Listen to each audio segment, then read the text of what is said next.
Welcome, everybody. Good morning or good afternoon, wherever you are. It's an honor to welcome you to the 2024 Global Health Tech Summit, Navigating the AI Revolution in Healthcare, where visionaries, innovators, and leaders in healthcare and technology gather to explore the most transformative trends shaping the industry. Today here, we're going to discuss one of the most dynamic and impactful sources of our time, and that's artificial intelligence. Now, AI is no longer a futuristic concept. It is here, it's now, and it's already changing the way that we diagnose, treat, and prevent illness. But as exciting as these advances are, they also present challenges, sometimes complex challenges. But we're going to be diving into all those things here today with the experts that we have to share with you to address all these particular areas. What's working, what it looks like going into the future, what are the challenges that could be better, but most importantly, what are the results that you're seeking and don't have now that you can by listening to our experts here today. So we are so excited. And if everybody here on LinkedIn, we want to welcome those that joined us here from LinkedIn. And if you see here in the upper left-hand side here of the screen, you see a QR code. Now, if you do scan that QR code, what that's going to do is that when you register from there, you're going to be able to get a recording of this entire summit. Yes, the entire summit. So for any reason, you cannot be on the entire summit because we're going to be here from 9 a.m. to 2 p.m. East Coast time. So that's a total of roughly 5 hours. You'll be able to get a recording.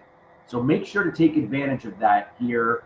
And that way we can make sure that an email will go out to you with the link that you can now look at and watch the summit in its entirety at any given time. So take advantage of that. Again, it's in the upper left-hand corner here, and again, you can take advantage of that.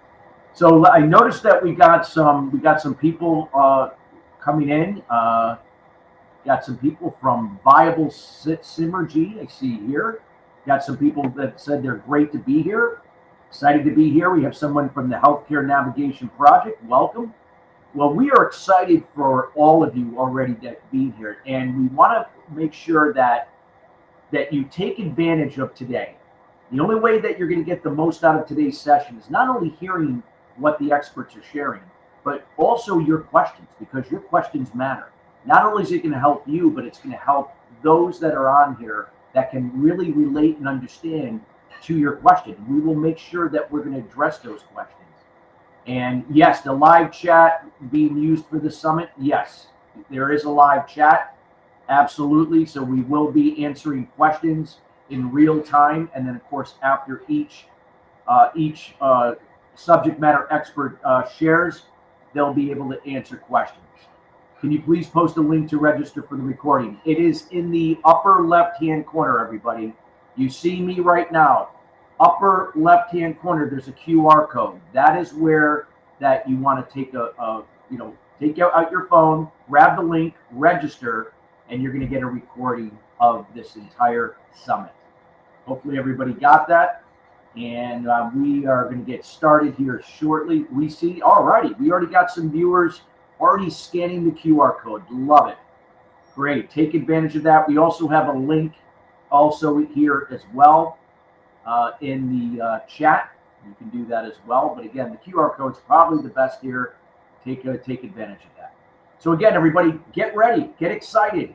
We're going to be kicking off here in about a minute. And again, come prepared with your questions. With that being said, let's see here. Okay. All right, so we're going to get ready to get started here. We just wanted to make sure we had everybody in the room. So we're going to get started with our first subject matter expert. And before I go ahead and introduce her, she's going to be talking about AI orchestration, shaping the future of healthcare through strategic innovation. We are here with Dr. Ingrid Vasiliu-Feltes. Again, she has shared here before. She's the Chief Executive Officer of Softhread, founder and CEO at the Institute for Science, founder and CEO at Rev Expo Consulting. Now, again, she has won numerous awards from the WBAF World Excellence Award, Social Entrepreneurship 2021, Top 20 Global Leaders in Digital Twins Technology, Top 50 Global Leaders in Health Tech, Top 100 Visionary in Education Award 2021, Top 100 Global Women in Leadership Award 2021, Top 100 Women Vision Award 2021. I think I said that already. I guess that was mentioned a few times. And she was a top 100 women in social enterprise. Now, the list goes on and on and on. And without further ado, we'd like to welcome Dr. Ingrid Vasiliu-Feltes to the stage. Thank you. Welcome, everyone. Thank you so much for inviting me. It's a privilege to be here with you today. I will deliver a keynote, and if you allow me, I will share my slide deck. Please confirm you're able to see the deck. Great. In case you're not able to see it, please let me know.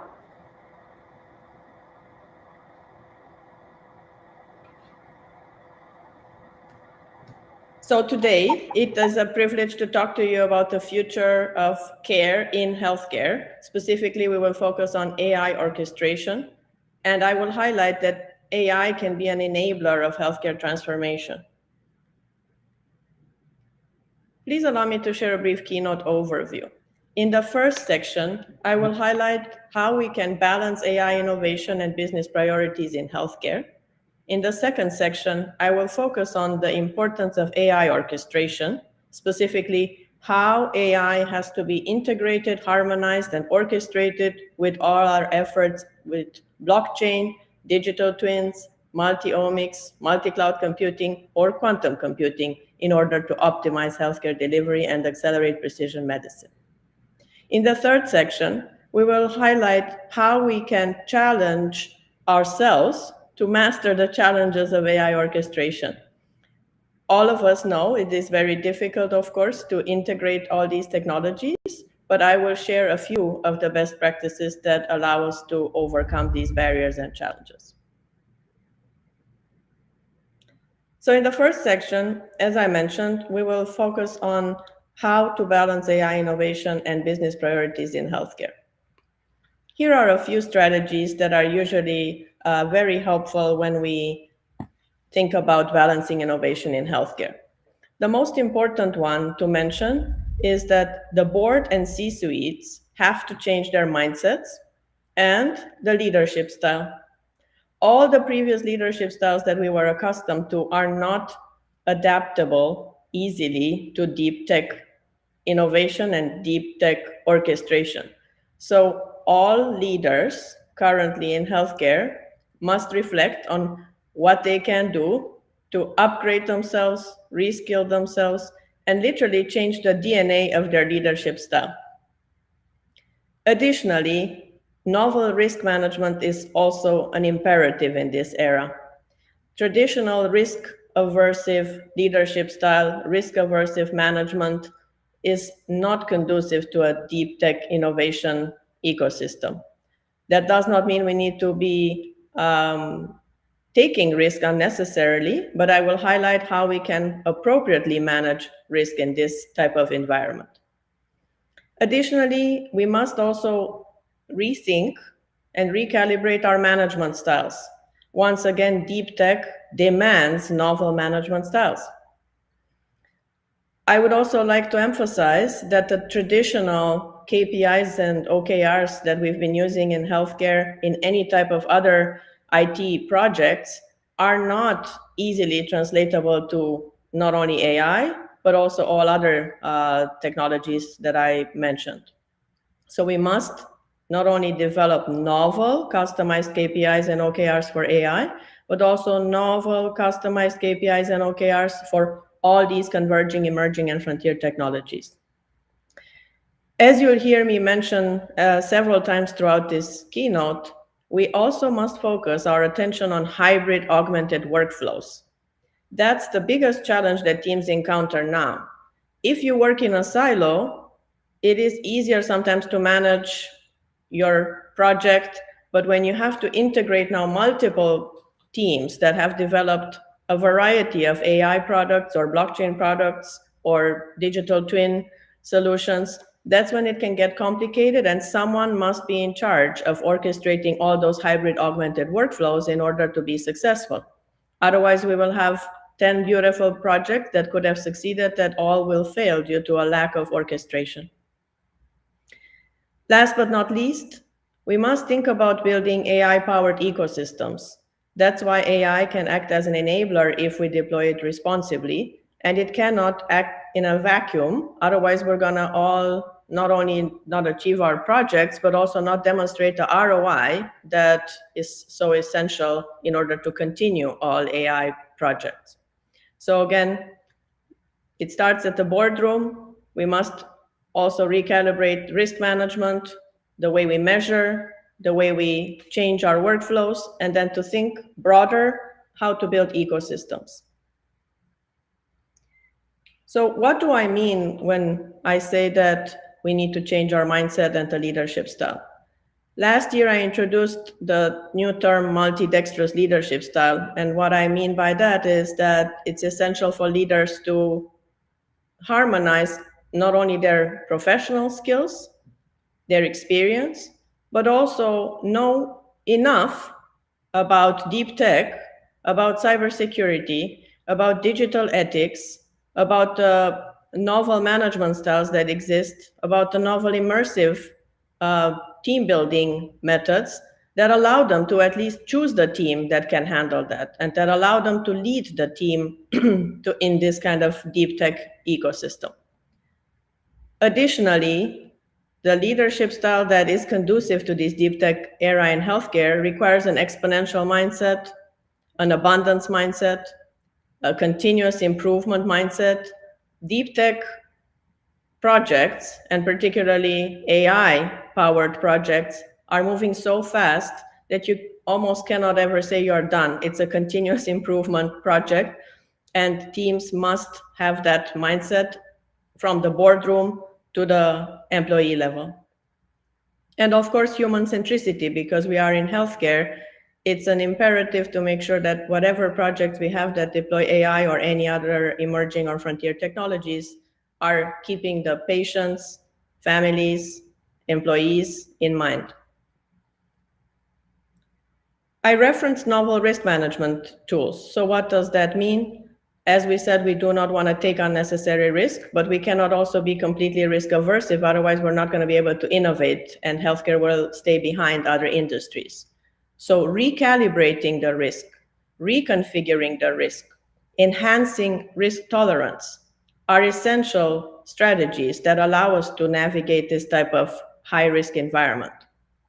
When we say recalibrating risk, it means to prioritize which projects truly have such high risk that they are prohibited, and then we shouldn't waste our time anymore on them, or some that have risk that can be mitigated if we know about it early on and can manage it appropriately throughout the project lifecycle.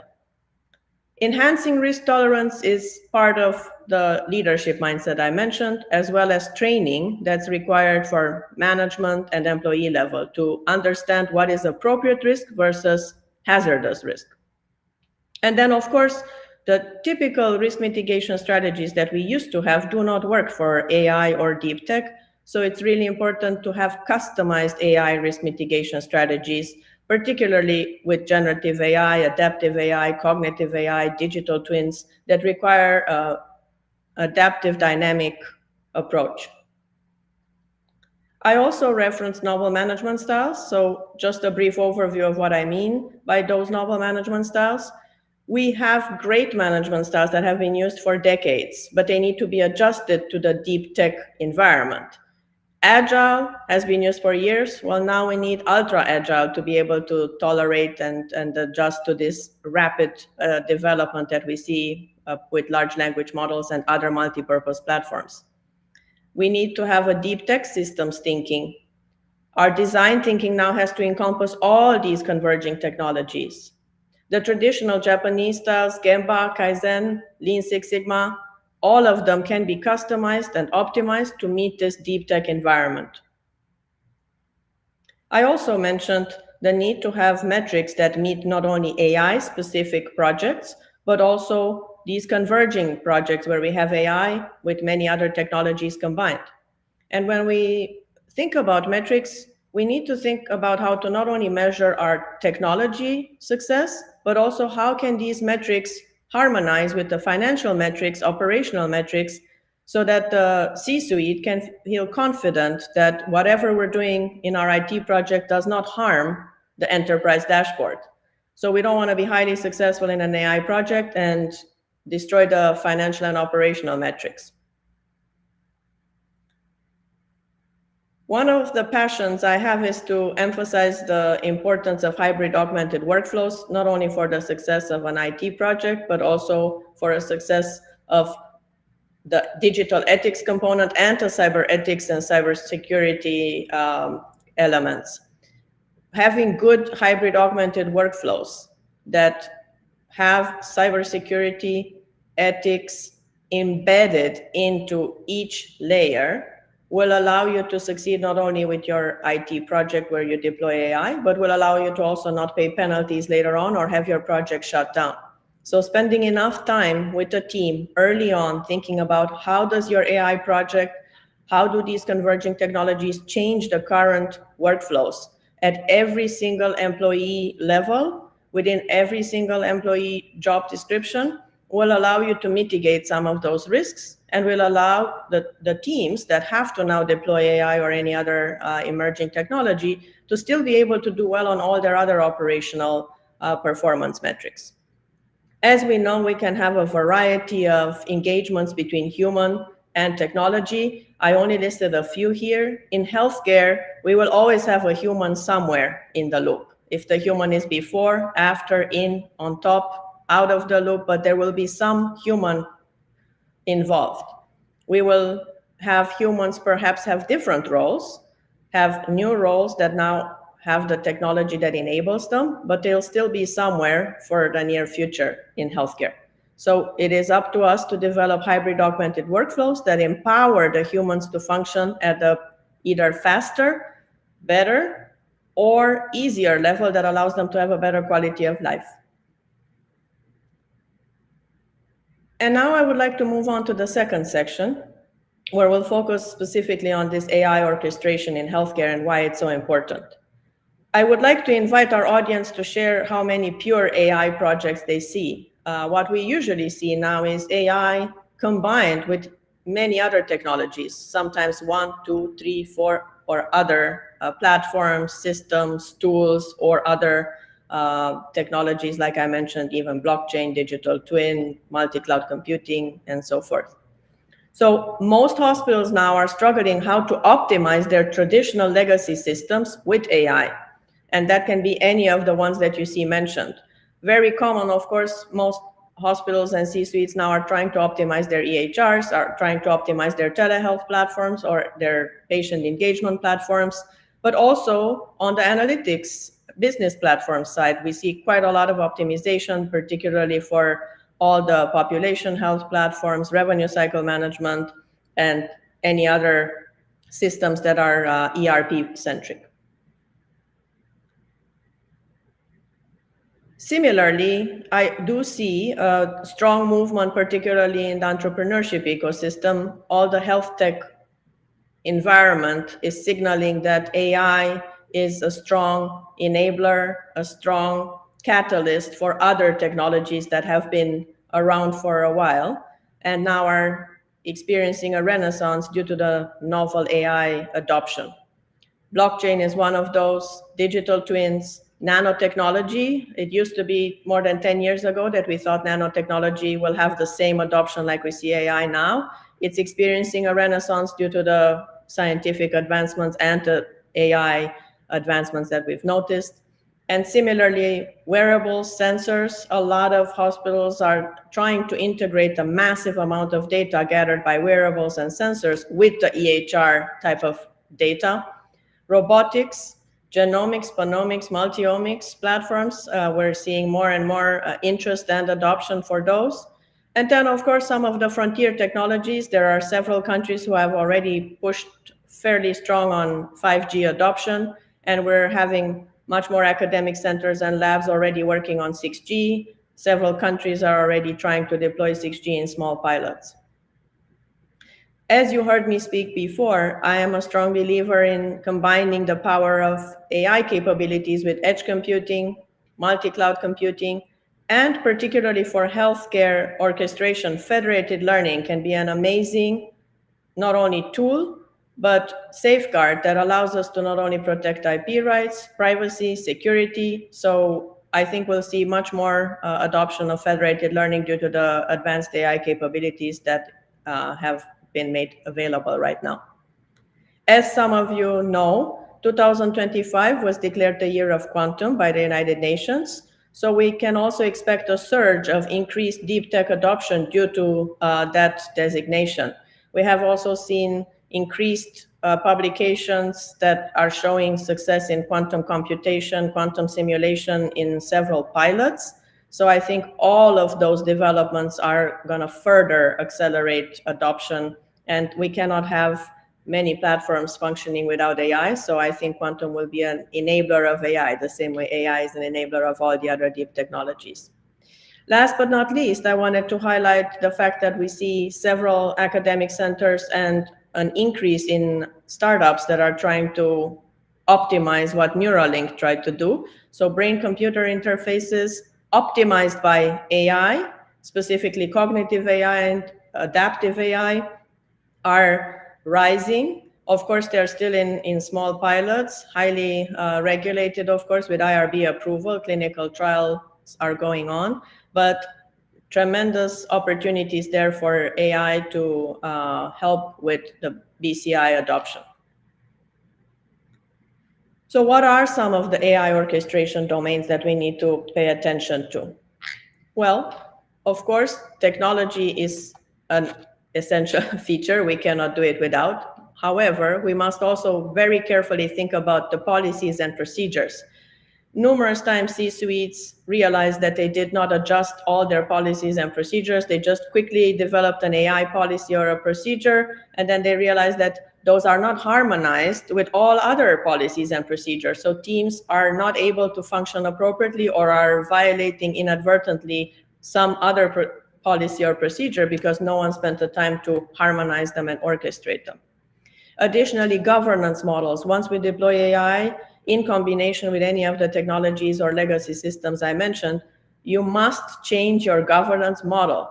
The traditional governance models are not adaptable easily to AI or translatable easily. You cannot just change a paragraph in your governance model and think you're going to be ready for AI or deep tech. It requires thoughtful consideration, sometimes a complete reconfiguration of how you do your governance. You want to allow teams to be able to do a lot of the work at a decentralized level. So traditional top-heavy governance models do not work well for AI deployments. They're heavy, they're slow, and they stifle innovation, they stifle projects, and they will not allow companies to attain their competitive advantage and the ROI they're craving for. We already mentioned risk management early on. Escalation methods is another important domain. Oftentimes I am asked to consult, and the reason why data breaches happened when AI was deployed is not because of a faulty technology deployment, not at all. It's just that someone did not carefully train the teams and did not carefully assess how to escalate problems early on that can be addressed so that a data breach does not happen, or so that a cyber breach does not happen. So escalation methods, reconfiguration, recalibration to match the needs of AI or generative AI or cognitive AI or any of the other emerging technologies that I mentioned is very important. Sometimes those escalation methods will match the other operational escalation methods. Other times they don't. And that's perfectly fine as long as we train the teams to understand what do you escalate for generative AI, what do you escalate for your traditional operational workflows. I do also believe that QA/QI customized for AI and specifically for generative AI and other emerging technologies is very important. You again need to have a specialized team that understands how to do quality assurance and quality improvement for generative AI. it is not an easy translation for traditional quality assurance and quality improvement teams to now understand how to do it for generative AI or blockchain or digital twinning. Additionally, performance improvement has to be an ongoing project. Several times I'm offered a playbook or a strategic roadmap where I see that QA/QI will be performed Q3 months. That does not work with generative AI or any of the technologies that I mentioned that are considered emerging or frontier technologies. So traditional quarterly or annual auditing does not work for any of the technologies we're discussing today. And I really urge all the teams to encourage continuous improvement, continuous monitoring. That's the way you prevent not only failure of the IT project, but also cybersecurity and digital ethics breaches. The metrics we already highlighted. So when you look at all the domains, it actually requires a complete reconfiguration of all your strategic roadmap when you want to do AI orchestration. So collaboration between all departments in an organization that are deploying any large-scale enterprise projects. They don't have to be only technology. They need to be integrated. Why do I say that even non-technology projects are essential? Well, if the teams are burdened with who knows how many other projects at the same time, they will not be able to dedicate themselves to the AI orchestration required or to the specific generative AI demands that require their attention. So then you will have, unfortunately, failure of your project, although it wasn't the fault of the AI project at all, but it was because of the rest of the enterprise projects that were draining the team's effort. And now we're moving to the last section, section 3. We talked about all these challenges and the problems and what we need to be mindful of. So now how can we master all these challenges? What are some of the best practices that have worked for certain teams? I'll share a few of those. Of course, the list goes on, but I will share a few that seem to hold true across continents, across types of healthcare environments. So to summarize the challenges: data integration, interoperability, regulatory compliance. Standards are still lagging. They're being worked on by various organizations such as NIST, IEEE, World Economic Forum, HIMSS, and many others. Cybersecurity challenges, as well as digital ethics. When we think about mastering all those challenges, we have to structure our approach to think about what do we need to do to help the people involved in all these projects? What do we need to do to change, adapt the processes for all of these projects? What type of products do we have that are higher risk, medium risk, lower risk, or unacceptable risk? And what technology do we have available that could help us mitigate these risks instead of being a technology that increases risk? So I will address all of these. The one that we're all familiar with and have likely experienced it ourselves in the last year or two is upskilling, reskilling, and it has to start at the boardroom level, C-suite, and all the way to employee level. Oftentimes, everyone wants to start only at the employee level and forgets the board and C-suite.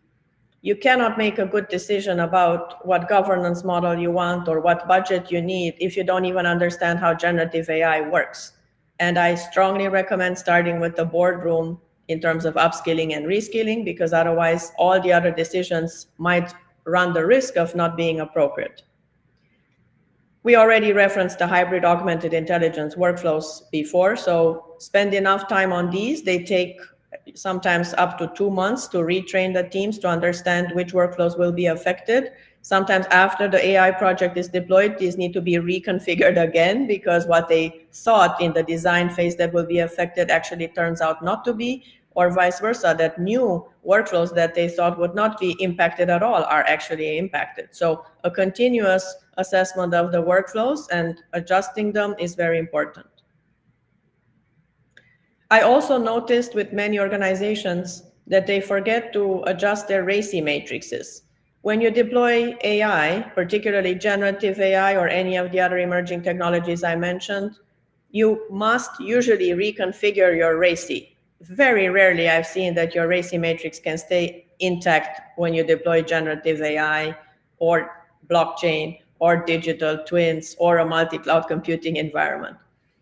If that happens, it's great, but someone should at least take a very clear look and say, are still the same people responsible, accountable, are still the same people that need to be informed and consulted in this new converging technology environment where workflows have been completely changed?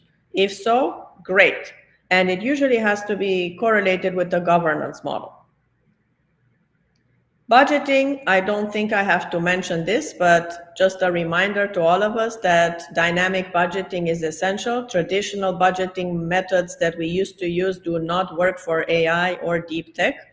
I invite our audience to share if they ever saw a budget that stayed exactly on the dollar the way it was designed when you deploy anything in generative AI or the deep tech ecosystem. I would love to hear about it. Ethics. We talked about ethics a little bit earlier, but for all AI deployments, as well as other emerging and frontier technologies, I strongly recommend digital ethics by design. What that means is to embed digital ethics procedures and guardrails at all levels in this new deep tech architecture that you're building when you're deploying any AI project or any digital twin project or blockchain project. Really important to go with the teams one by one. And once again, you need a harmonization between experts in digital ethics and experts in the technology you are deploying that can go through all those hybrid workflows and infuse ethics guardrails at every single step. Why do we recommend that? So that you don't stifle innovation. Of course, you cannot have ethics by design. Let the project go on, and then it will be shut down, or a data breach will happen, and then it will be shut down. So you don't want that to happen. It's much better to think about it early, and then it doesn't slow down the process. It doesn't create bottlenecks, and the team can succeed in all aspects: IT deployment, ROI, and brand reputation, to not have a data breach. Similarly with cybersecurity, spending time early on, infusing some of the cyber safety guardrails that we have, building zero trust ecosystems early on before you even launch the novel generative AI products that you might have or any other emerging technologies will allow you to save a lot of dollars later on and a lot of brand reputation that can be damaged if you had a big breach. So once again, with digital ethics and cybersecurity for deep tech orchestration, it's really important to start early, even sometimes 2 to 6 months prior to full deployment, to build the necessary ecosystem to protect your deployment. I also mentioned that we can leverage technology to help us in AI orchestration. What do I mean by that? If we deploy these technologies responsibly, they don't need to be a risk. They don't need to cause us data breaches and cybersecurity breaches. They can actually be powerful tools to help us prevent malicious actors or help us prevent data breaches. Some of those that I think are great candidates to be considered that can help in AI orchestration are data mesh, data fabric, blockchain, edge computing, federated learning, and all the others that you see listed. I also have seen synthetic data generation platforms doing a great job when deployed responsibly, because they can help us with a lot of the challenges that we encounter with data integrity, data interoperability, and it allows us to address some of the problems early on instead of having to deal with the challenges once the project is in midway.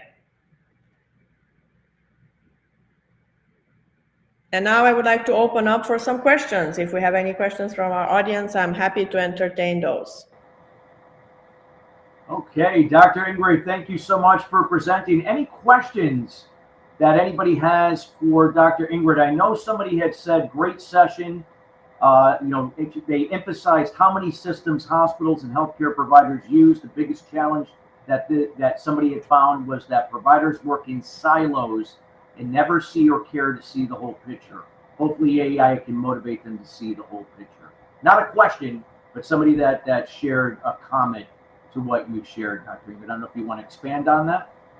Absolutely, and I can give examples. I work with hospitals across the United States and the world, and many hospitals have even more than 100 legacy systems. Some of them, if they're large hospital systems in multiple states, have more than 500 legacy systems.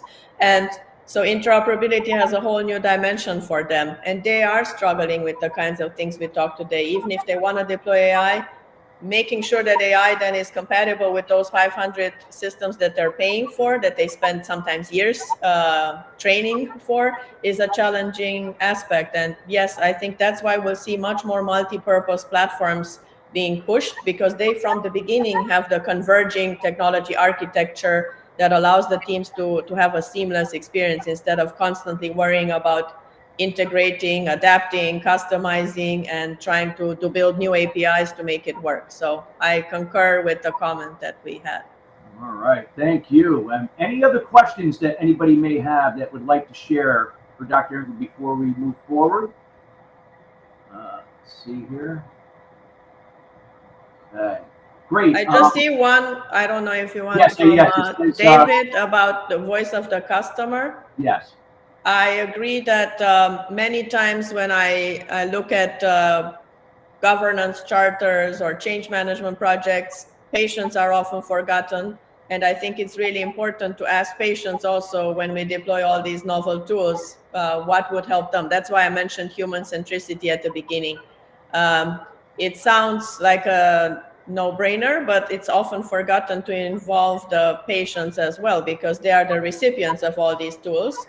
And if they don't understand why we now have all these tools deployed, they will not adopt them. So we'll have the same problem we had with EHRs, just another technology challenge for patients if we don't do a better job at involving them early on. Great. And Dr. Ingrid, it'd be okay if you could leave a minute testimonial about your experience being here with the summit and what the summit has done to allow you to present your information. Well, I would like to thank Glorium Technologies for always being a leader every year, keeping us at the cutting edge, and for allowing me to give a keynote this morning, bringing together so many brilliant minds that you're going to hear from today. And I think also highlighting some of the hot topics in healthcare, some of the challenges in healthcare, and how we can all contribute to this environment. The team at Glorium is always at the cutting edge and is ready to assist and help us to deploy AI and other emerging technologies in healthcare. Thank you. Well, thank you so much. Appreciate you being here. We also want to encourage all of you that are on here, leave a testimonial about what you're experiencing so far with Dr. Ingrid. Put that in here, and if you do, we're going to send you out the speaker deck presentations. Yes. So take advantage of that. Put your testimonial in here into the chat box. Dr. Ingrid, thank you so much as always for sharing your wisdom in this area, and we thank you very much. Thank you for inviting me. Have a nice day. Thank you. And we're going to move forward, everybody. Again, if you have any other questions, feel free to let us know, but we are going to move forward. We're going to be talking next about the evolution of health IT, transforming healthcare through digitalization, data management, and artificial intelligence. And we're going to be here with Blair Butterfield. He's the chairman CEO at Wind River Advisory Group. Blair has over 30 years experience in health IT. He has held board level and executive roles in public and private companies and served on the leadership team of multiple organizations, ranging from startups to multinational market leaders.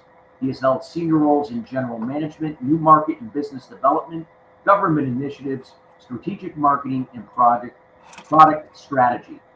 He currently is the chairman at Wind River Advisory Group, a boutique health IT consultancy, and he also serves as senior advisor to the Healthcare Services Division of global consulting firm LEK Consulting. And from 2013 to 2019, he served as the board of directors at Spoke, if I'm saying that correctly, on the NASDAQ, the global leader in clinical communication and collaboration solutions. Previously, he was the president at Vital Health Software, a Mayo Ventures company now part of the population health portfolio of Philips Healthcare. And he's also held the position of VP of International Development at GE Healthcare, managing large national e-health infrastructure engagements in North America, Europe, the Middle East, and Asia. Prior to this, he was a member of the leadership team at Vital Images, now a Canon Group company, the leader in 3D medical imaging processing software. And without further ado, we welcome Blair Butterfield. Good morning, Blair. Good morning, Chris, and thank you. It's a pleasure to be here. My first question is, I'm unable to share my presentation, so I may have to see it myself but not be able to show it to the rest of you. But you can certainly get a copy afterwards. It seems to be a permission problem on my end, so I apologize for that. But here we go. So you heard about me, so I won't go over that again. The only interesting part that he missed is probably not included in that bio, which is I currently live in Northwest Wyoming in a beautiful area outside of Jackson Hole. And I have been there for the last 10 years or so. So Health IT began, and this is a very brief summary of the history of Health IT, began in the 1960s and 70s with the introduction of computerized systems for basic administrative tasks like billing and patient registration. These departmental systems were optimized for departmental workflows, but did not share a common architecture, user interface, or database. They came to be known as what were called best-of-breed solutions, and the end result at that time was a mix of non-interface systems that had no reliable way to exchange or consolidate data with each other. And as networks became more developed and the desire to share information grew, tension arose between these best-of-breed systems and the early enterprise systems, which sought to provide access to the system across the entire organization. The trade-off was between the best-of-breed systems, which were highly optimized for the specific needs of a particular department, and enterprise systems, which had a more integrated structure, a single database, application architecture, and user interface, a look and feel, and they could share data across these various departments. And as we all know, eventually the enterprise systems won out in the same way that, for example, in the area of personal computers, Microsoft Office won out over all the discrete individual applications that those of us in the early days of computers remember for word processing, spreadsheets, etc., were all made by different companies and had a totally different look and feel. And eventually, electronic health records were brought in and replaced the paper-based records that had existed up to that time. And even then, interoperability was very limited. In the early 2000s, government decided to incentivize the adoption of electronic health records. And there was a goal established that by 2014, every citizen in America would have their own personalized electronic health record. This was a huge goal, which has not obviously yet been realized, even though a lot of progress has been made. And at that time, in the early 2000s, financial incentives were introduced to motivate providers to adopt electronic medical record systems under the rubric of what was called meaningful use. In other words, they could get money to buy these systems, but then they had to demonstrate that they were using them in a way that was beneficial to other providers and to patients. And the goal there was to enable sharing of essential patient information between providers and also with their patients. And the goal overarching was to reduce the cost and improve the quality of care by reducing the number of repeated tests, since access to prior tests would now be available, access to medication histories, which was always said to be the number one request of providers when they would see a new patient, problem lists, and so forth. All of this required interoperability, as we heard from the previous speaker. Data interoperability is of paramount importance in health IT, and in order to be useful, it needs to be portable. It turned out to be much harder than expected to make data interoperable, and major efforts are still ongoing to codify the standards and streamline these data flows. Legacy data from all these systems that existed historically is generally not standardized, and therefore it's very difficult to share. And also, even within a organization, each service line and each system will have different standards. For example, DICOM for imaging, HL7 for interfacing, CDA for document architectures, etc. The current standard that seems to be making the greatest progress has been through HL7, the so-called FHIR standard, Fast Healthcare Interoperability Resource. And this is now the preferred standard set across core systems. And it's also being augmented with profile development for these standards through organizations like IHE, integrating the healthcare enterprise.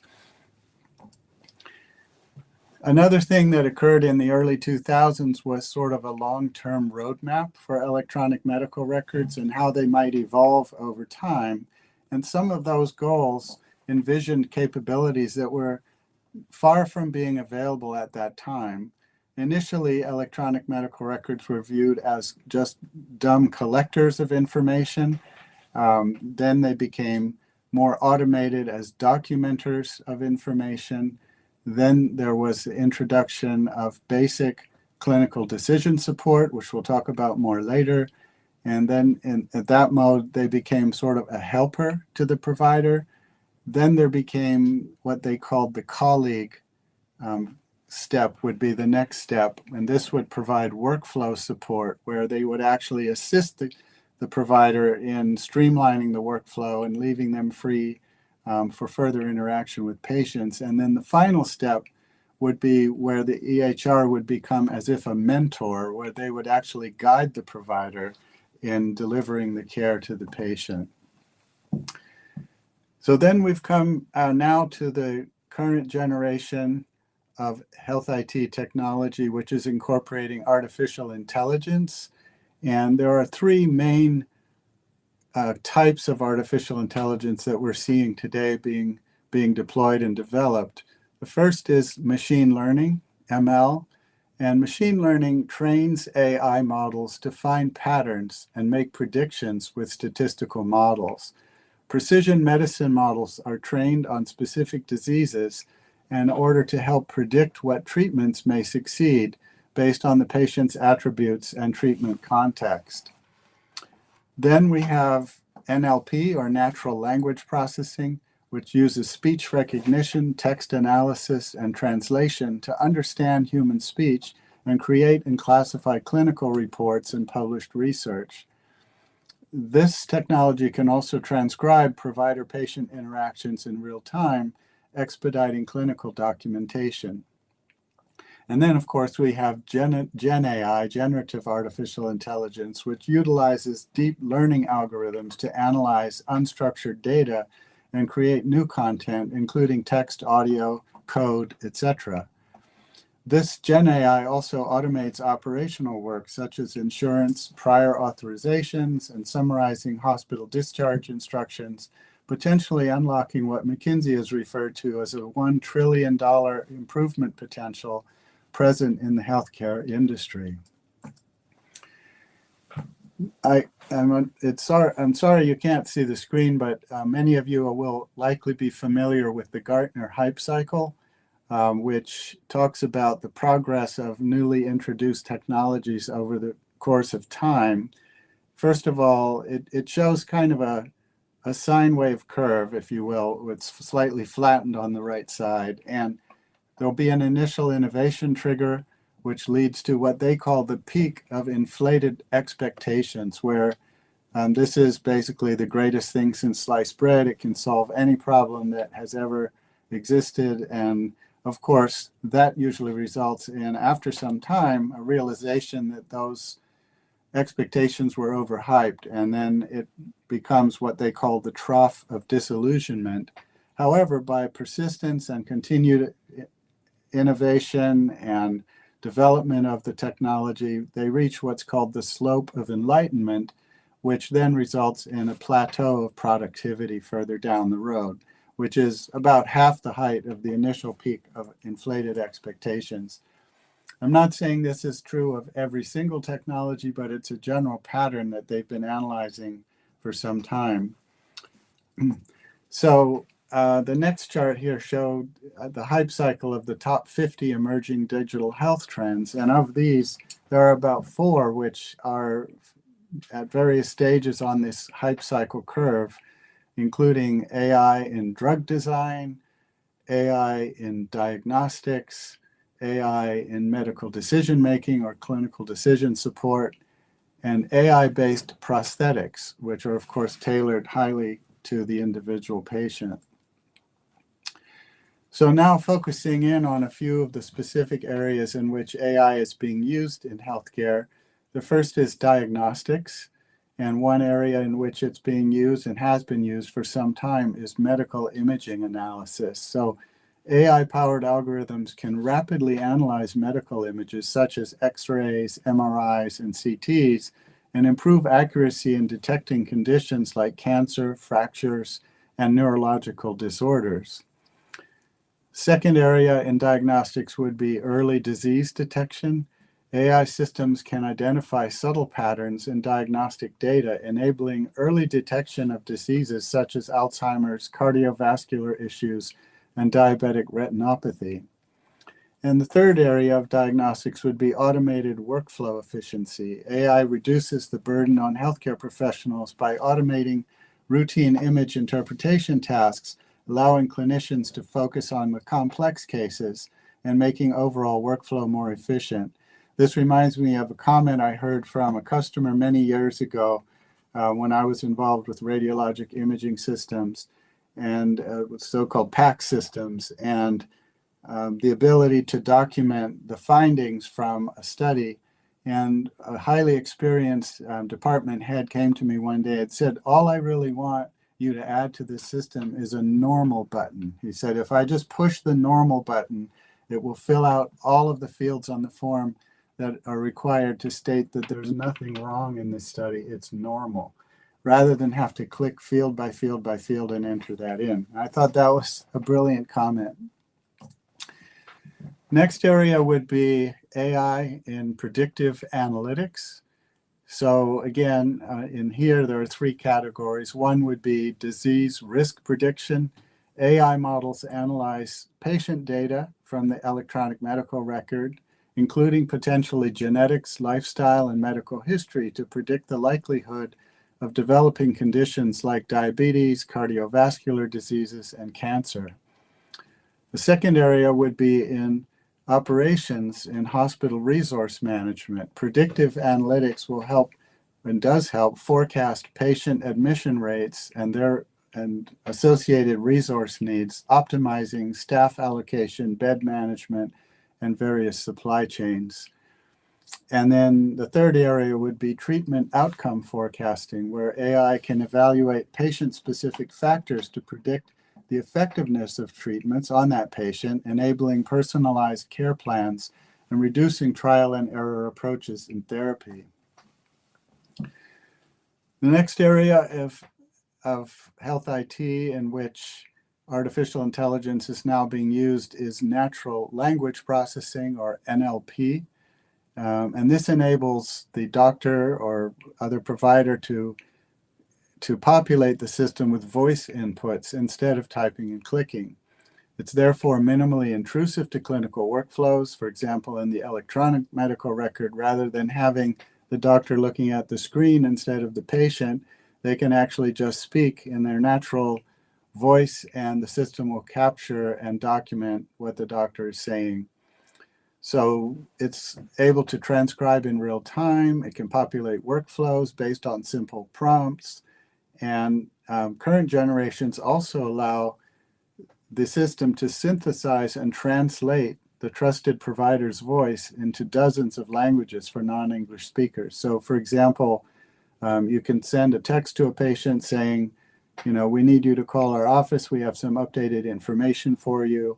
And then when they click on this link, and it will dial our number, our toll-free number, and they click on that, and they get a recording in the provider's voice in their own language, whatever that is. And the system is able to actually make it sound as if the doctor actually speaks that native speaker's language. And then the patient will record their response to the questions in their native language, and then the system will translate that into English or whatever language the doctor speaks.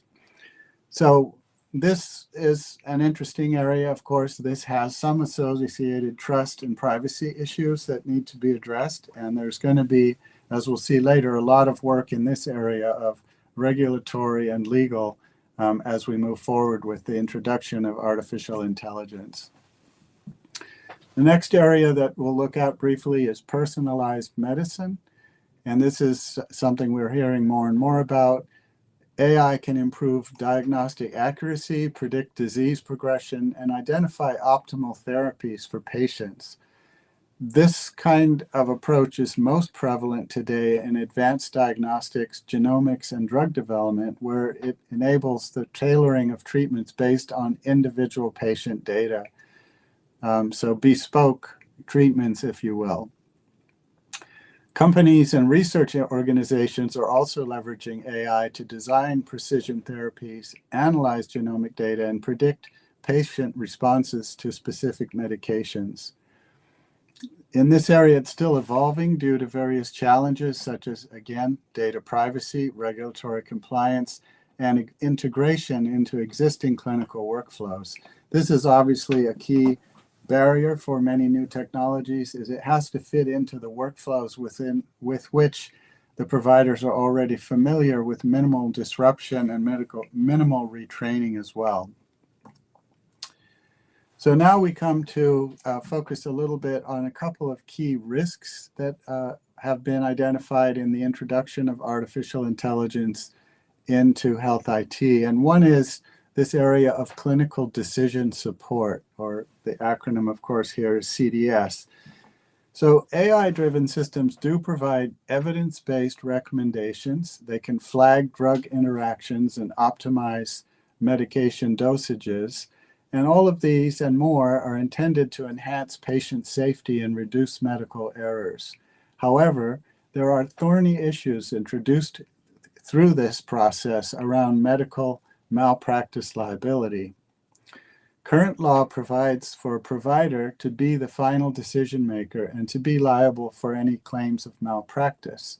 The system is therefore an advisor. It makes recommendations, but the provider is the final decision maker. And as AI advances, the argument will be made that AI, quote, knows more than the provider. As you'll recall, earlier I mentioned the different generations of EMRs, and the final step being that it becomes a mentor. It actually guides the provider. So in the case where the actual computer system or AI system supposedly knows more than the doctor because they actually have access to all the latest research and the latest treatment outcomes, and if the provider relies on the recommendations of AI and makes a treatment diagnosis or treatment plan based on what AI provides, the question is, who is liable? And in this case, as I've done some research, case law is actually unclear, and any patient claims for malpractice will flounder at this point, trying to pin liability on the appropriate party. So there's a lot of work going on behind the scenes to sort through all of this and identify rational approaches that are applicable across the board. The other major risk is one we're all familiar with, which is patient privacy and data protection. And this is a problem in all sectors of society today. We're all familiar with it, but the issue is particularly acute and critical in healthcare. And from being on the board of a health IT company, I was subject to quarterly reports, or more often, depending on what was happening, from our CIO. And he would report that they had literally millions of attacks per day on the network from outside agents trying to break in and steal data. Millions. And so, of course, data within and outside the organization poses risks. And the data stores that are now subject to that hacking increase exponentially in both quantity and quality with the introduction of AI, which is able to standardize data, to weed out, wrong data, and of course increase the vast quantity of what's being stored online. Unlike financial data, health data, which was once it is breached from a system, is irretrievable. Unlike, for example, if someone hacks into your bank account, there are ways where the money can eventually be recovered. But if your health data, your very personal private health data, has been breached, that's not recoverable. So organizations are facing massive penalties and reputational loss in case of these breaches. And of course, we are all familiar with the concept of ransomware, which can extract huge financial costs as well. And for that reason, a number of emerging global and national standards are now required to be table stakes for any player entering this space and wanting to play with the big boys. So GDPR, of course, is a system, international standard, and then SOC 2 is another one which is basically required if you want to be a participant. Another risk associated with this, however, is that across nations and across continents, there are variations in the standards that are required. So organizations who want to sell and have an international market will have to comply with all of those standards, which sometimes conflict. So finally, coming to what I would call crystal ball predictions, and I will tell you that this slide was actually, and you'll see it if you request the slides in the comments. This slide was actually written by ChatGPT. I decided to ask it, what are your predictions for the future of artificial intelligence in health IT? And this is what it came up with. Number one, enhanced interoperability, seamless integration and analysis of diverse data from electronic health records, wearables, and other sources, creating a connected and efficient healthcare ecosystem. Number two, real-time clinical decision support, providing clinicians with instant evidence-based recommendations, improving diagnosis accuracy and treatment outcomes. Number three, predictive and preventive care, shifting healthcare from reactive to proactive by identifying at-risk patients and suggesting early interventions to prevent disease. Number four, personalized patient engagement, improving patient communication and adherence through customized education, reminders, and virtual health assistance.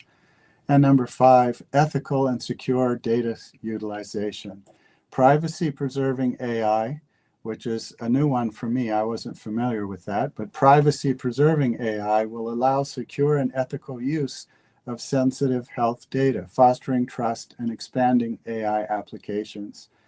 As AI continues to evolve, it will play a pivotal role in making healthcare more precise, efficient, and accessible. So whether you believe all that, or that's what ChatGPT believes is on the horizon.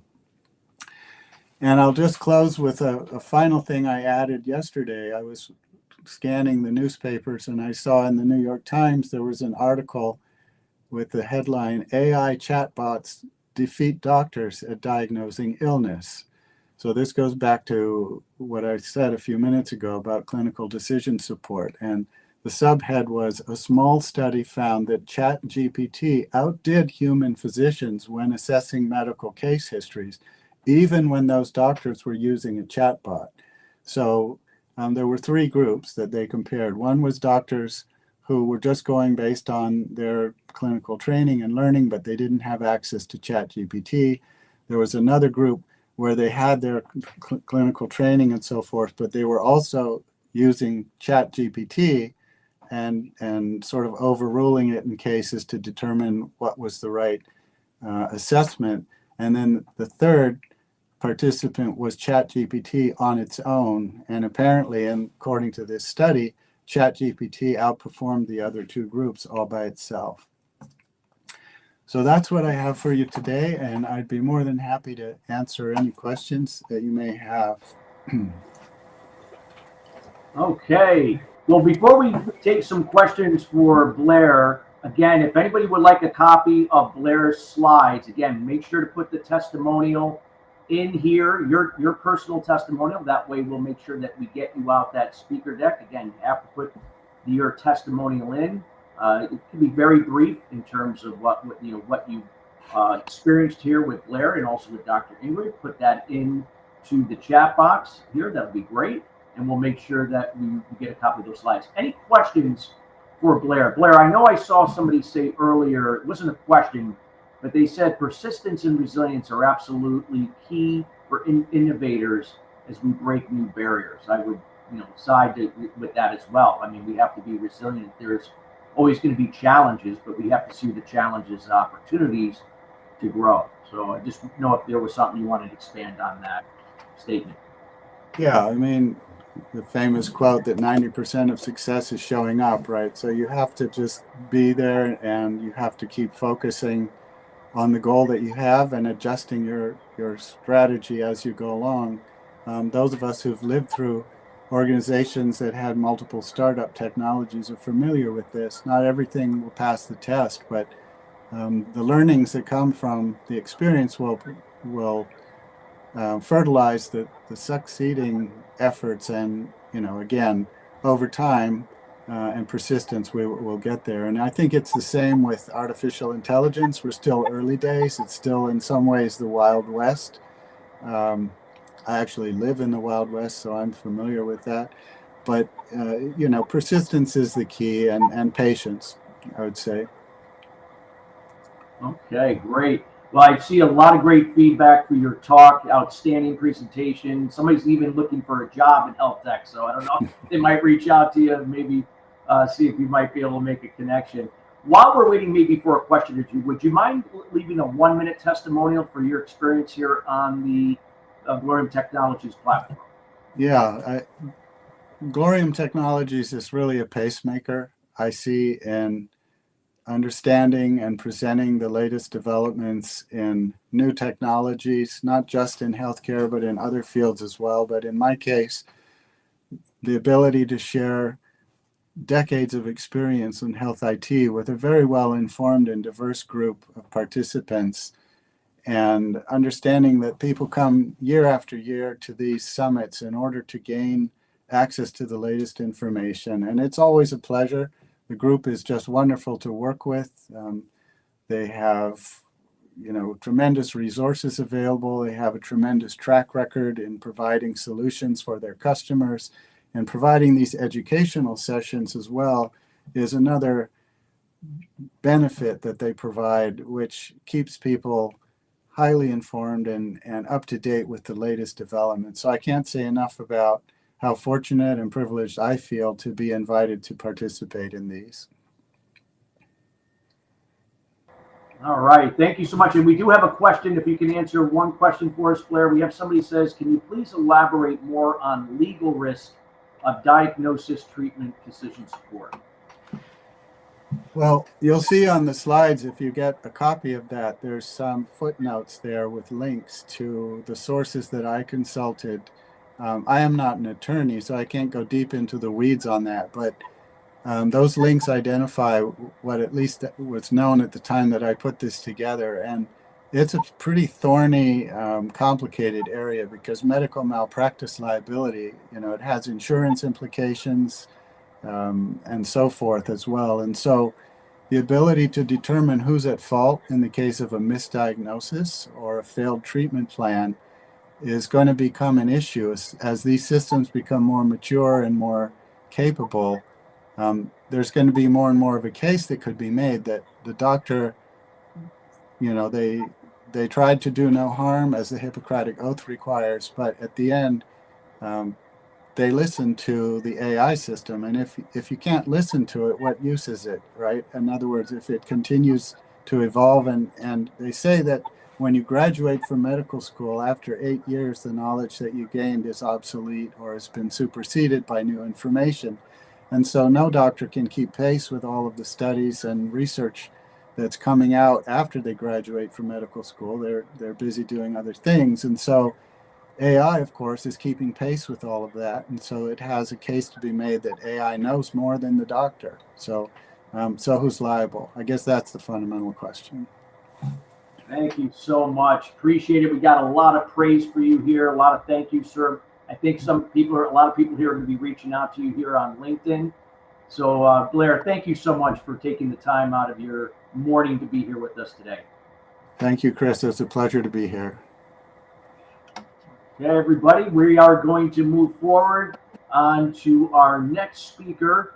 We're going to be talking about advancements in AI transforming rural healthcare delivery. So this is great for the rural markets out there.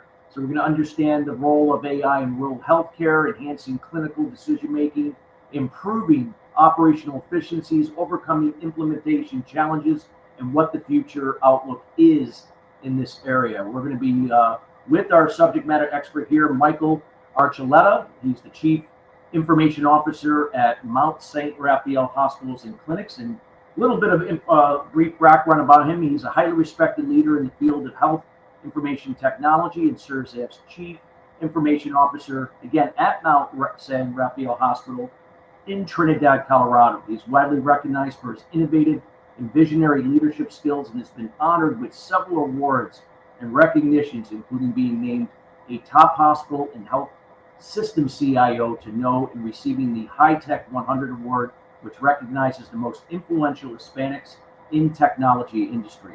As an active member of the College of Healthcare Information Management Executives, Michael advises and guidelines healthcare providers on the adoption and integration of HIT.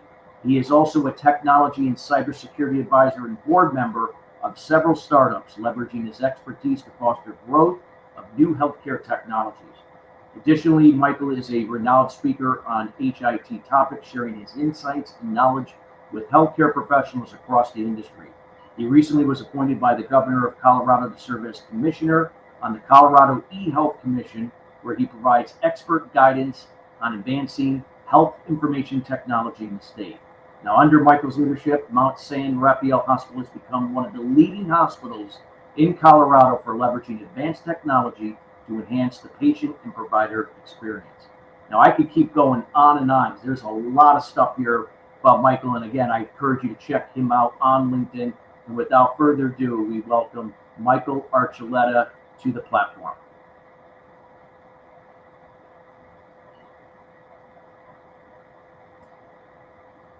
Okay, Michael is still not here. Okay, sorry about that. I did not see that.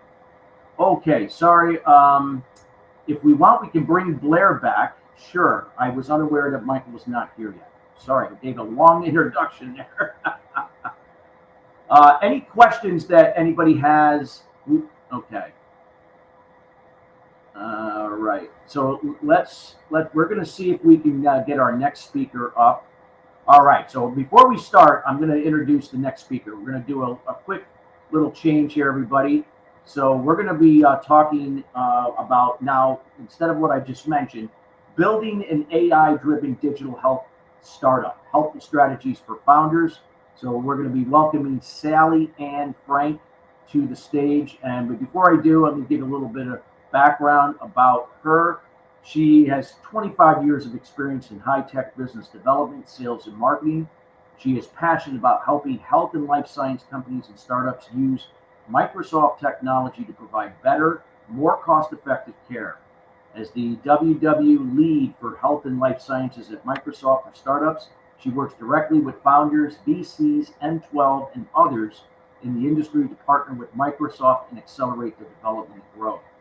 Through business strategy planning, go-to-market development, and technical excellence, she has enabled startups to achieve their short-term revenue goals and long-term visions. She also leverages her extensive network and expertise to mentor, advise, and support startups in various programs and initiatives. In addition, she is a board member, speaker, and a thought leader who enjoys learning about the latest trends and innovation in health and life sciences sector. And without further ado, we now welcome Sally Ann Frank to the platform. Hi there. How are you? Thank you, Sally Ann, for coming. Appreciate you. My pleasure to do so, and it's great to be here with you, and thank you for including me in your event today. I'm going to try and share my screen. I do have a deck, and let's see if we can do this. Let's see, that's a window. Are you seeing my deck? Yes, it's on. Yep, it's up now. Okay, great.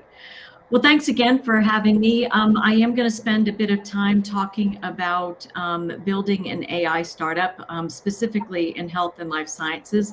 As we know, that's not easy, but it's very worthwhile. And one of the things that I enjoy about being in this space is that so many of the founders are so mission driven.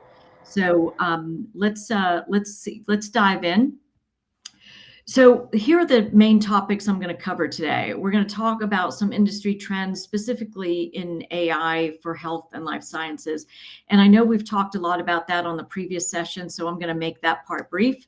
And then we're going to talk about how those trends actually affect building a digital health company, some of the key phases, and then some helpful strategies that hopefully everyone will benefit from. So real quick, one of the things that's important to point out is that we have uneven access to healthcare across the globe. And as you see in this is actually from the World Bank. They collate a lot of different materials and data to come up with this.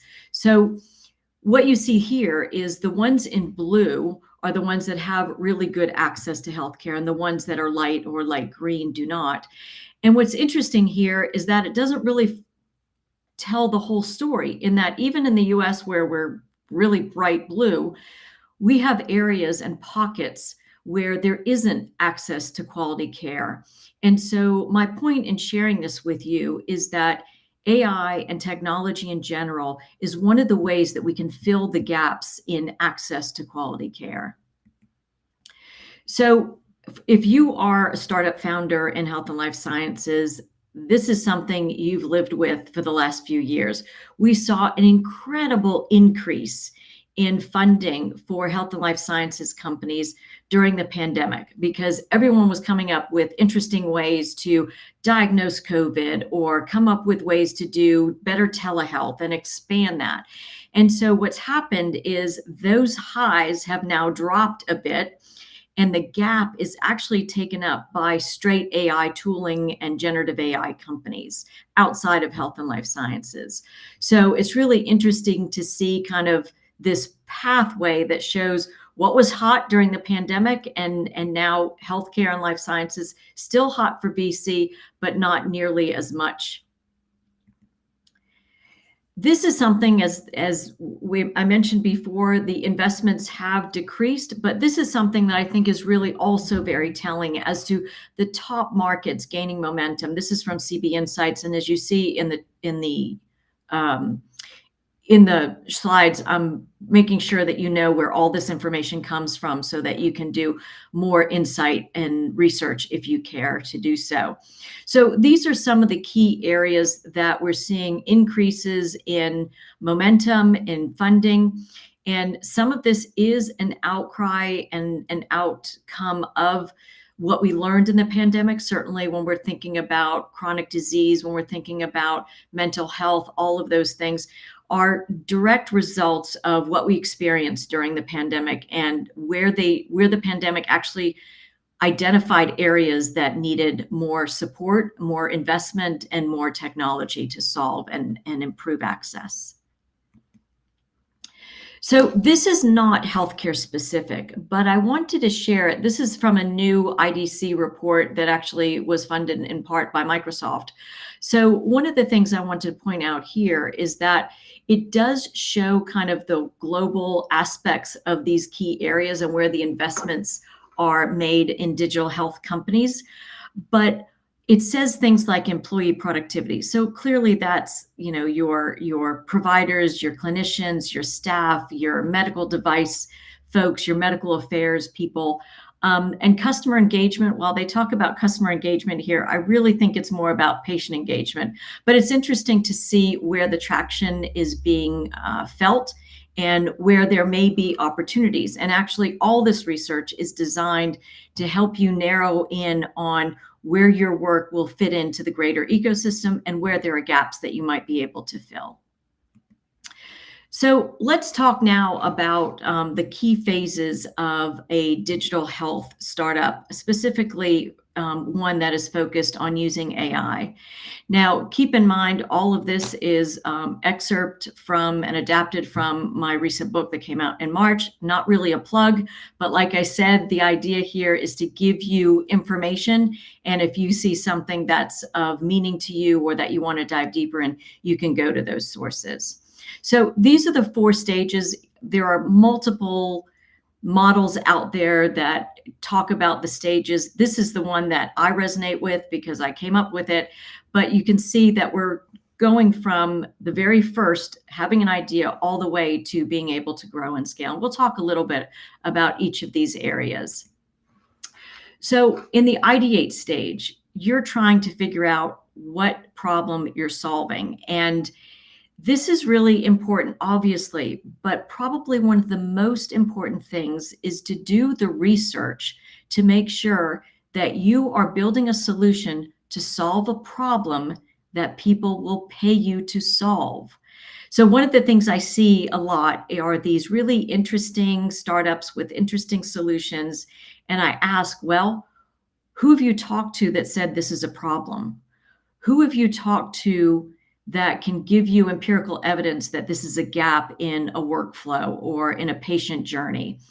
And oftentimes they'll say, I just thought it was a good idea, which it may be. I'm not saying it's not, but you can do all kinds of research online. Obviously, some of the sources that I've cited already about where the gaps are, where the needs are, both from a geographic region as well as from a use case perspective.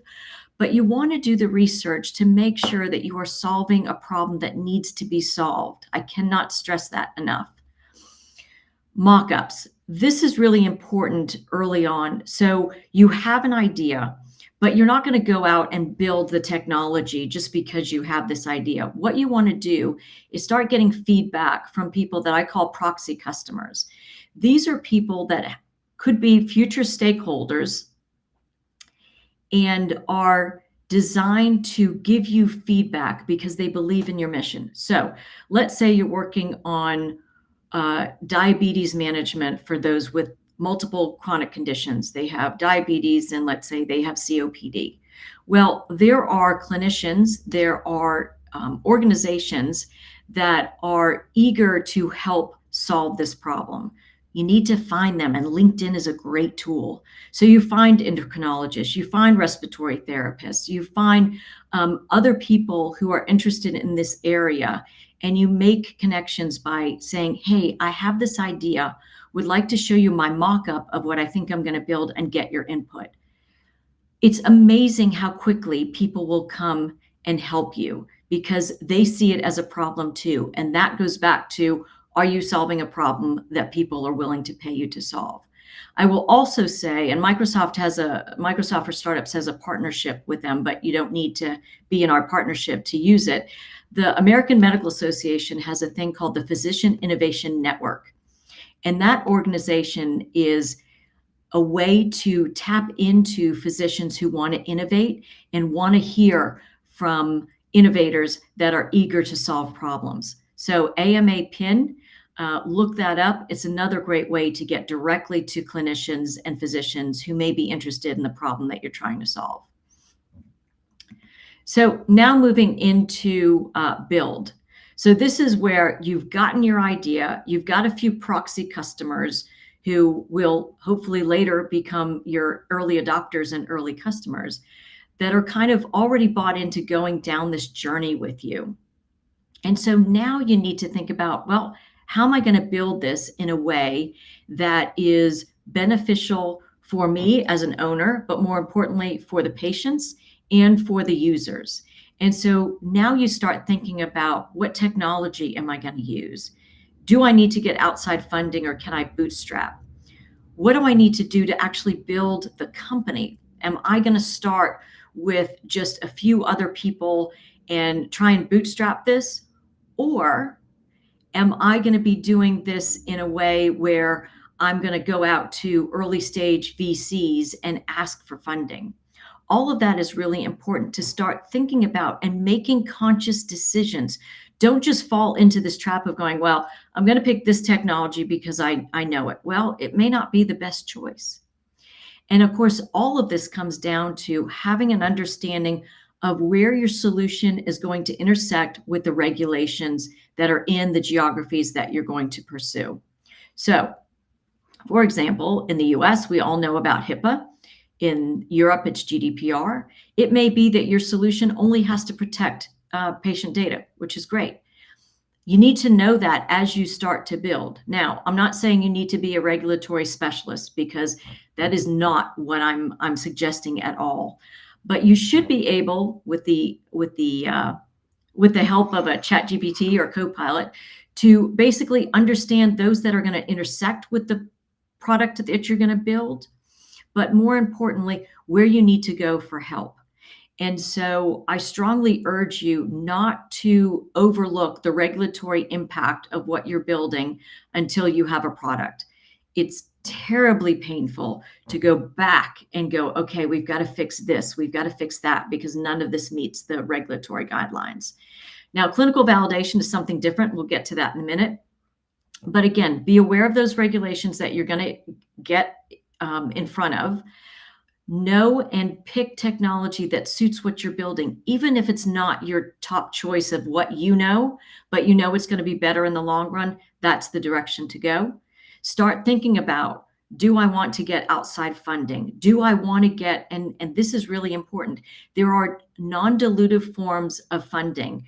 There are NIH grants in the US. There are other government grants around the world that's non-dilutive. You go and answer a challenge talking about the solution you're going to build, and hopefully they give you money to do that. I have one startup that I'm working with. They've gotten $300 million in non-dilutive government grants over the years. It's a great way to go. Don't think you always have to go with VCs. They do help a lot, but if you're looking for non-dilutive funding, it's out there. Look for it.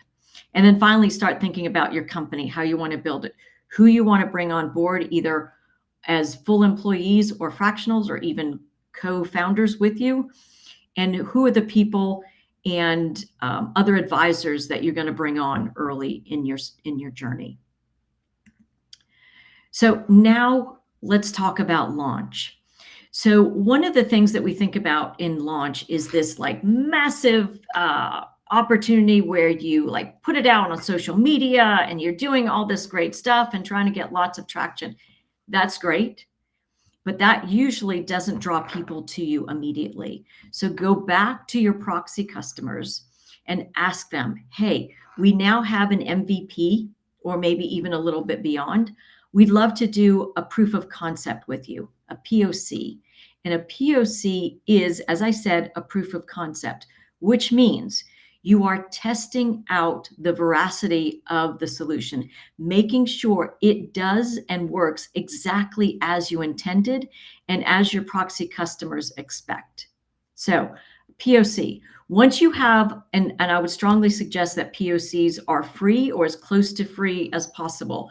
So a POC, maybe you have cloud resources that you need to use. Well, maybe the customer can help you cover those costs, or maybe they can have the solution in their tenant. Those are all great ways to reduce cost. But the POC should be as close to free as possible, and you are proving that it works. Once you have 5, 10, 7 POCs, whatever you feel is required, then you start offering pilots. And a pilot is very different from a POC, and it sends a different message to your end customer, in that a POC means unproven, kind of risky, but a pilot says proven, not risky. And what we're going to do to make sure that you don't feel a sense of risk is to do a full implementation of the solution in a small setting. So if you're working with a hospital system, it might be one hospital or one ward. If you're working with a life sciences company, it's going to be with one particular disease state or product that they sell, one particular pharmaceutical product. So you're looking for small areas to mitigate risk, but that you implement the full solution. That's a pilot. And the lovely thing about pilots is that they give you an on-ramp for the ultimate strategy of land and expand, which brings us to production. When you go into full production, and you've done a pilot for a customer and it goes well, you now say to Mr. or Mrs. Customer, okay, this went really well. You're seeing the value, the ROI that we promised is now, clearly realizable. We'd now like to ask you, where else in your organization could use this solution? Who are your colleagues leading other teams that might get value from this? And all of a sudden you're going from a small pilot to production with your pilot project customer, but also getting referrals into other parts of the organization. It's a great way to grow in a very measured, planned, and identifiable way. Now, clinical validation, that comes in the POC, sometimes in the pilot phase. But what we're doing there, and many of you are probably well adept at talking about this, is and working in these areas, is there are retrospective studies and prospective studies. So when you're in a POC state, you're going to do a retrospective study, which means your customer is going to give you access to data, and you're going to run your AI model or your machine learning model or whatever your solution is on that data. And then you're going to compare your results with the real world results. And ideally, not only are your results better, but they're actually explainable, and you can point to why your solutions and why the outcomes are better. So clinical validation, retrospective is for a POC. Prospective studies are more for later on in your process when you've now proven that it works, and you're now saying, okay, we're going to start predicting what's going to happen with these patients, and then we're going to follow their journey and ensure that that happens. So all of this needs to be tied up with your regulatory journey to make sure that you're not putting patients or your customers at risk, as well as yourself, which brings us to risk management. So think in terms of how you want to provide value to your customers, but also make sure that you're not putting them at risk. So have a risk mitigation strategy, which means understanding the regulatory pathways and making sure that you're adhering to them. That's number one. Number two, doing small pilots makes them feel better because they're not putting themselves on the line, because it's a small implementation. And if it doesn't work out, no one will really notice. The thing about risk management is that when you bring on, as an early stage company, you bring on a customer and you're doing work with them, keep in mind that you have the ability to elevate them as an individual in their organization, personally and professionally. But you also have the capability to make them look not so good. So make sure that you're working hand in hand with those early stage customers so that you can help them mitigate the risk specifically within their organizations. What are they looking for? What is success by their terms? And then finally, adoption.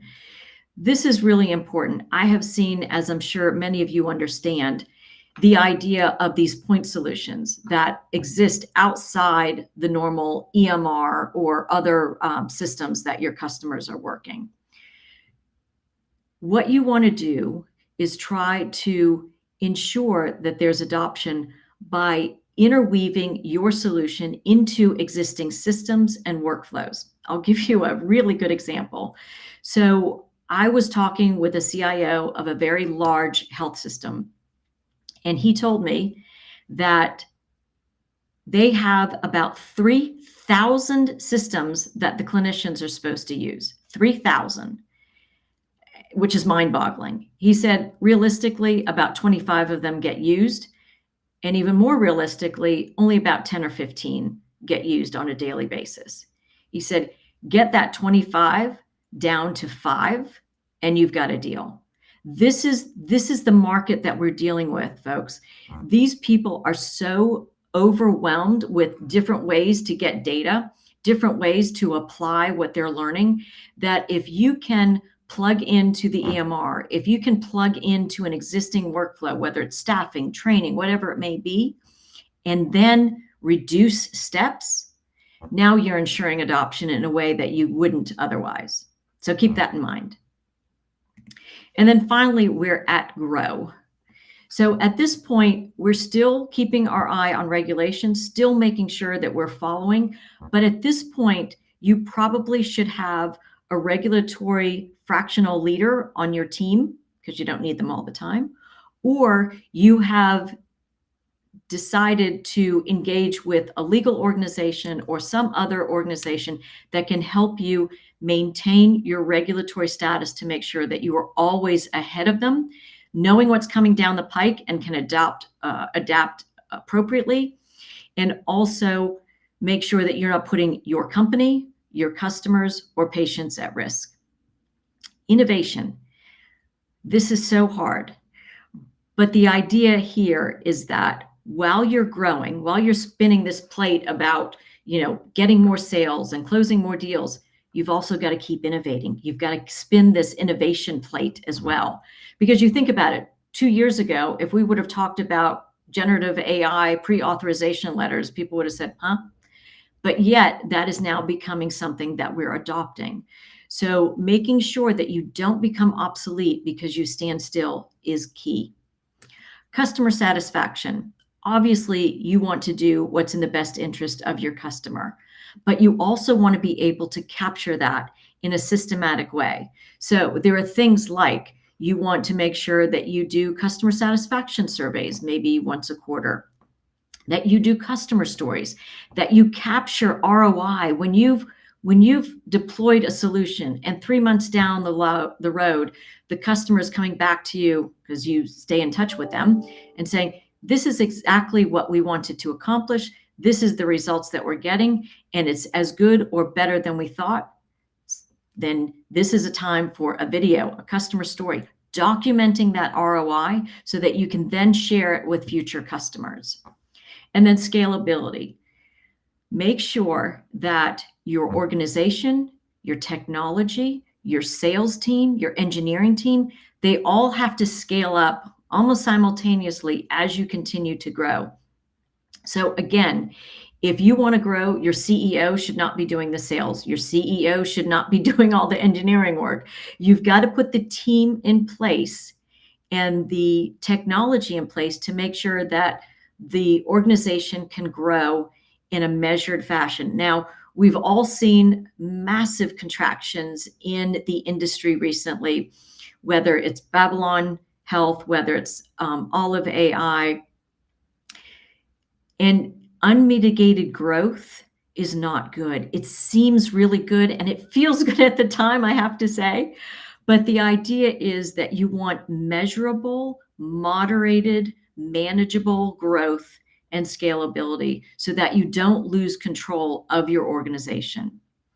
The other thing I want to say about grow is that as you think about scaling your organization, think in terms of ways that you can multiply what you're doing. And what I mean by that is, yes, you want a sales team. Yes, you want an engineering team, but you can also leverage others to help you in those areas, specifically on the go-to-market side. So for example, you're a small startup, you're working with those patients that have diabetes and COPD, you've got a good solution, it's proven out, you're a product market fit, and now it's time to scale. Well, maybe there's a systems integration partner that wants to work with you and be your deployment engine, which would be huge, right? Because they have a huge list of customers that you could leverage for your benefit. Or maybe there's an adjacent solution that you could white label your solution to, and they become a distributor for you, and they carry the weight of deployment, sales, and all of those things. So you want to be scalable. You want to have the opportunity to grow on your own terms, but don't think you have to do it all yourself. Make sure that you have a core team that can help you grow, but also look for those partnerships and distribution channels that you can also leverage to grow even faster. So here are some final kind of helpful tips for founders.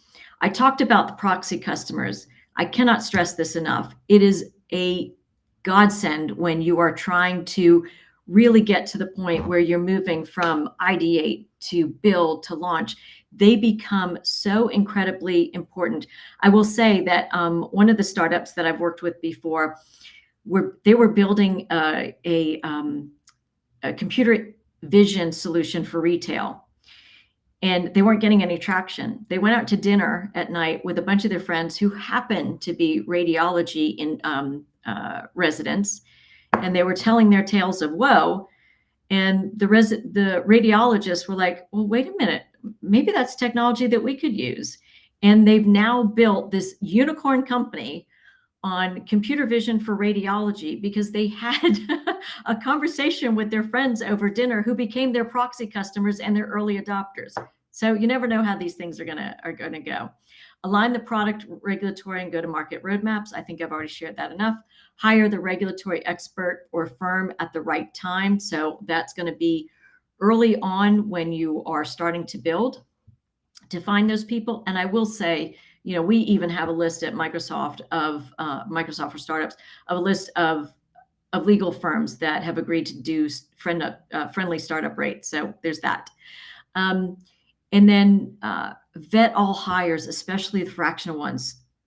I have heard multiple times, we hired this fractional CTO, or we hired this fractional regulatory expert, or we hired this person or that person, a fractional go-to-market lead, and it didn't turn out well. And in many cases, because those people were not vetted properly, the startup is out cash without the product that they were expecting from those fractional people. So dive into your networks and check references. Please check references. Oftentimes you'll have a great meeting with somebody and you're like, we see eye to eye, like this is happening. And you're like, we don't need to do references. Yes, please, please, please do references. And then finally, establish and promote your wedge offer. So we talked about POCs, the proof of concept. We talked about a pilot, which is a small implementation of the full solution. But when you're in kind of that growth and scaling mode, you want to also have what we call the wedge offer, which is basically some kind of free demo experience where people can start to feel what it's like to use your solution for free or for very close to free. I'll give you a couple of examples. If you have a SaaS solution, you can set up a dummy account with dummy data and go, here's your demo login, go in, play with the data, see the dashboards or see the visuals, whatever it may be. But this is a way to play it. It doesn't cost you anything other than a little tiny bit of extra infrastructure and someone to set up those demo accounts. So that's one way to do it. Another way to do it, and one of my favorite startups does this really well, they actually have a digital front door solution. And what they will do is come to the first meeting with a demo based on the customer's website. So they'll scrape the website and do a kind of a basic demo, but it's so visceral for the customer to see their website, their information, their pharmaceutical drug being included in this demo. So think of interesting ways to do these kind of wedge offers that will get people excited and cause them to pull the trigger on moving to the next level with you. So I do have some information about Microsoft for Startups, not because I want to do a commercial, but because I want to make sure everyone knows the resources that are available. But I want to check in with Chris and make sure where we are on time and that this is okay. Chris, you there? Yes, we do have time, Sally, and so we have a little time. I want to leave about maybe 10 minutes before the top of the hour for any questions and that type of thing. So great. We have time. Okay, thank you. So Microsoft for Startups is designed to help early stage founders from ideation all the way to exit, whatever your exit strategy is. And we didn't even talk about that, but that's for another webinar perhaps. But the idea here is we're really trying to enable early stage companies to use our technology to bring innovation into the ecosystem. And so this is across all of our segments of some of the startups that are in our program. Now, we do offer a variety of great assets for our startups to use. The program is free.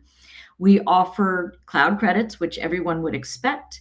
There's also opportunities to use some of the best development tools on the planet, so GitHub and Visual Studio. And then we also give you tools to build your company, so things like LinkedIn and dynamic CRM to manage your sales processes or cases or anything like that. So we're really trying to give you both the tools to build the technology that's going to support your company, as well as the company itself. So all you have to do is go to startups.microsoft.com to get started. It's a quick application. We have a very good SLA. We get back to you in a few days to let you know that you've been accepted or not. It is pretty easy. If you have an idea, really just an idea, that's enough to get started. You start with about $1,000 worth of cloud credits, plus the ability to go up to $150,000 worth of credits. We also have, as I would be neglecting you if I didn't mention, all the AI tools and capabilities that we have to offer. So when you get your cloud credits, all the Azure AI tools that are part of those cloud services are also available for use. And then we have a bunch of people available to help you out. So for example, we have our Azure technical advisors. So once you've started to build, you can set up time with these folks and they'll give you help on making architectural decisions or providing guidance on the best database, for example, because we have so many to use for your particular solution. And then we also have what we call our expert network, which is a bunch of Microsoft people from all walks of Microsoft life who have agreed to take half-hour calls from startups who ask them for direction and guidance. And I will say from my own empirical evidence, it's usually not, hey, we get on a call for 30 minutes and I'm done. There's usually an ongoing conversation. So think in terms of, maybe checking in every quarter or something like that. And there are opportunities to connect with fellow founders. So we really try to bring a holistic, very supportive experience to our founders. So as I said, we've got a ton of AI models and tools that we can make available to you through our program. Now, I'll also say, especially for those of you that may have missed it, at the Health Conference in October, Microsoft for Startups announced a partnership with NVIDIA Inception, their startup program specifically for health and life sciences, which is going to provide opportunities. And we're starting with a small group because we act like a startup and we're doing a pilot first. But we're going to be doing a small pilot where we identify a small group of startups that we will do a small group from Microsoft for Startups, a small group from NVIDIA Inception, and do joint technical engagement and go-to-market support. And the idea here is that we're going to identify those high potential startups and accelerate their growth and their adoption of AI tools in a way that serves them and their end customers. So we're very excited about that. There's a couple of blog posts and a few articles about that. If you've not seen that, you feel free to go to Bing or your favorite search window to find that, or ask Copilot. And we also have quick start AI templates, which really make a difference. These accelerate the development of your solution. And, they're not going to help you build your solution from beginning to end. That's not the point. They are designed to give you foundational elements so that you can work on the things that are unique to the startup and the solution that you're building, not on the foundational elements that are probably common across many startups in the ecosystem. Oh, and yeah, your data will never be used to train our models. So one of the predominant guiding factors at Microsoft and Microsoft startups is your data is your data. We don't look at it. We don't use it to train our models. And so you never have to worry about where your data is going or how it will be used.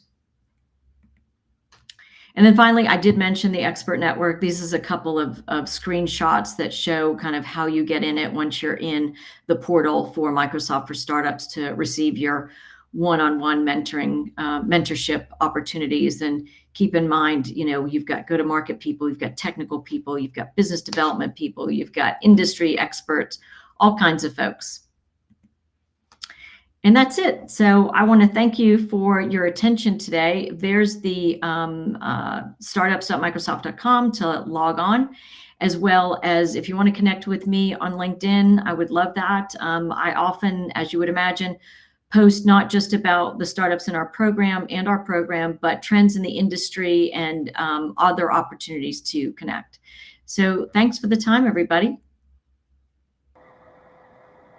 Thank you so much, Sally, and once again for delivering a fantastic presentation. We had a lot of feedback in the chat box there. I see a question that came in. It said that, do you think that the FDA is becoming a little more proactive and an innovator friendly with some of the new, I guess, of their new initiatives? I would say yes. Generally speaking, yes. I think all the regulatory bodies have come to the realization that this stuff's not going away.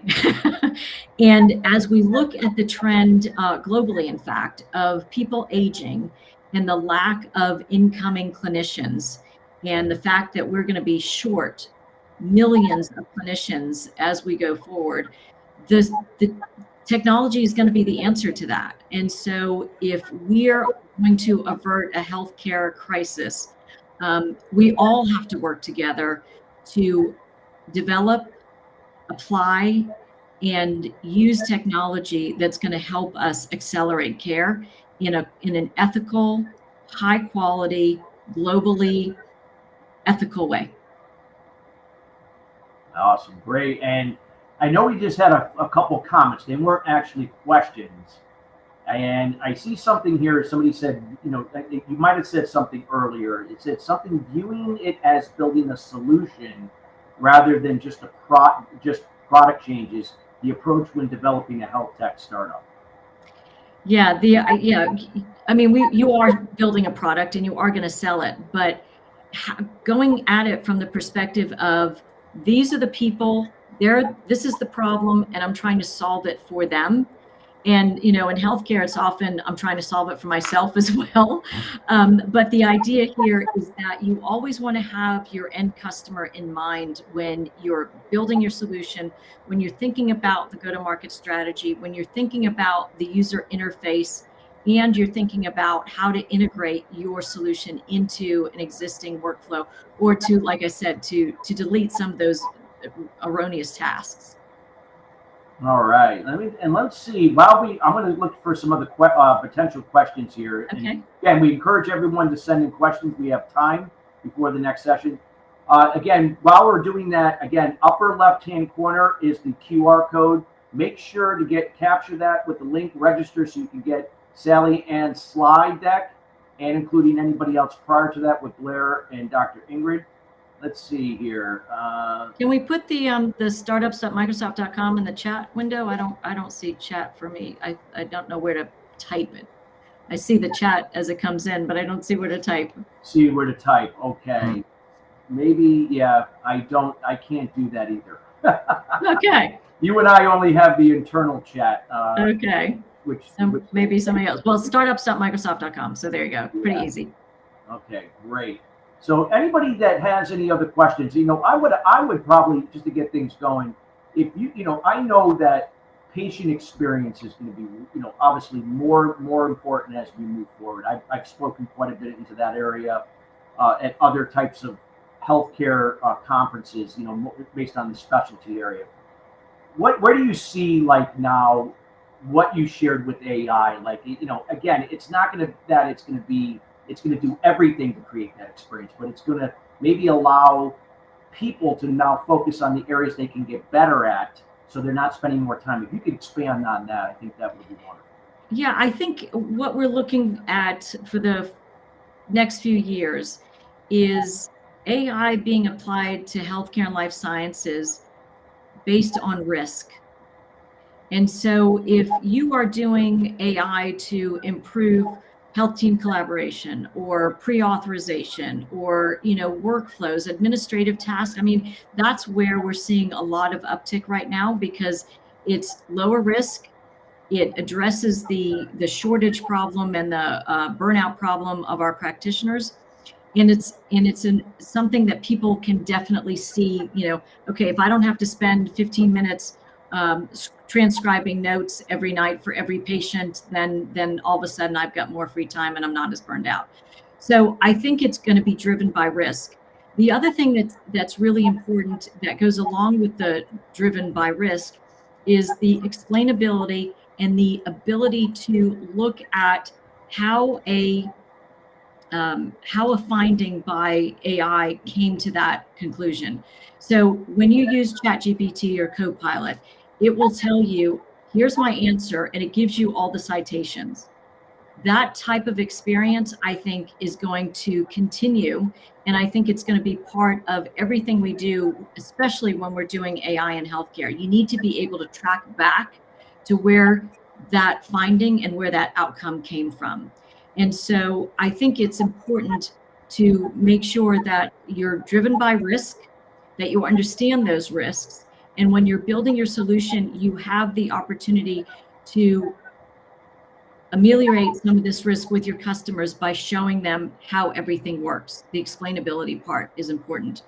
But as we move from administrative, we are now seeing clinical decision support. So what does that mean? That means that there's a human in the loop, that the AI model says, this is what the image says, this is what we think the diagnosis is, and the human goes, oh, okay, I agree with that diagnostic evaluation, and I'm gonna move forward with treatment based on that diagnosis.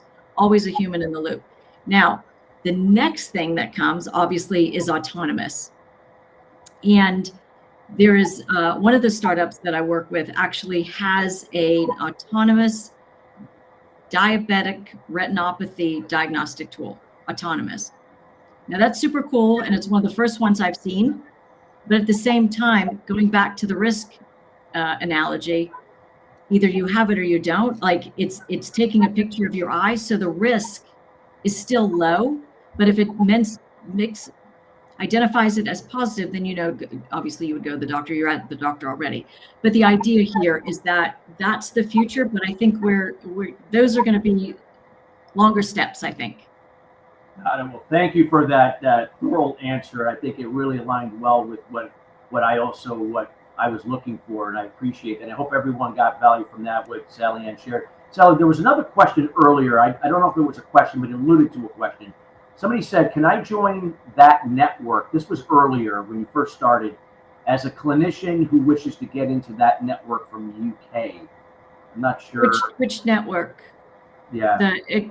So the Microsoft for Startups program is global. So the expert network and all of that is 100% global from anywhere in the world. Maybe that's what they alluded to, but that was the question. And then we have another one down here. There was, it said, there was an issue when a hospital buys an expensive package like Epic or Cerner. They don't want to pay for anything else, as interoperability and cost are not good. It wasn't a question, but somebody made a comment that there. Yeah, so actually, there's the Epic Apple Orchard, and yes, it is arduous, and now Cerner is owned by Oracle, so that adds additional complexity. But the fact of the matter is that if you have the desire to do so, there are ways to integrate solutions into Epic and Cerner. I've seen it happen. Now, keep in mind that there are organizations that specialize in these integrations, so it doesn't mean you have to figure it out yourself. For example, there's a company called Redox. That's all they do, is they help startups integrate their solutions into, and they all came out of Epic. So that's one. The other thing is, I know that we have, and I'm sure the other cloud vendors do, we have APIs that you can use that help you transfer data in and out of Epic and the other EMRs. So look for those if you want to build it yourself using kind of ready-made APIs, or you can go to a Redox and other companies that are specialized in these integrations.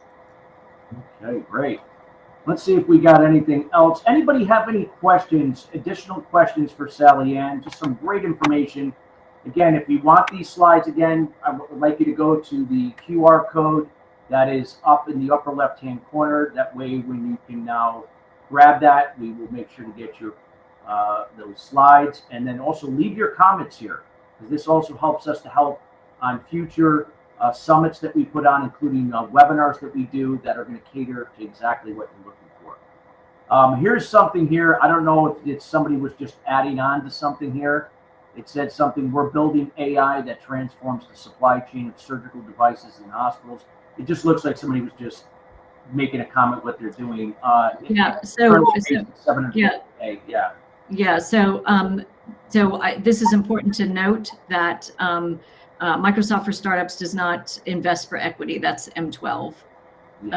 That's our investment arm. So if you're looking for investments, go check out our friends at M12.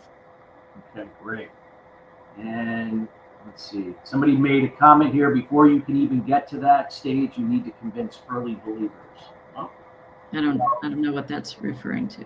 Yeah, that might be with the startups, maybe perhaps with that. Always, anytime that you really got to be able to connect the dots beforehand. I know dealing with a lot of startups, you got to be able to do a great job of doing that, especially when it's pre-rev in this case. If you're looking to get people on board for that. Yeah, somebody did confirm M12 here, what you just said.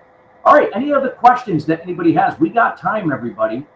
As we mentioned, Sally Ann filled in not only for her original spot, but also took for the other speaker that for some reason could not make it.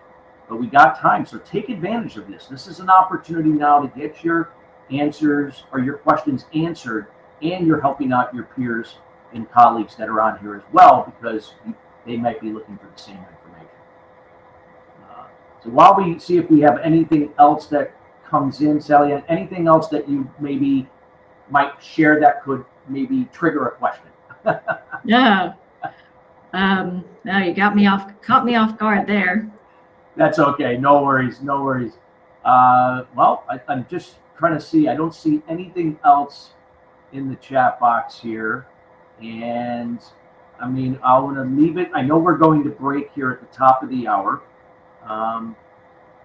Somebody says that you have a great book. You should check it out. Yep, you mentioned your book. So somebody just encouraged that everybody should check out your book. So we definitely endorse that. Okay, here's something here. Sally, it is. Oh, yeah. Your suggestions are tactical rather than strategic. Before you can even get to API integration stage, you need to. Absolutely. I totally agree with you.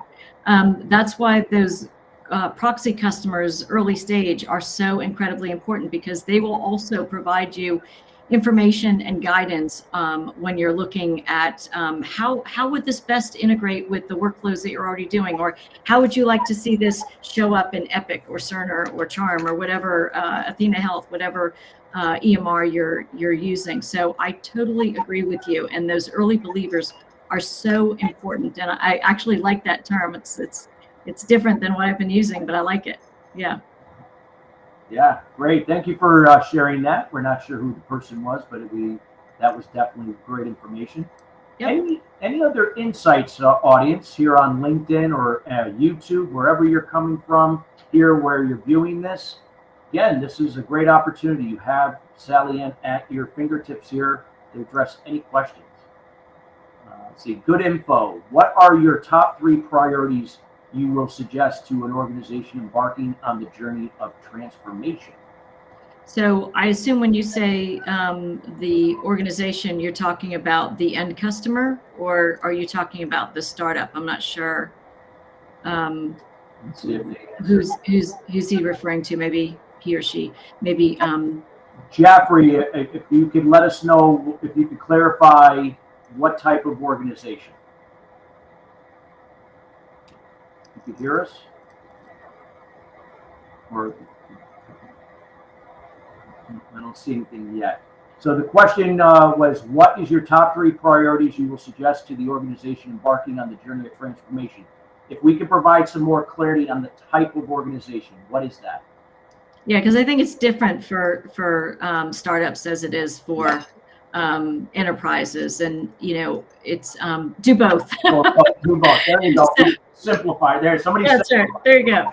So I think startup. So I think about the fact that it's important to realize if you're building a solution for a particular set of customers, it's important to be somewhat kind and empathetic to their current work environment. And in healthcare, it's usually overwhelming, but also how they want to do their job and how you can kind of give them the license to influence what you're building and give them that voice. And I think working with those early stage customers, the proxy customers, the believers or whatever, you want to put them in the forefront. Make sure you pick well, because if you've picked the wrong people, they'll take you on a trip that you won't want to go on. But it's important to keep the customer in mind first and foremost. Secondly, I think it's important to kind of follow Occam's razor, like do what makes the most sense, what is most not only beneficial, but simplest. One of the things I've seen are these elaborate architectures that, have all these different tentacles and, this tool from this cloud vendor and that tool from that cloud vendor. Make it easy for yourself. And then finally, think in terms of the value proposition. You want to be empathetic to those customers when you talk about change management, but you also have to talk to them in their language.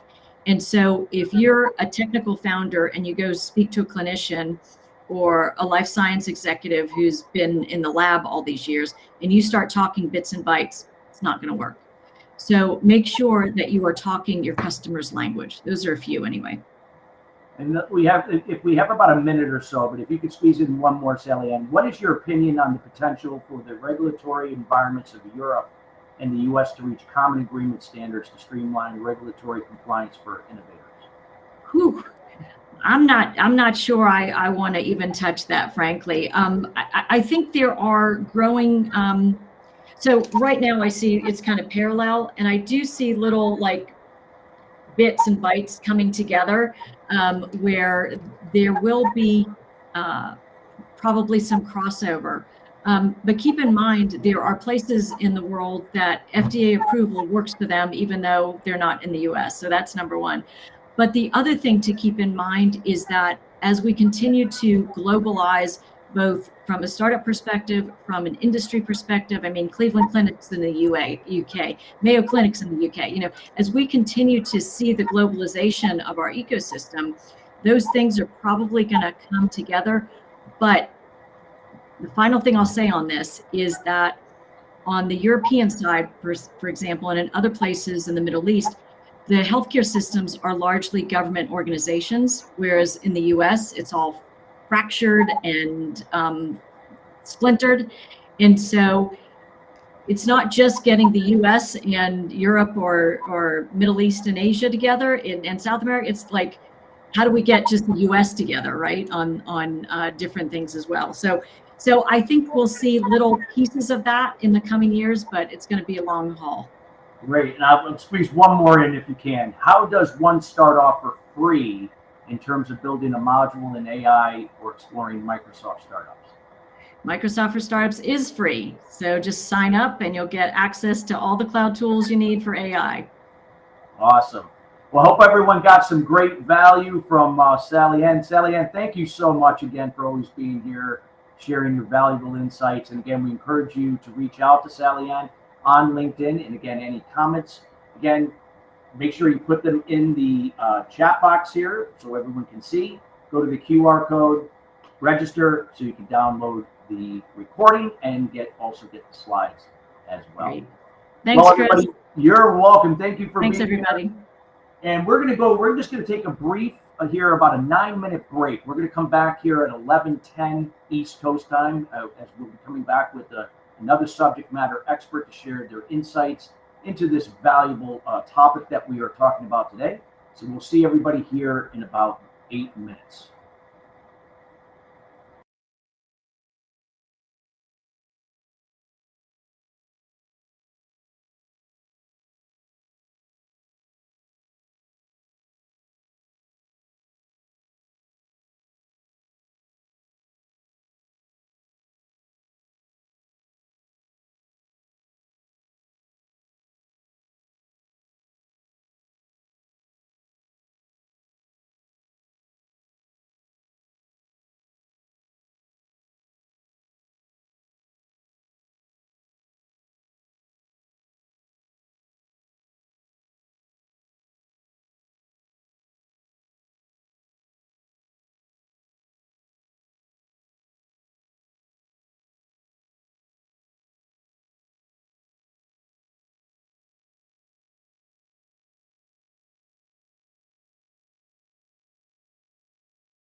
To Glorium Technologies Knowledge Hub. In this video, we'll go through the process of developing a telemedicine app. Meet Frank, a physician who embarks on a journey to become a startup founder.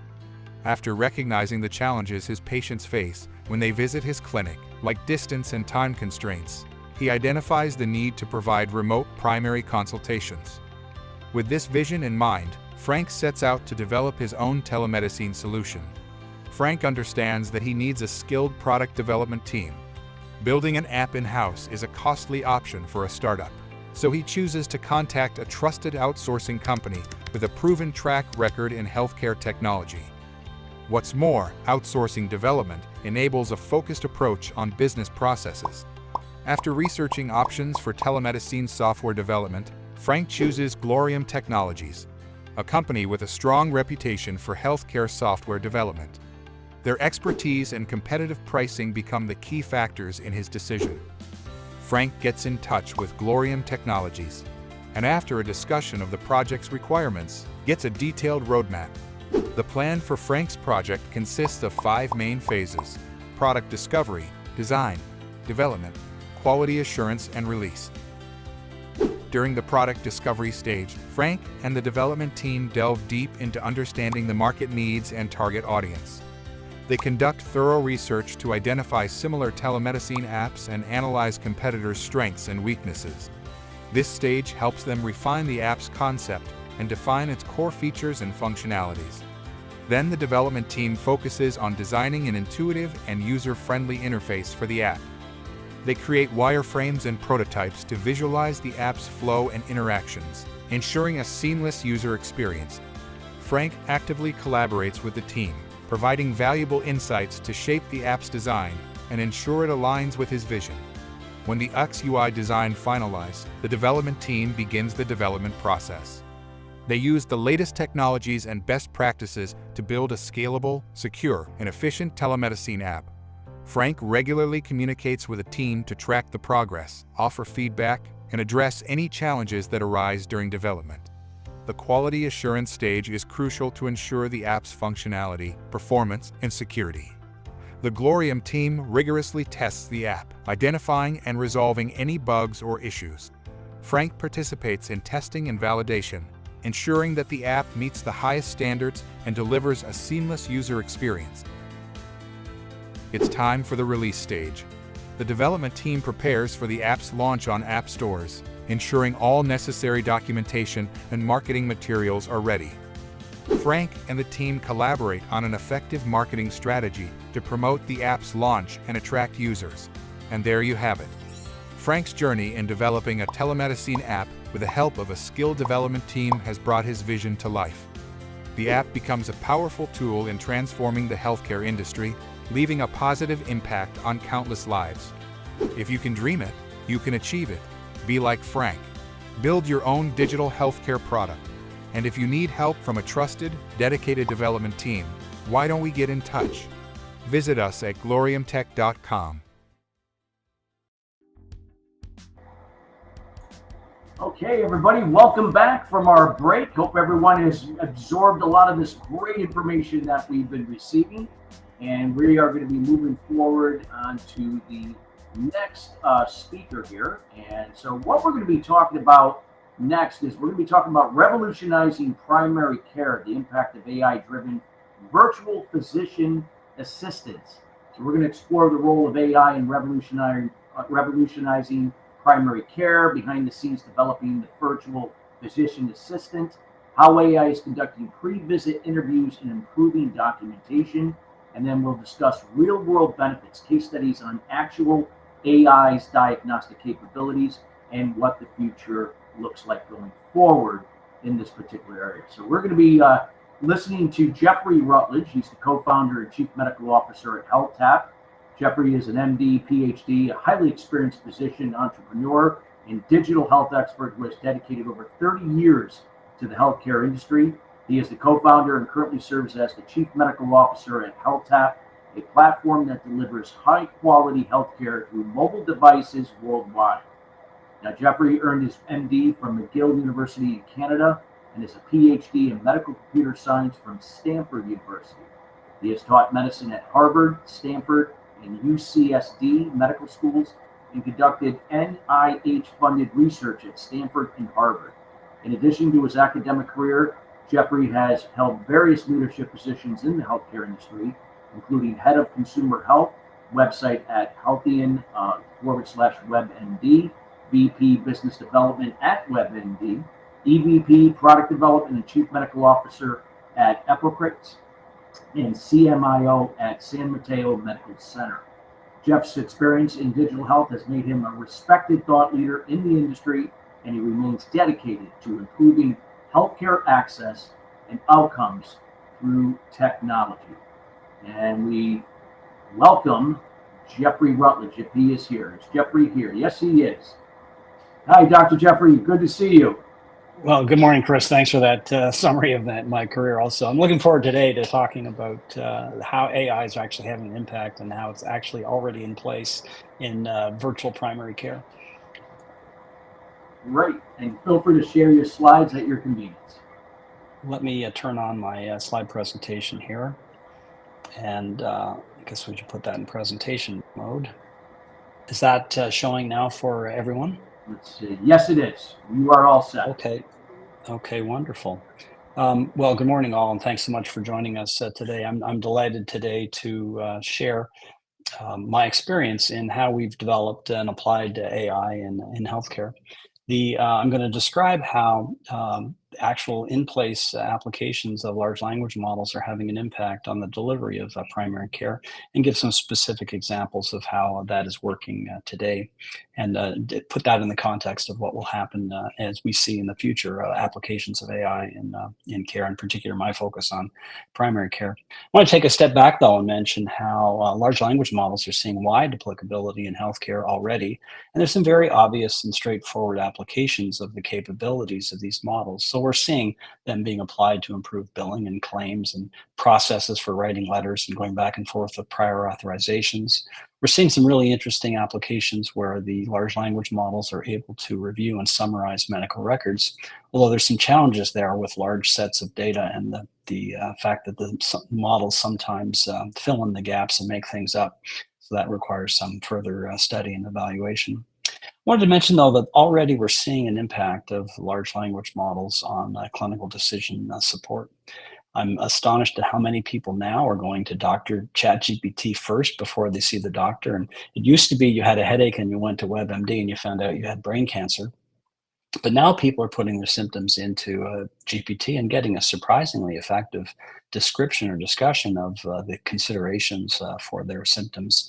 And similarly, doctors are now able to use GPT. And I think we're seeing an increasing skill set among doctors who are able to ask complex, challenging questions and get really helpful answers based on the integrated knowledge, the information inherent in the training sets for the large language model.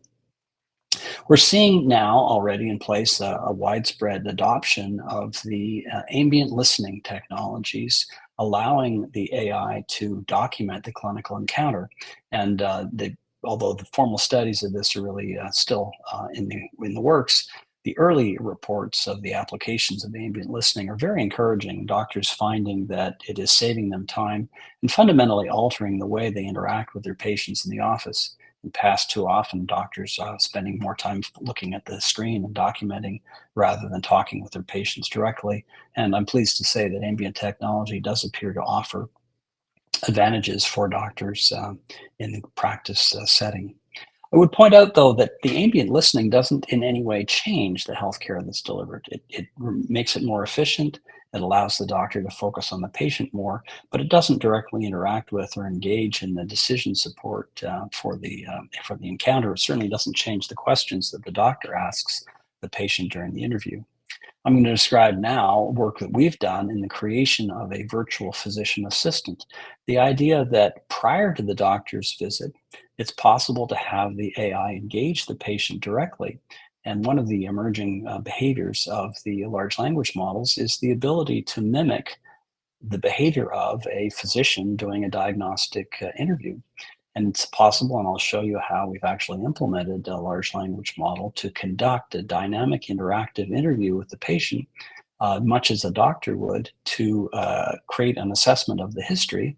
And then with that assessment, create a note in the style that a doctor would write for the subjective component of the chart.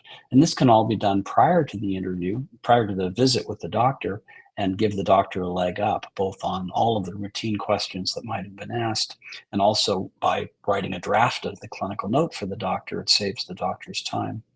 As a result of collecting the information during that interview, the AI is also able to create a differential diagnosis, and I'll show you some studies we've done of how effective that diagnosis is compared with the doctor's assessment.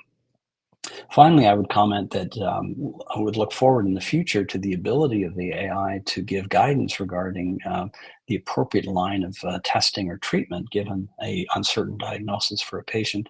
And I would point out that to date, that's not been one of the weaknesses of large language models are the difficulty in managing uncertainty, and more important, the challenges in doing planning.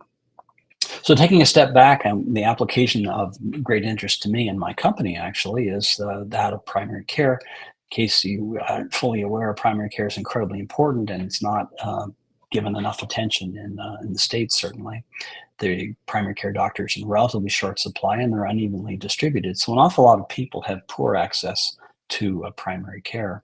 And primary care is really important because in the presence of good primary care, people live longer and their total cost of care goes down.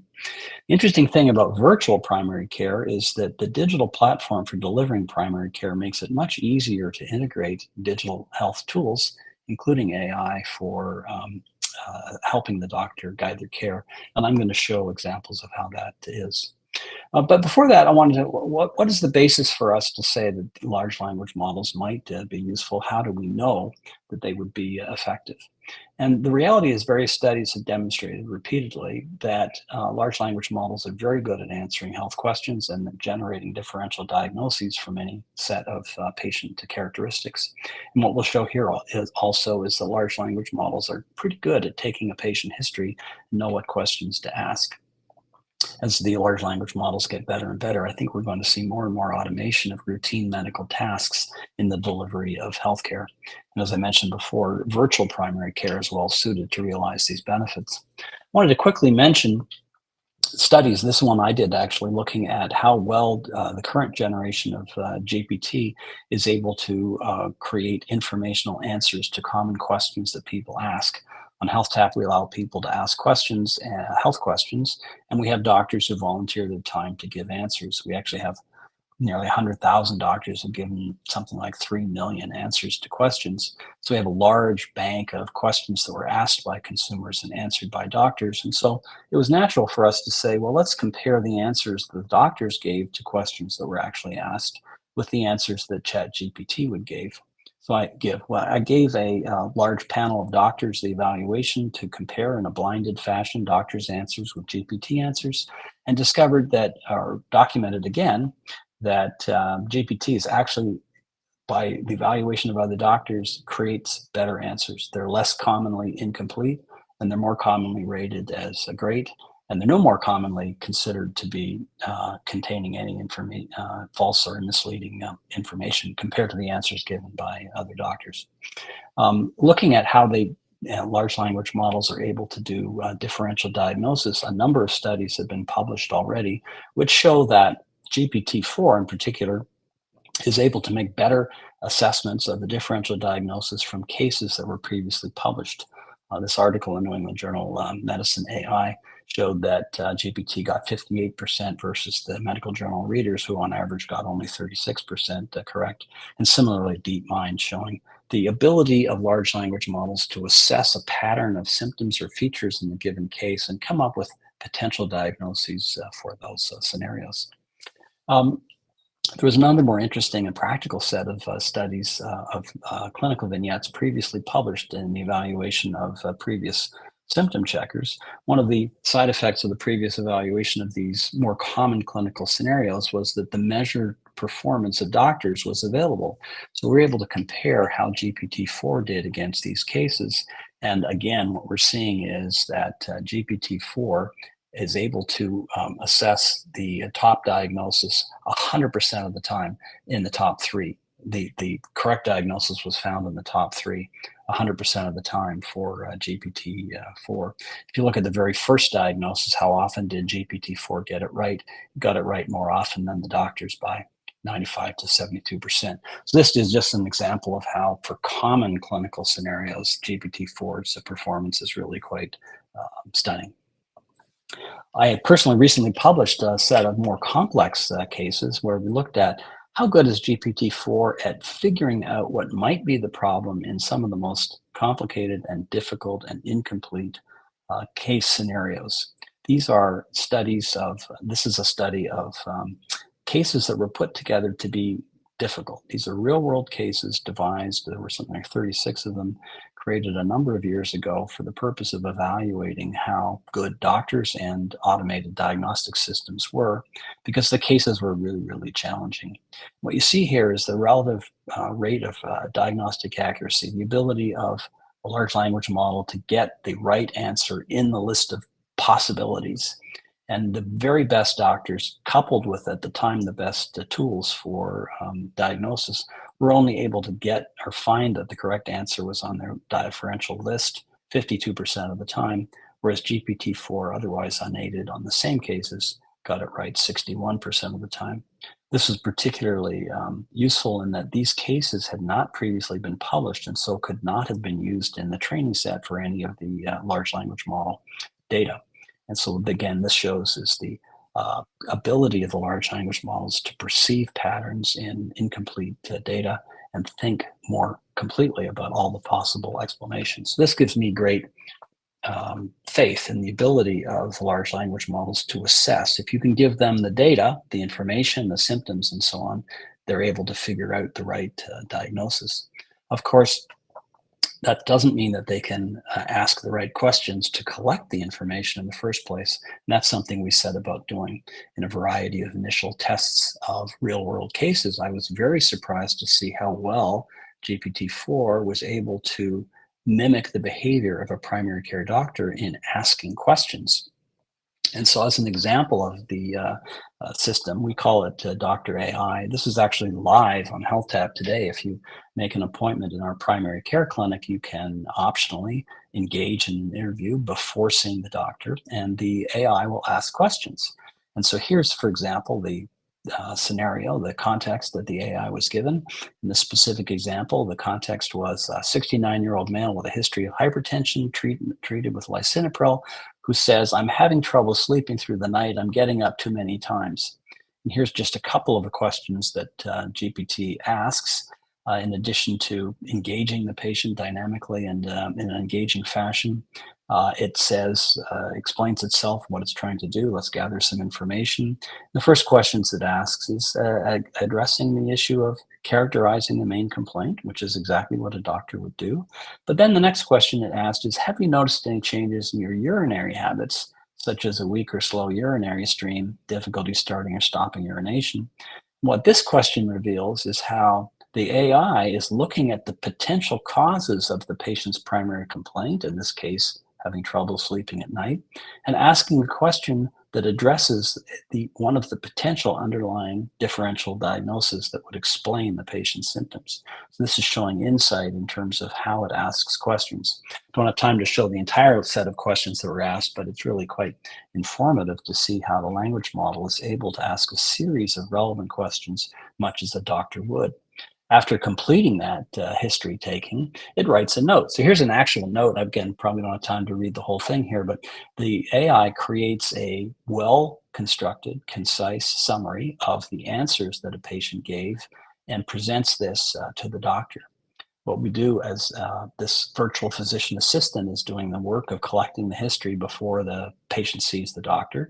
And the doctor starts the visit by reading this note and seeing the answers to all the initial questions the doctor would ask. Now, currently in our implementation, we're not showing the doctors what the AI thinks could be the explanation now that it's got all the answers to the questions on history. But I will show you that in this particular case, The AI said, well, there's a number of things that could explain it, but the number one is benign prostatic hyperplasia or prostatism, which in fact is what the cause of this patient's symptoms were. And interestingly, the AI also documents or prompts the doctor to think through a number of other explanations for the various symptoms that the patient has. And it's a checkoff list for a doctor to consider. Are there other things that might be going on here in this patient? Interestingly, in implementation of a large language model in the actual process of care, we should ask, how are we going to evaluate its effectiveness? And I would suggest that there's several things we need to focus on. The first being, could it be cause harm? Could this system be causing harm to our patients? First, prima non nocere, the first thing we must do is not cause harm.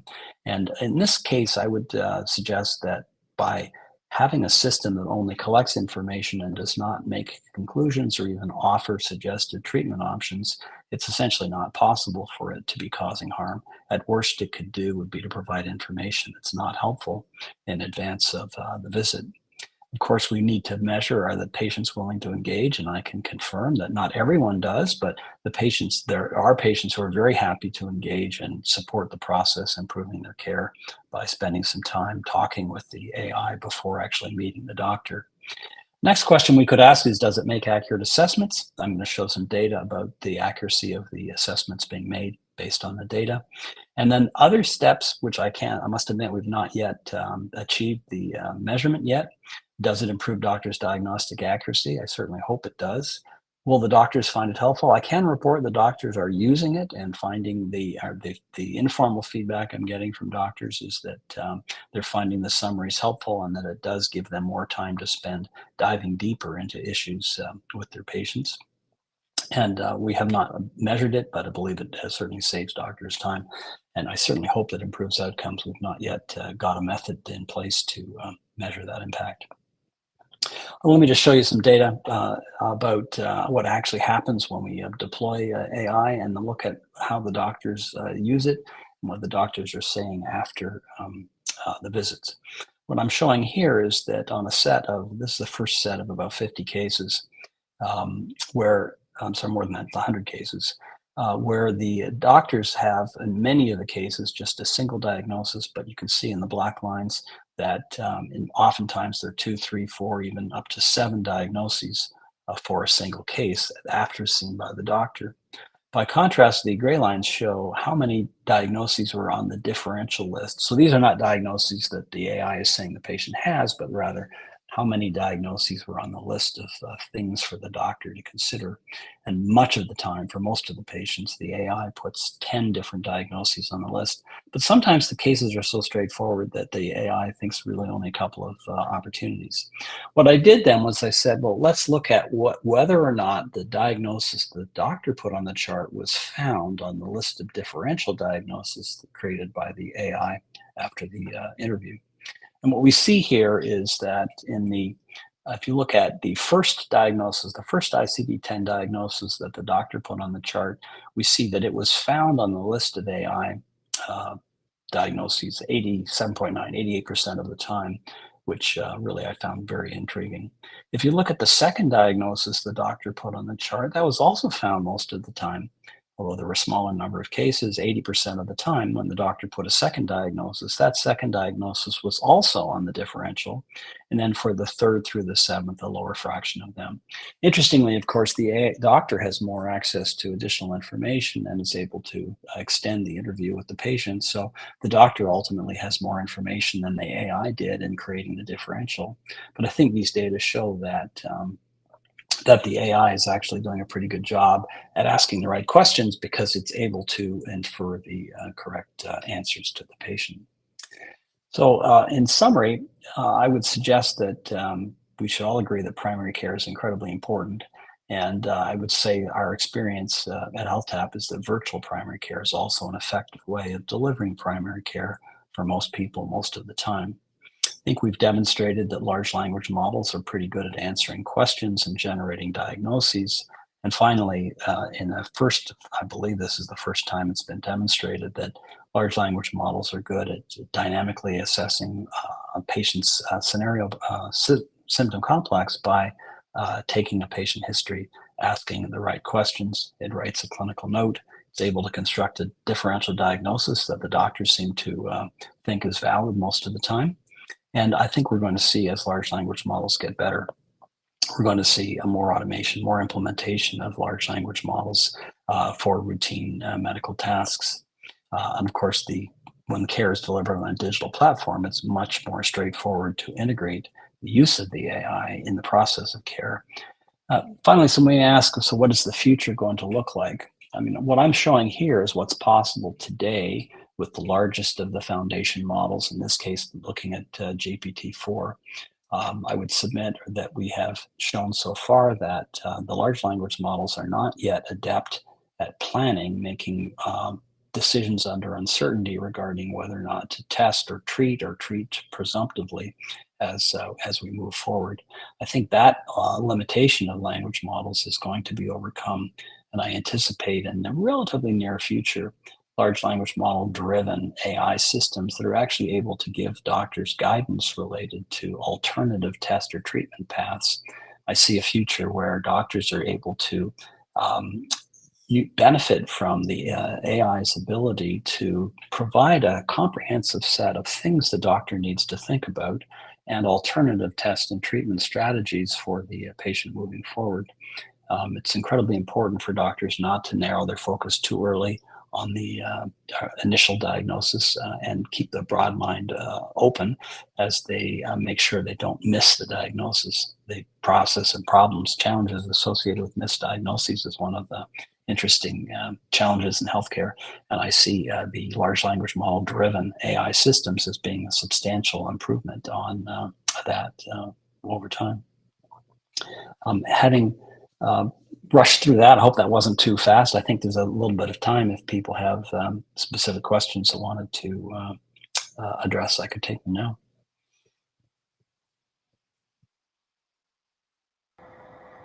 Thank you, Dr. Jeffrey, for a great presentation. Yeah, we have it looks like there's a question here. It says GPT-4 is just an algorithm or a tool, if you will. It is an issue that is, let me just see if I read this right, non-deterministic and inconsistent, even when the input data is identical. This is a real roadblock, inconsistency. How do you tackle this? Well, it's really interesting it addresses the issue that there's no one right answer. And interestingly, there's a parallel. The large language models behave in a manner that is surprisingly effective. It doesn't. If you went to 3 different doctors with the same scenario, you would not expect to get the same questions being asked by each doctor. But you would hope that each doctor, based on the foundation of knowledge and experience, would lead to the same conclusion, which is hopefully the right answer for a patient. So it doesn't bother me that in different scenarios, the AI might ask different sequence of questions if in the end it gets to the right place. So this is a feature, not a bug, if you will, for the use of large language models. It's a separate issue to ask how effective and how accurate are the models, and that's something which we have to demonstrate through implementation. And I would point out that in all fairness, we have to evaluate doctors in a similar way. And it's quite a challenge to evaluate how doctors perform given this variability. When you look, for example, at a concrete question to ask, the doctor asked a question, was that the right question to ask? That's very hard to determine, because even if the answer to the question was no, it might have been an important question to eliminate some possibility it was on the differential. And if the answer is yes, then maybe that's useful, but it's not but it doesn't drive the differential. It's quite a challenge to know how to evaluate a sequence of questions that are asked by a doctor during an interview. It's much easier to look at what was the net result. What did they think was going on? Was that right or not? And and then you can have secondary measures of, did it ask the fewest number of questions that got to the point most quickly, or was it consuming more time than was needed? So the efficiency of the process is also something we have to measure over time. Okay, great. And then we just have another, I don't know if it's a question, but it was something that was shared here. Let me just go down. It said HIPAA in the US created this enormous entry barrier in terms of legal implications if there is an accidental data leak. That's why healthcare operators opted not to share the fee, PHI, creating a highly fragmented data environment, practically impossible to reconcile when crossing ecosystems between different healthcare and operators and vendors. I don't know if you want to elaborate there. Well, we're identifying a huge issue for delivery of healthcare in the world, but also in particular the focus on the regulations and approach within the U.S. It's certainly true that there's a variety of economic and other incentives that have caused or limited the sharing of data. I mean, I'm pleased to say that with new frameworks that we're seeing some reduction in the barriers for sharing information and gaining access. Right now, we're working very hard at HealthTech, for example, to be able to collect all the information that a patient has in the universe of healthcare within the U.S. that they've previously delivered in order to inform the care they get now. And it continues to be a challenge. Great. And Dr. Jeffrey, we're going to have you do a 1-minute testimonial. But before you do that, for your experience on the platform, somebody had a question here. Perhaps we can employ AI agents to increase the precision of the answer by narrowing down the scope. I don't know if it was a question, but it was, I don't know if you wanted to elaborate on that. Well, there's a variety of use cases, and focusing the AI to support ingoing processes of care is a general theme, right? How do you use the AI? And what we're seeing, and I would mention, I guess I implied this, but I don't know that I said it, over time, we're going to see these AI as tools that support processes of care where the fundamental decision and responsibility for those decisions will remain with a human expert. In the distant future, we may have a true holographic doctor like we saw in Star Trek, where they take full responsibility for end-to-end care. But in the interval, in the next decades, I think, we're going to see tools that support by giving information and guidance to doctors, enabling them to make better care and better decisions.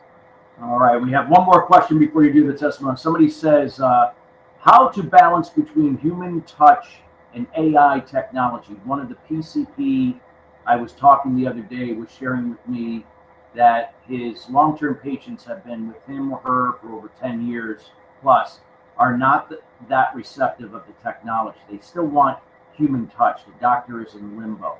Any suggestions how to, I guess, allay doctor-patient's fear of AI technology? Well, I'd like to confirm that that's an incredibly important part. It has to do with trust and the relationship between the doctor and their patient. I would suggest that the power and the value of the AI is going to be to automate the parts that can be automated, to provide more time for the doctor to spend connecting directly with their patient, addressing the emotional and social issues that they might not have. Right now in primary care, is often you've got a 6-minute visit, and in order to figure out the medical issues, there's no time to address the social issues with the patient. If you can address all of the routine automated medical decision-making information collection in advance, then you're giving the doctor time to actually do the most important things. So we're not saying the AI is going to replace the doctor, but doctors using AI will be better than doctors that don't use AI. Thank you so much, Dr. Jeffrey. Would you mind giving us a 1-minute testimony about your experience here on the platform? I think this platform has been an incredibly effective and wonderful way to demonstrate how people can come together and learn from others. It was a real pleasure to be able to present in a concise fashion a series of results to share with folks and to hear back their feedback and questions regarding the presentation.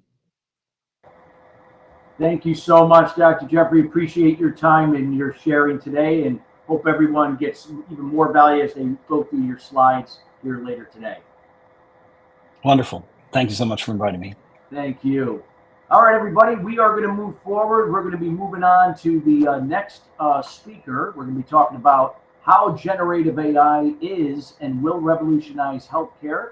And we're going to be talking with Dr. Amit Sawant. He's the Chief Operating and Product Officer at Somatix. If I'm saying that correctly. He's an award-winning customer-centric leader with extensive experience in enterprise and consumer space at Somatix, Dell, Riverbed, NetApp, and TCS, with a strong track record of delivering groundbreaking products in the areas of data analytics, AI, ML, data management, SaaS, and security. He has an exceptional ability to translate concepts into reality through thought leadership, collaboration, and negotiation skills. He also serves as a consultant, startup advisor, leadership mentor, and career coach. Dr. Sawant holds an MBA from the Wharton School, University of Pennsylvania, and a PhD and MS in computer science from North Carolina State University. And without further ado, we welcome Dr. Amit to the stage here. Hi, Dr. Amit, how you doing? Hi, can you guys hear me? Yes, we can hear you. Welcome. Can you hear us?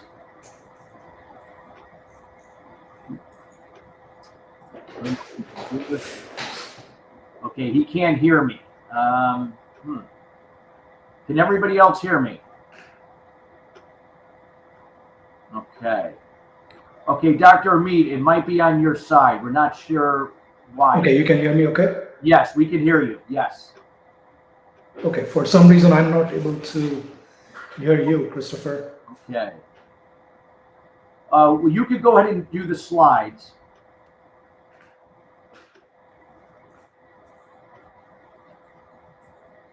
Well, there we go. Okay, so I'll continue with this. Good morning, everyone. My name is Amit Sawant. I'm the Chief Operating Officer and Product Officer at Somatix. We are a remote patient monitoring company where we use our patented gesture-based detection technology to collect data 24/7 using wearable devices such as your smart bands, whether it's your Apple Watch, Samsung smartwatches, or even our own custom-built smart band. So based on that, we collect this data 24/7 and provide clinical insights. In the use cases that we're going after is elderly patients in nursing homes, hospital settings, and so on, and then help their caregivers to take better care of those patients. So in one word, I can describe that I'm a data guy.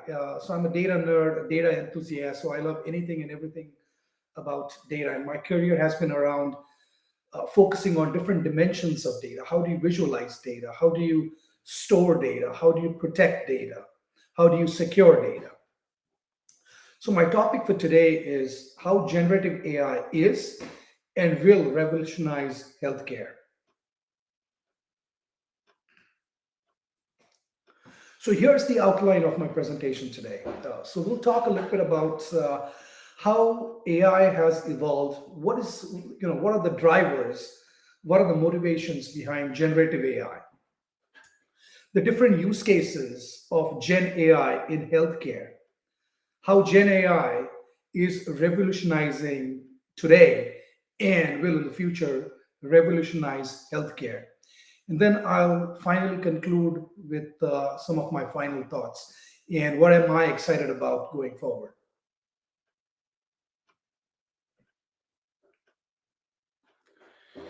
So here's a graph that shows how AI has evolved over time. We started with intelligent automation, automating workflows. Then we incorporated speech recognition, predictive analytics, then different aspects of machine learning, computer vision, NLP, deep learning. Now we are into conversational AI, autonomous systems.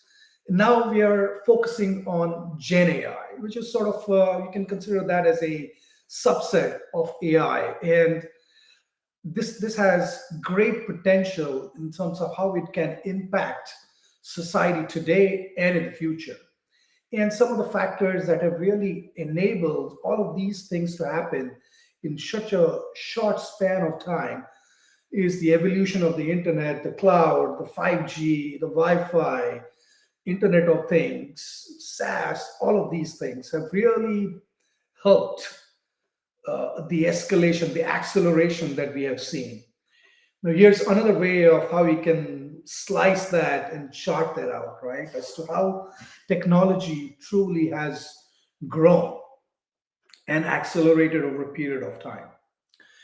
So this chart on the right shows as to how we have been able to scale because of, the data has been increasing for quite some time.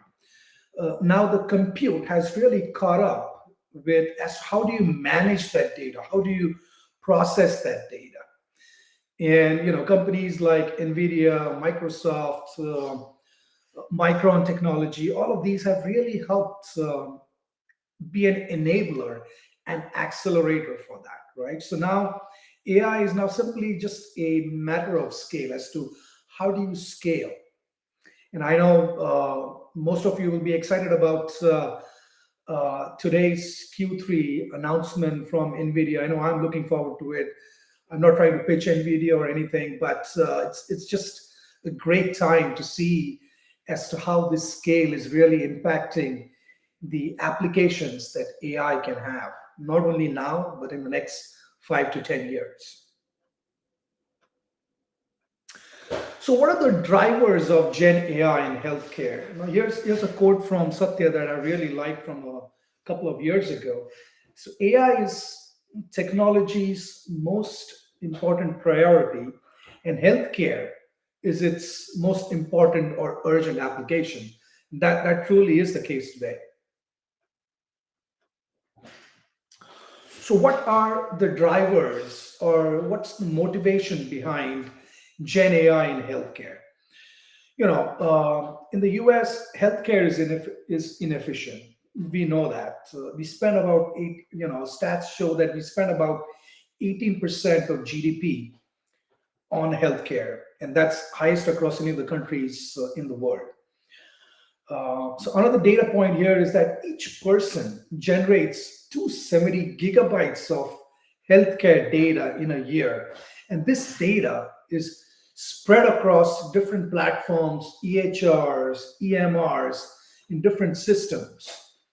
So how do you truly leverage all of that data and make it effective for people, whether it's for the patients, for the healthcare providers? So that's truly is the challenge. I know some of the speakers earlier talked about integration, interoperability, and those are really critical aspects that we should be focusing on.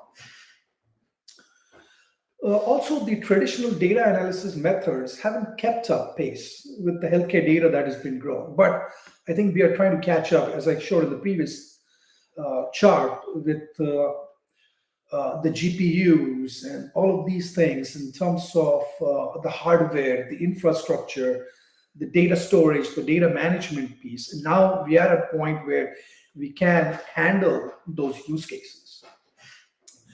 And traditionally, healthcare has been very risk-averse industry or domain, and rightfully so. There are strict regulations in terms of how do you manage data, how do you secure the data, privacy. All of these are rightfully correct concerns that people and providers and the regulators have, right? And I think Gen AI can truly help in this scenario as well. The Gen AI can democratize healthcare knowledge, enhancing interoperability and also enabling personalized care. And I think this has really opened the floodgates in terms of personalization and precision medicine. Though successful AI integration requires careful balance, it's a balancing act between the potential risks, the benefits that can be drawn upon, and you truly need to make sure that humans are still at the forefront or as part of that loop in terms of the decision-making process. So the healthcare crisis, as most of you know, is labor shortages, clinician burnout, and if anything, COVID has just accelerated that. Also, people are seeing that the value is being worsened, profitability has been declined because of that as well. So these are also some of the drivers that that really need to be focused upon as we look into Gen AI to truly help with these healthcare crises. Now let's switch gears and talk a little bit about the Gen AI use cases in healthcare. Now here's a chart that showcases the differentiated functions of Gen AI in healthcare. Let's take some examples of acceleration, right? Some examples are around documentation, summarization as to, let's say, doctor's notes, transcribing those, summarizing those, and like providing value. So then the other is around automation. That is, how is it that you can create workflows for highly repetitive tasks and automate those things? Then create. Now, because of all of the advancements in infrastructure, whether it's in terms of data storage, compute, processing of the data, now you can truly create new content. So content creation is a big thing now, where like all of your chat GPTs, LLMs. Now we are into like multimodal LLMs, which can create these new data. Then what do we do with that new content? So that's the next phase or the challenge that we are running into. Then the other aspect is around personalization, right? And this is also truly where prompt engineering is a big thing. Whereas you don't not only have historical data, you're creating new data as well. Then how do you derive value out of that data using prompt engineering and things of that nature, right? And then you can also do simulations now, like hypotheses validations. Earlier, we were just limited to what the historical data that we have, what hypothesis we as humans can come up with. But now we can also automate those in terms of, to give you an example, let's say if you have a multi-dimensional data set, whether it's in the context of healthcare data. So what are the different things that you can correlate and derive value of? Are there any correlations that you may not have anticipated based on the human's knowledge? But by correlating those data, you can derive additional value. And by deriving that additional value, you can also come up with additional hypotheses that you can validate or invalidate. And that can provide new content, new discoveries going forward. So truly exciting times in terms of the applications of Gen AI in healthcare. Now here's another pictorial representation of how Gen AI is providing value today and potentially can provide additional value in the future. So here on the left-hand side, let's say you start off with your different modes of Gen AI or models of Gen AI, whether it's in terms of the GANs, the LLMs, and so on, and you're generating data, whether it's text data, image data, video data. And then how do you do, then you're creating new content as well, as I said in the previous slide. Then drug discovery, right? These are some of the applications of Gen AI. Diagnoses, then treatment plans, documentation, how we can automate all of that, how we can provide patients with additional education, with personalized medicine, and also by automating certain workflows, especially with administrative workflows, you can avoid either healthcare providers or clinician burnout as well. And then that gives the clinicians or the caregivers additional time where they can focus on taking better care of the patients, right? And Gen AI can also help with educating, whether it's medical interns, students, and training the staff. It can truly help in that scenario as well. So to summarize some of the use cases of Gen AI across healthcare and life sciences is improved patient engagement because of the data that you collect, and also because of the amount of time that you potentially give back to the physicians, nurses, caregivers, staff, and so on. And I think that really creates more empathy for the patients because of this additional time. And you can also summarize documentation, and this can also augment one-on-ones that, let's say, a physician has with a patient in terms of the notes, summarizing the notes so that they can have a better understanding of the patient right when they're talking to them as well. So that's really super helpful. Then literature synthesis, right? So as I said, if you have a vast amount of multidimensional data, whether it's research data, papers, analyzing those, summarizing those, synthesizing those can truly help researchers as to how can they correlate data, what are the next steps that they need to take in terms of providing them with additional guidance for their research. Then clinical trials, right? I know I have a few friends and colleagues who work at big pharmas, and they're super excited as to how Gen AI can help with clinical trials in terms of like the starting points, the end points, and then how is it that if, let's say, a clinical trial doesn't go the entire route, those intermediate routes, what's the knowledge that you can gain and use that for future trials? Drug repurposing, that's also a big use case from a Gen AI perspective in healthcare.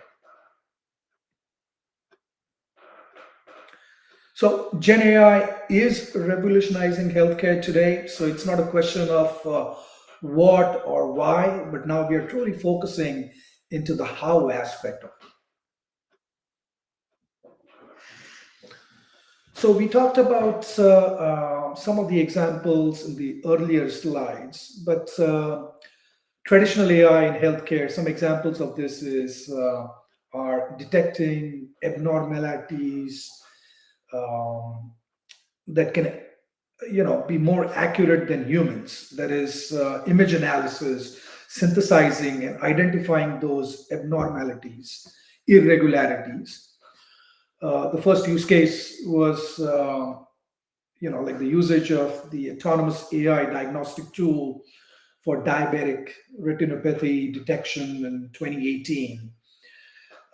In pharmaceutical development, AI accelerates the research, improves drug simulations. It reduces the time and the cost of bringing life-saving medications to market. So that's truly a great thing that AI has started. We are on that journey, and hopefully we continue on that journey and make not only democratize healthcare, but also reduce the cost of healthcare for everyone. So I know I often get these questions as to, okay, so what are the things that we should focus on from a, let's say, in the scenario of Gen AI in healthcare? So I always like to think of this from a 2x2 matrix between risk and impact. So initially, I would recommend that we should focus on high impact, low risk. And like some of the examples is high repetition tasks, which are low risk and can provide high value, can provide high impact. That is identifying patterns based on historical data.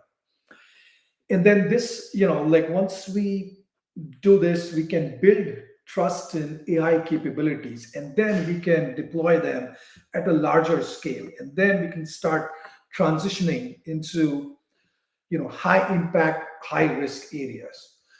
But we cannot go right away into those areas because first we'll, as I said earlier, healthcare is a very risk averse industry domain. So first you need to build that trust in the AI capabilities, make sure that whatever algorithms you're bringing to market, the sensitivity and specificity of those algorithms are high enough that it enables trust not only in the patients, but first, let's say, in the physicians and the clinicians before they can deploy them in a real world setting, right?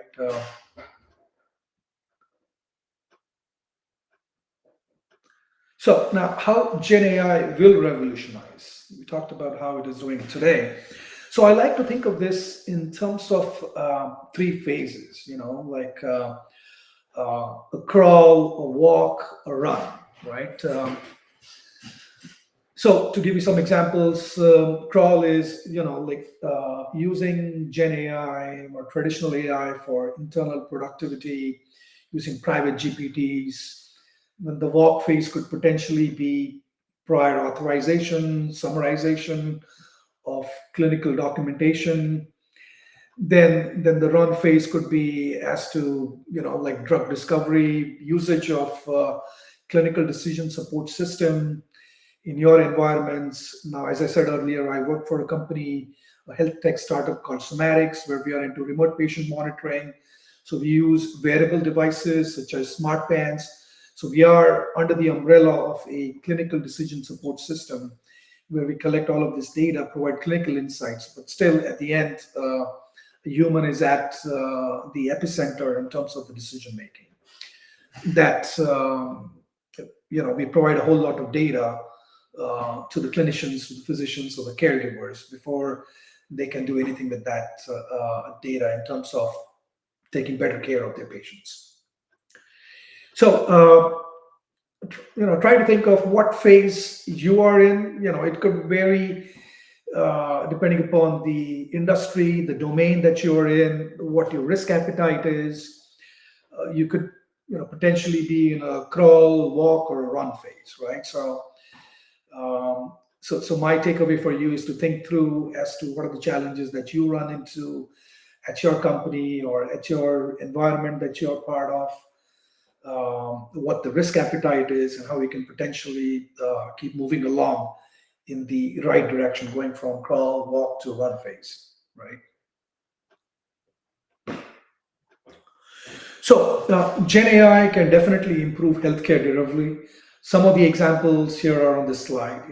Like we talked about personalized medicine, personalized on-demand health advice. So you can have medical chatbots. I've seen some startups have these where you can ask these questions.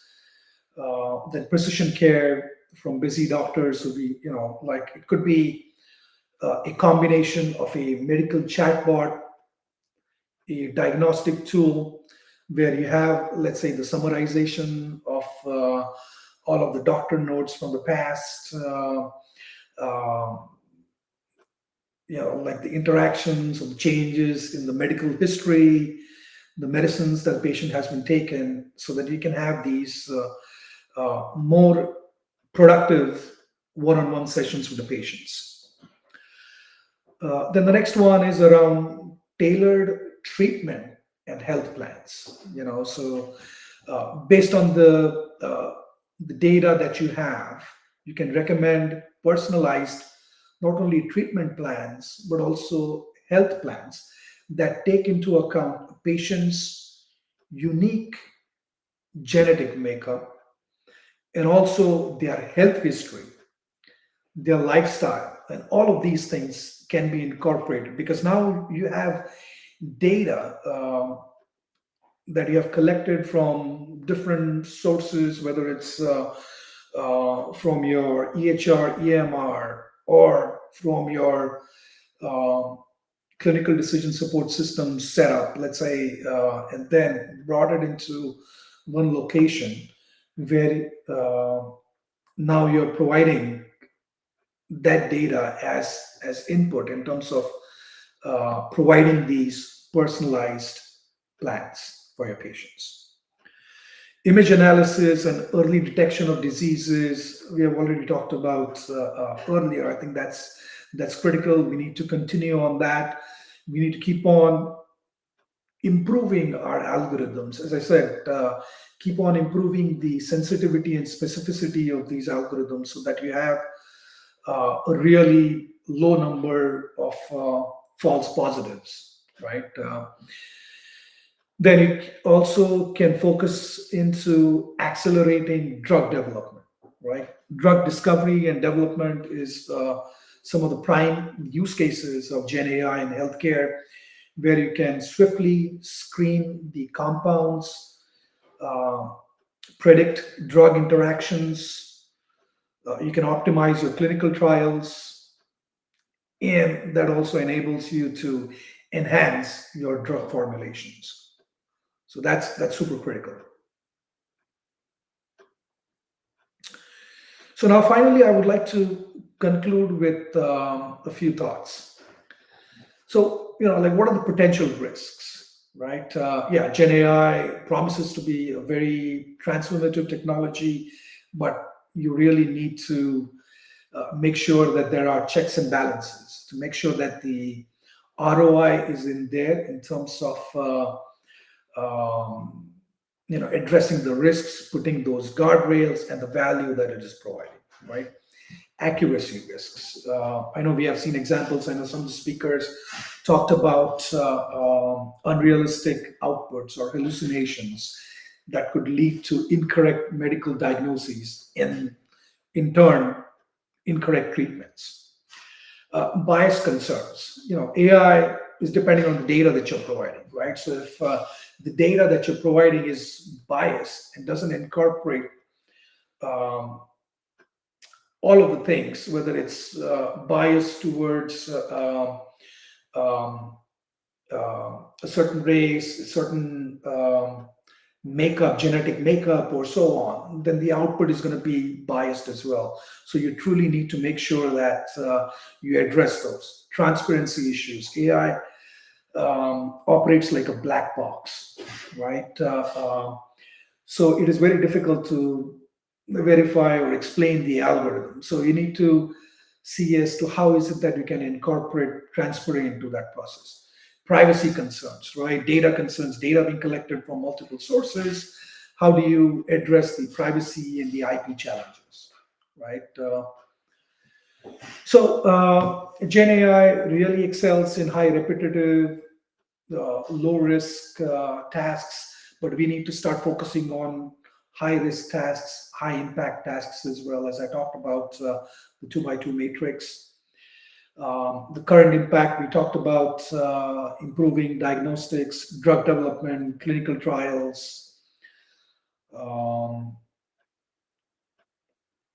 Future AI applications, we really need to streamline the tasks, freeing the medical professionals so that now they can focus more on the patient, have more empathy and compassion, and provide better, and in return, provide better care to the patients. So what am I excited going forward? US healthcare, as we talked earlier, is inefficient. There is massive untapped potential for data. So excited about as to how we can really harness that data, right, and provide value, additional value. AI will handle 85% of customer interactions, which is absolutely great. Now, how can we AI impact at scale? Now, that's what I'm super excited about. And how can we make the transition, the shift from disease care to healthcare, go from inpatient to outpatient, and make that transition from reactive to proactive to predictive, and ultimately reduce healthcare costs and also improve quality of life. I'm super excited about that. Some of the future applications I'm looking forward to are personalized health advice, precision care, and accelerated drug discovery. If you would like to get in touch with me, here are my different modes or avenues where you can find me. And with that, I will stop here. And if there are any questions, I'll be happy to address those. Thank you, Dr. Amit. As we wait for some questions, would you mind doing a 1-minute testimonial about your experience sharing here on the platform today? Would be okay? Yeah. So I've been part of Glorium Technologies, I would say, for the last 12 2 to 3 years. I've been part of the Glorium family. I have always been excited and about all of the speakers that come in with their knowledge. It's a great learning environment, and have really met some great people in AI and technology. And I feel like Glorium Technologies is always at the forefront of AI and healthcare, and the amount of 2 or 3 conferences, trade shows that they put throughout the year, it's been a great learning experience. So I would encourage everybody to take a look at it and be part of it. Thank you, Dr. Mead. Appreciate your time here. I know we're kind of over time. Do we have another speaker? But I wanted to make sure I don't see any questions, but if there's questions, we want to make sure maybe you could address it later when you come back on. Would that be okay? Because we have another speaker lined up at 12:10, but we're a little over time. That's okay. Oh, you can't hear me? You can't hear me. Yeah, you can't hear me. Yeah. I'm not able to hear you, Chris. Yeah, no worries. We got to go to the next speaker. So, hold on one second.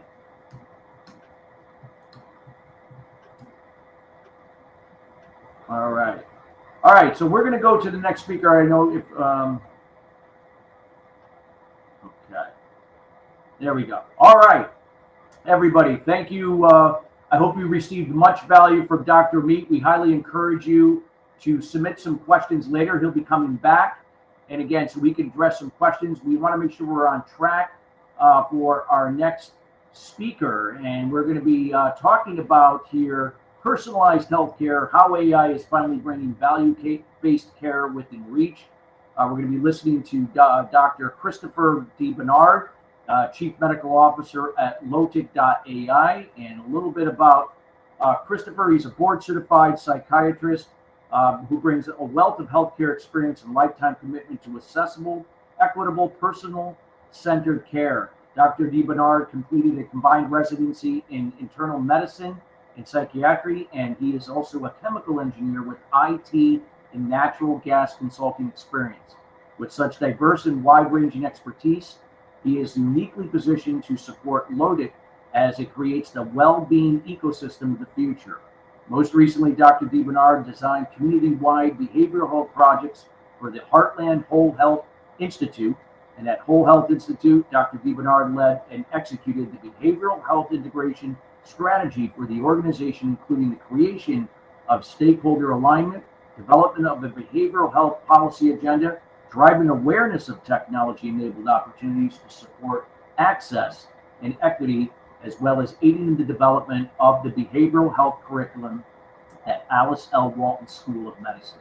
Before that, he was the Chief Medical Officer for Arisa Health in Arkansas, premier integrated behavioral health system, directing medical staff, client care, and clinical expansion. And while he was at Arisa, his responsibilities included direct client care and management of teams of physicians, psychiatrists, psychiatric nurse practitioners, as well as administrative and strategic tasks to evaluate current processes, find solutions to improve efficiencies, decrease costs, and enhance client satisfaction. And without further ado, we welcome Dr. Christopher DeBernard to the stage. Hey, Dr. Hey, everybody. Can you hear me okay? Yes, we can. Can you hear us? I can.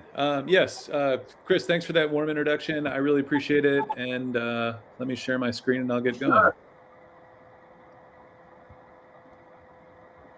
Sure. Okay. And so I'm hoping everybody can see a. We can. Okay, great.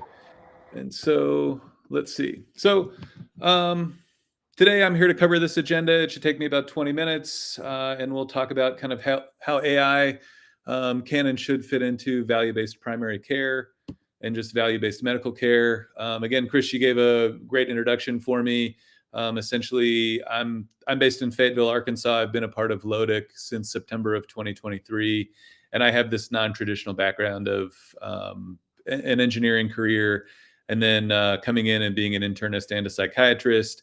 And then I've worked inpatient, I've worked in outpatient mental health, I've worked in system design for behavioral health. So I've kind of looked around a lot of the industry and had a pretty interesting path to get to where I am now.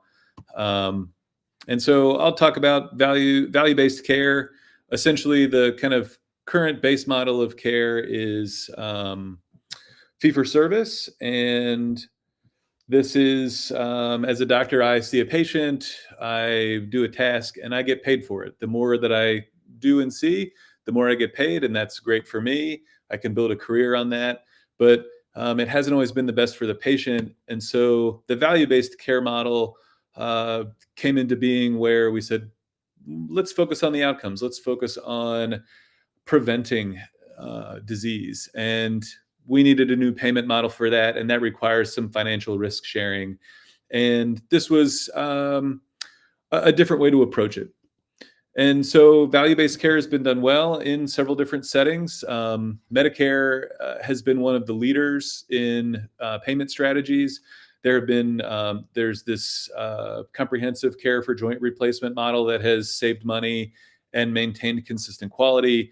There have been value-based primary care initiatives with the Medicare Shared Savings Program that generated a lot of great savings. And then there have been organizations that have just leaned way in as their whole reason for being is to provide value-based primary care. An example of this is like an Oak Street Health. They were bought by CVS for $10 billion a few years ago. And they really said, what's best for the patient? Let's spend a lot of time with them. Let's integrate behavioral health care into primary care. Let's put our clinics where people need them. And let's assume risk for people, and we'll see what we can do. The challenge that Oak Street Health has is it takes them about 6 years to go from a brand new clinic and to turn that into a profitable clinic where they're actually generating revenue, because of the behavior change is now, all of those behavior change lessons have moved the needle on behaviors and health behaviors and incentives. And then after 6 years, the clinic can see a positive cash flow. So that's a long investment. How can AI help in value-based care? Well, it's already really active, both at the payer level, at the provider level, and with patients. Some of our other guests have talked about different things. Dr. Sawant was talking about, he'd mentioned chatbots and symptom trackers. But at the provider level, ambient AI scribes are letting me stop typing as much on my computer and spend more time face-to-face talking with patients. Many clinicians struggle with managing their in-basket and messages from patients. And so there are GPT-4 solutions that are integrated into medical records to let providers at least have a skeleton of a response started. And that can, again, reduce clinician burden, reduce burnout risk. And then the payers have gone hog wild with AI algorithms to help find and generate value in this value-based care. But it's also had some challenges. There are significant privacy risks with bringing AI in. There have been significant data breaches at the level of the payer. It's unclear right now how data is being used from clinical encounters that are monitored and managed by ambient scribes. Where is that data going, and what is it being used to train? Am I, as a provider, using an ambient AI scribe? Am I training an AI model to replace me as a physician in a year or two? Probably is the answer to that, but we'll see what comes down the road. And then as patients find the marvels of ChatGPT, they can enter in clinical health data, and they may not realize that what you put into ChatGPT is not like Las Vegas. What's in ChatGPT doesn't always stay in ChatGPT, and that your privacy is not assured when using some of these agents. And so AI has also done a lot of harm in value-based care as payers try to optimize and maximize the clinical disease burden that's recorded in a medical record for a patient. Sometimes people are made to be as sick as they possibly could seem in order to maximize revenue made in the Medicare Advantage plans. There are normative data patterns that, when used on a limited basis, may have been useful, but now that they have been incorporated into AI algorithms and scaled, it turns out that the bias that was inherent in those small normative data sets is now magnified to 10x or 100x of the impact that could be had. So some people are seeing harm from how the bias in AI data is impacting their care. And so if we take a step back from how AI might impact big M medicine, maybe it helps me as a clinician, and or maybe it helps me as a patient. And so Dr. Sawant was talking about lots of innovative breakthroughs. Again, we can find these point solutions where inpatient medicine teams are finding sepsis earlier and saving a few more lives each month. Cancer treatment is being personalized with whole genomic scans to find out where my specific genetic mutations might match a molecule in development or in a clinical trial. And there are really interesting chatbots that do mental health diagnostics. Wobot has been in the news recently, but it's the space of need in mental health care is tremendous. And so we're not going to fill that with human clinicians. And so we need to leverage AI tools. And so they will get better, and we will lean on them more and more. And again, here's just another list of AI tools that are informing medical science that individual patients may see if their disease process intersects one of these breakthroughs. And so, what about my data as I come into thinking about AI? And the real power of AI is to be able to handle lots and lots of data. Can you summarize my entire medical record? Can you listen to my hour-long conversation with my clinician? Data interoperability is a key factor for any system that's involved with AI and with patients in medical care, because when data interoperability is great, I can leverage lots and lots of data sources to help an AI algorithm form a complete picture about me, and I can leverage that complete picture about me to get better care. But when interoperability is limited, when information lives in a walled garden, if you will, that can make it difficult for me to get specialty care that is not in my original health network. And in America, if I have signed up for a Medicare Advantage plan where I can do that once a year, and like right now is the current open enrollment season, if I chose poorly, I may have to wait an entire other year until I can change my network and go to the places where I need my care, and my data may not move with me. And that's a big challenge in today's world. On the other end of this are these data sources that exist outside of the walled healthcare gardens. So there are longevity medicine providers. There are physicians and other researchers who have leaned into democratize information about health and well-being. And there are tools tools like Inside Tracker, where I can go on and for a pretty cheap amount, I can submit my lab data, I can get lab data, and I can find supplements to take to help me optimize my healthcare and keeping myself well. And it's a really interesting wild west of services and things that are out there. But again, none of this data really connects all that well together. Interestingly, services like Human Longevity Inc., they will scan your entire body and your genome and take 10 or 15 vials of blood when you go do an evaluation, and you get 150 gigabytes of health data back that's yours.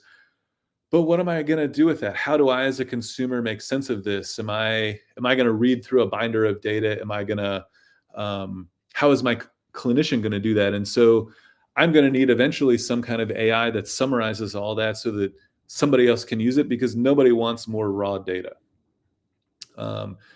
And so as we reach this point where I have access to a lot of data, some of my data is compartmentalized in different medical systems, and I have these AI tools, like, okay, what do I do now?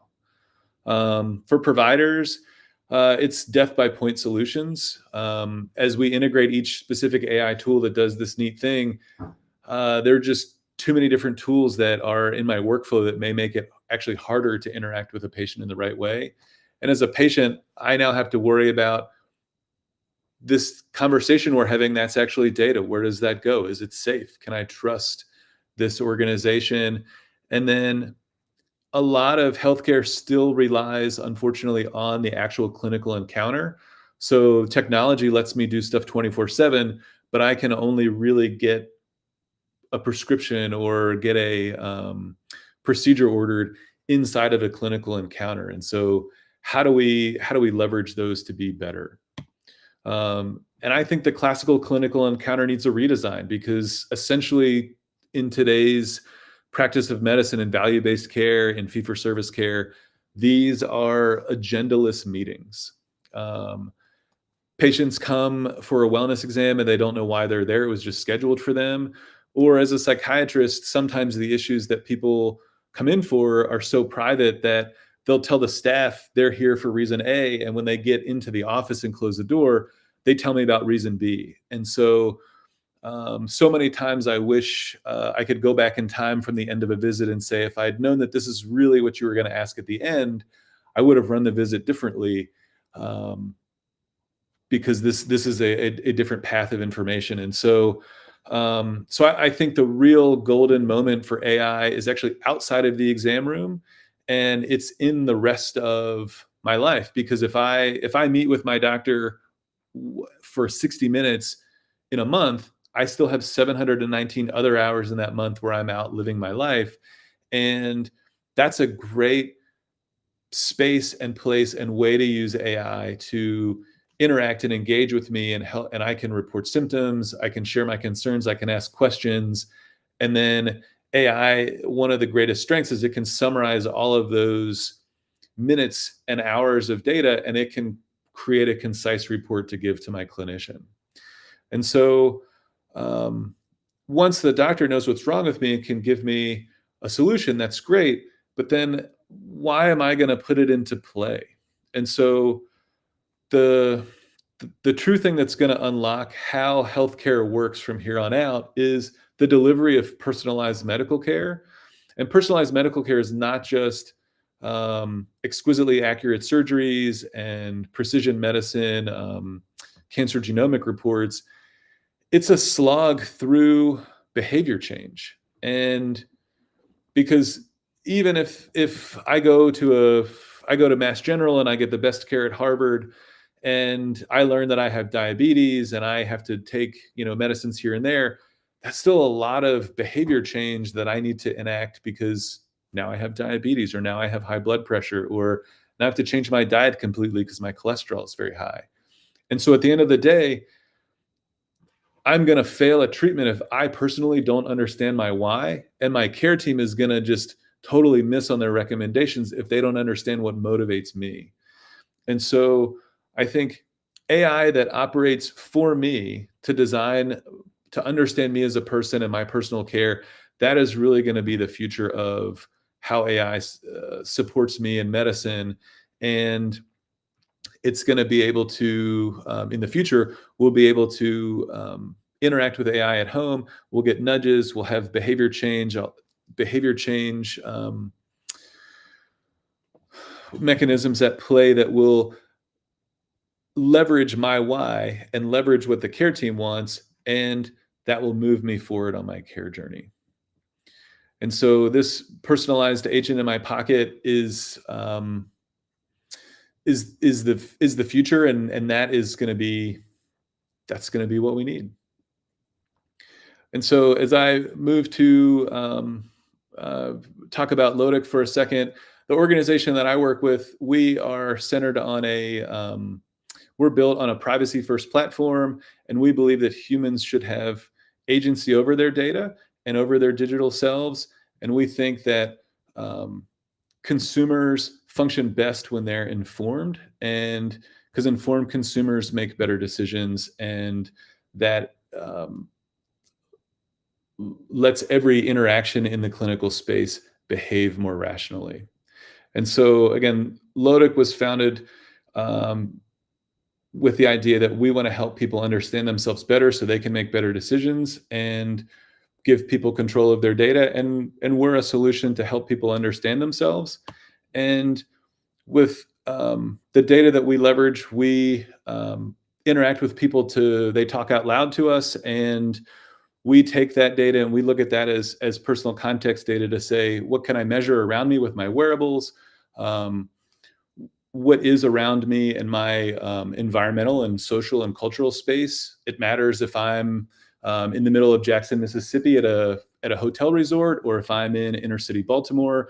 Those things really impact how those impact my medical care through the social determinants of health framework. And then by talking out loud and understanding what matters to me, I can elevate those internal context pieces of my emotional and spiritual and mental beings, and that will give a full context for what matters to me and how care can be integrated into that. And with this, I'll wrap it up to help get us back on schedule. But again, if you want to try out our AI guided self-reflection, you can. You can add an account for yourself. And at this point, I'll stop sharing and I can take any questions. Okay, thank you, Dr. DeBernard. Thank you so much for your time today. Yeah, let's see if there's any questions. In the meanwhile, while we're waiting for some questions, would it be okay if you would like to share a 1-minute testimonial for your experience sharing here on the platform? Sure. Feel free to go, and I'm gonna incite some questions here and come back. Great. It was really wonderful today to share at Glorium Technologies virtual summit. Glorium Technologies really leans into excellent product and software development, and they bring together great minds in healthcare and real estate. And I think this was just a wonderful experience, and I'm passionate about this community, and I'm so happy to have access to the Glorium technology community to share and grow and learn. So I really appreciate it. Okay, thank you so much for sharing. So anybody, I mean, you've shared some really critical insights looking at both sides to, what you shared. And I want to see if anybody has questions. This is a great time because Dr. DeBernard gave some great insights to how we can look at it from both sides. So any questions that anybody has, feel free to send to us here in the chat box. Let's see here. And I wanted to see if anything came in earlier. I don't see it. What I would share with you, Dr. DeBernard, anything that you might want to expand on or that you weren't able to conclude like in the main presentation, something else that you feel could really kind of connect the dots for everybody here.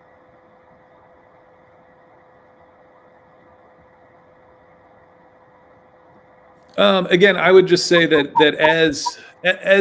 as you look at reaching out to integrate AI into your clinical practice, it's critical to think, where will the data go?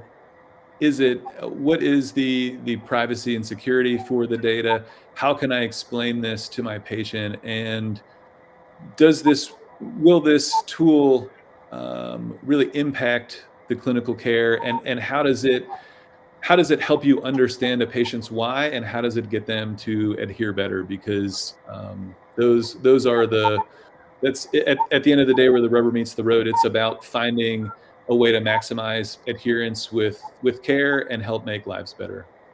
Yeah, no, absolutely. I think like when you say looking at it's the patient experience overall, and that's what's really important. So would it be safe to say that we got to continue to keep listening and getting feedback, and from that able to make adjustments and adapt to where technology is with it?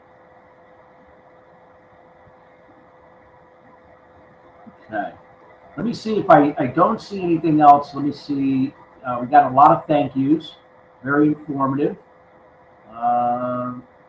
We had somebody that said he loved to have asked a question, but he had to jump off for a meeting, and they jumped off. Let's see here. Don't see anything else, and we still got a few minutes. So if there's anything, Dr. DeBernard, you feel like that you didn't get a chance to share, feel free. This is a great time. We have until 12:40 East Coast time if you'd like to add anything else that you feel that could be beneficial to the listeners and those listening later. I think I covered everything. Yep. Okay, great.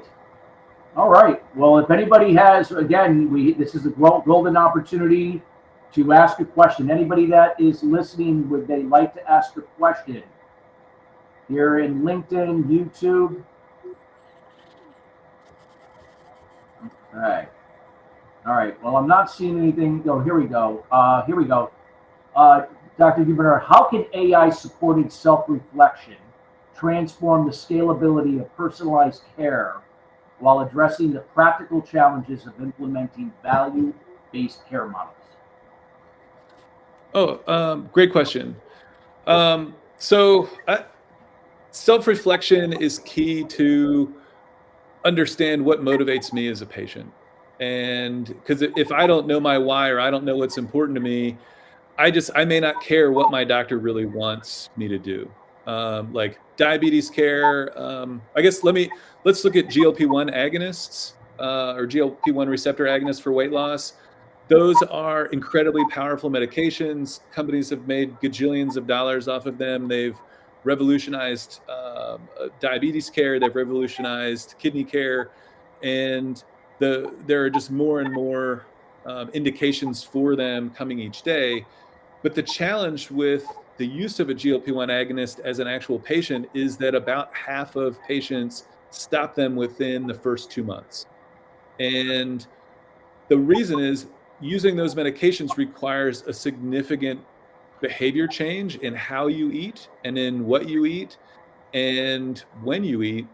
And if you are not aligned in understanding my goal is make my diabetes better, so I have to do all these things.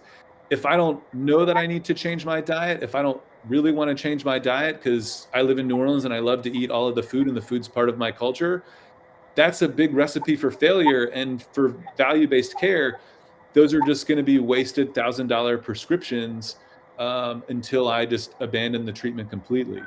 But if my clinician can work with me to understand that getting my diabetes under control lets me make sure that I'm going to show up for my son's high school graduation, and that's the thing that's most important to me, then we can work together through the lens of that goal, that shared goal, that then I can change my diet and I can do these things. And that information comes from self-reflection, and it comes from an AI tool that's human, and then tell the clinician exactly the piece that they need to know to help motivate me and change my behavior. And so I think it's that distilling of tons of information to an actionable insight to a clinician, and then by knowing how to motivate me to take my medicine, we're going to increase adherence, and that's going to do a better spend with the dollars that we're spending on the care that we're providing. All right. Thank you for sharing. And one last quick question before we move on. Will AI making strides in diagnostics and treatments, what is the biggest challenge left to make value-based care actually work? It's helping the big insurance companies get out of their own way, because right now the people who obtain the most value in value-based care are not the patients. The patient has to become the center, and the value that is derived has to be based and centered upon the value that I as a patient get from my value-based care. Because if United Health just keeps getting value for profits, the only way that's really great for me is if I own stock in that healthcare company, and then I'm getting that same value. But in true healthcare and in mental health care, it's got to be focused on the patients. And once value-based care is oriented truly there and not at making tons of money for an insurer or provider, then once we shift it to the patient, I think that's going to be where we need to go, and that shift is the biggest challenge that's out there. Well, thank you so much, and I can second that. And I really enjoyed what you shared and what your answers to those two questions. Thank you so much for your time. And thank you for the questions. It was great. I really appreciated the platform today. Thank you. Thank you. All right, everybody, we're going to move along to our last speaker for today. And we're going to be talking about managing pain and improving mental health with AI.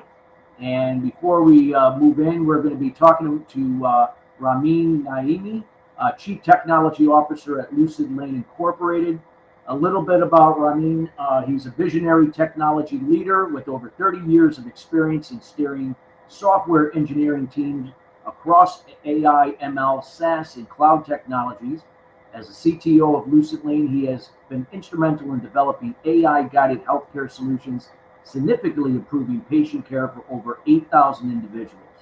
His previous roles including leading engineering at Intuit, Ernst Young, Mist Systems, and Shutterfly, where he had consistently driven innovation, optimized business processes, and built high-performing teams. With a robust background in cloud architecture, machine learning, and agile methodologies, Ramin excels at aligning technical solutions with business objectives to enhance performance and scalability. Holding advanced degrees in engineering management, computer science, and physics, and a holder of multiple patents, he is passionate about leveraging emerging technologies to solve complex business challenges and propel organizations to new heights. And without further ado, we welcome Ramin to the stage here. Hello, can you guys hear me? Hey, Ramin, how you doing? All right, good. Yes, we can hear you. Okay, perfect. Great. So let me share my screen here.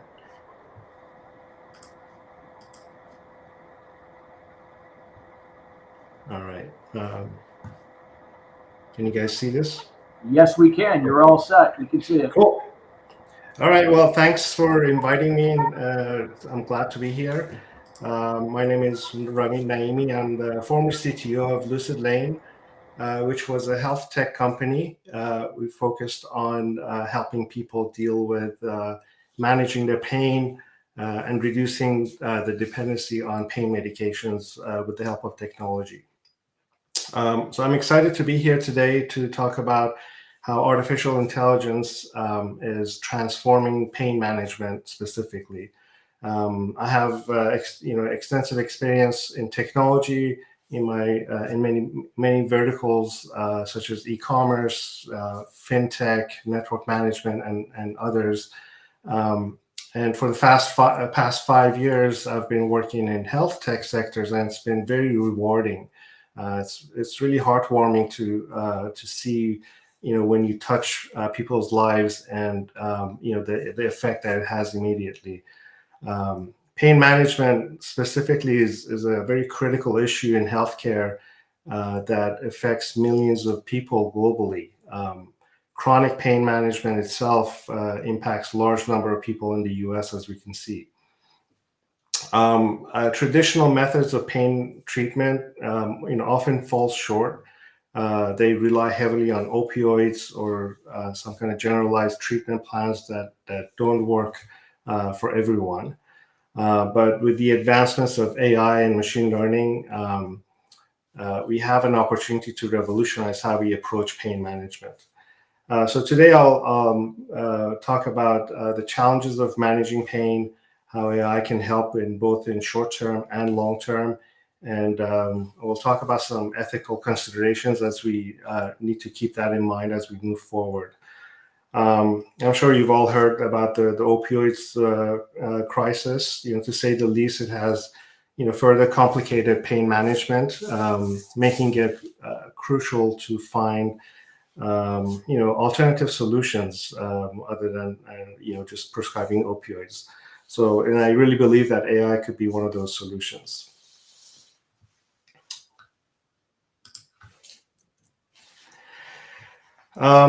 So let's start talking about understanding what are the different types of pain that we're talking about. So in general, we categorize pain into one of two main buckets. There's acute pain, and then there's chronic pain. Acute pain is typically caused by a specific event, like a surgery or some kind of injury. It's usually short-lived. Think about, if you, God forbid, fall and break your leg or something, or you're recovering from surgery. If you break your leg, it'll heal over time, and hopefully you'll be back to normal. As another example, after surgery, patients often experience acute pain during recovery. In fact, opioid is prescribed as an after-surgery medication in about 80% of the cases to manage this type of pain. Chronic pain, however, is much more complex. Chronic pain lasts more than 3 months. It's a type of pain that lasts more than 3 months and can significantly affect the quality of life of patients. This type of pain can stem from conditions like arthritis or some kind of a nerve damage, but actually sometimes it doesn't have any clear cause at all.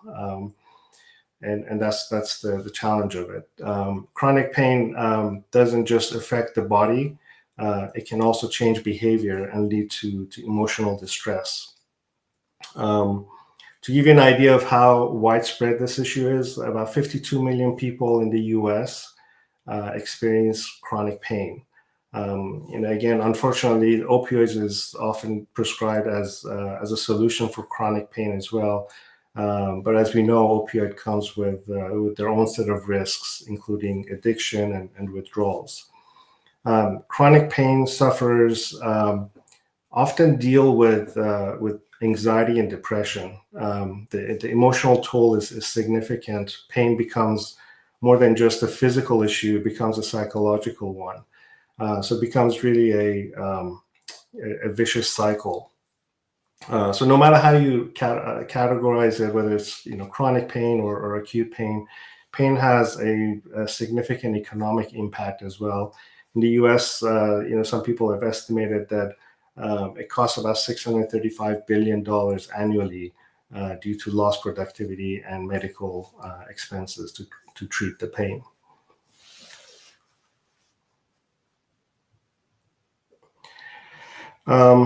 So pain management isn't just a medical challenge.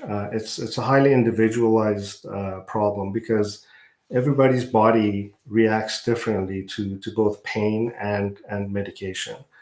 One person's excruciating pain, may be mild for another person experiencing the same condition, or one person describes it as severe, but it might be moderate for somebody else with the same condition and same symptoms. Pain is subjective. It's influenced by emotion and psychological factors like stress and anxiety and depression. For example, if somebody is already feeling anxious or stressed about something else in their life, their perception of physical pain might actually be quite amplified. Pain can also have significant emotional effects. If you have chronic pain and you have to, you've had to deal with it with the pain on yourself, by yourself, you may get easily frustrated and feel helpless. And that can lead to depression and anxiety. One thing is for certain, that when it comes to pain, when you have it, you just want it to stop. Right, no matter what, and at some point you say, "I'll just do anything to have it stop." So this variability makes it incredibly difficult for doctors to treat patients effectively. When it comes to talking about pain, we don't have a universal way to measure pain that works for everyone.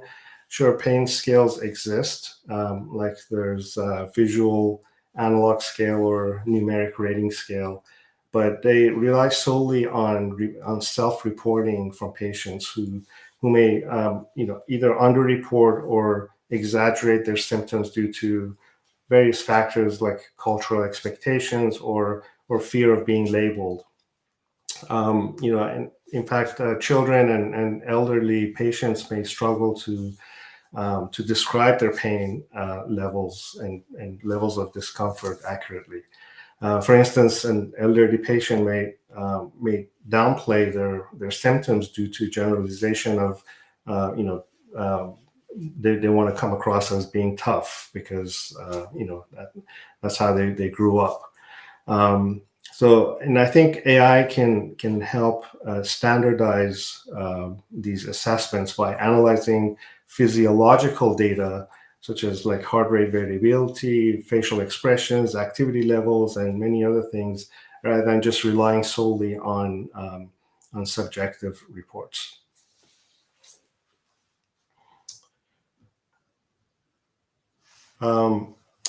So now that we've talked about why managing pain is so challenging, let's discuss how AI can step in and help both in short term and long term. So in the short term, AI can help by providing personalized treatment plans based on data collected from patients over time. AI models can analyze large data sets from various patients, looking at factors such as demographics, medical history, prescription history, genetics, and so on and so forth, and identify these patterns that predict which treatment works best for specific individuals. For example, a middle-aged woman with chronic back pain might benefit from cognitive behavioral therapy exercises, CBT exercises, combined with low dosages of medication adjustments based on her response over time. AI actually, in this case, can continuously learn from her progress and adjust her treatment plans accordingly. AI-powered systems like chatbots or virtual assistants can also support patients, when they need it. Whether it's reminding them to do their exercises or suggesting when they should take their medication based on real-time data that the system is collecting. Another way that the AI can be useful short term is to help the therapists and doctors who are helping the patients. The AI systems can make suggestions on treatments, dosage amounts, reduction or increase the dosage amounts, activity plans, and many other aspects to help caregivers be more efficient and be more informed, and be more proactive when it comes to interacting with patients.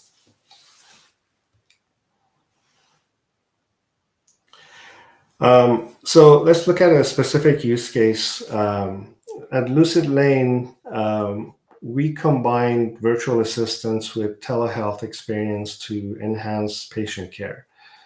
So imagine the scenario that a patient, is recovering from surgery. They come to Lucid Lane. They use our system to track their mood, their medication intake, their physical activity levels, all the while having access to a therapist via telehealth sessions. On the other hand, the therapist uses an AI-powered virtual assistant that provides insights into the patient's mood progress by presenting all of the data in front of them while they're having their session with the patient. Again, you could think of it as like a Zoom with all kinds of dashboards around it.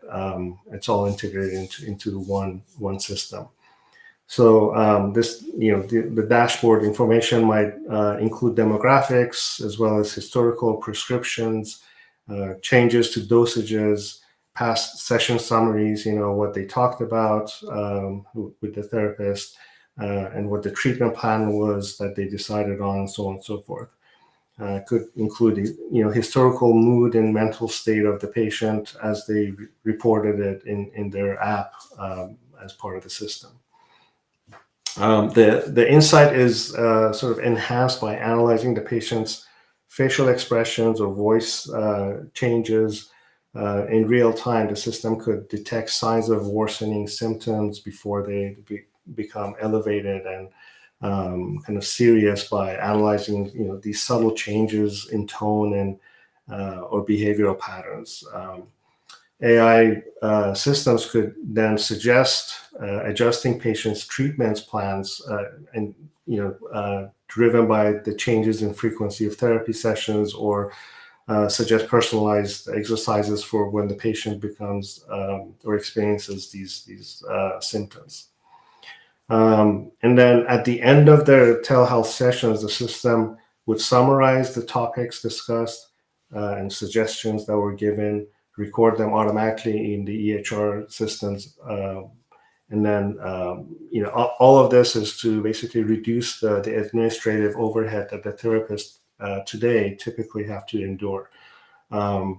You may not know, but out of, for example, in 1 hour session that somebody may have with their therapist, therapists usually set aside about 10 to 15 minutes of administrative task. So they really spend like 45 minutes to 50 minutes out of the hour, and the last 10, 15 minutes inputting all the content into the EHR system. All of this could be automated, and that basically gives more time between the patient and the therapist. The other thing is, with the advent of wearable watches, the system can be much more visible into activities that people have, and then use that data to make the AI be more informative in terms of the recommendations that it gives. So imagine if you're, if we're all wearing smartwatches or whatnot. Imagine if these devices could predict, when your chronic back pain might flare up based on, activity levels or what have you, and it can give you suggestions to things to do to prevent or reduce the effect of the pain flare-ups.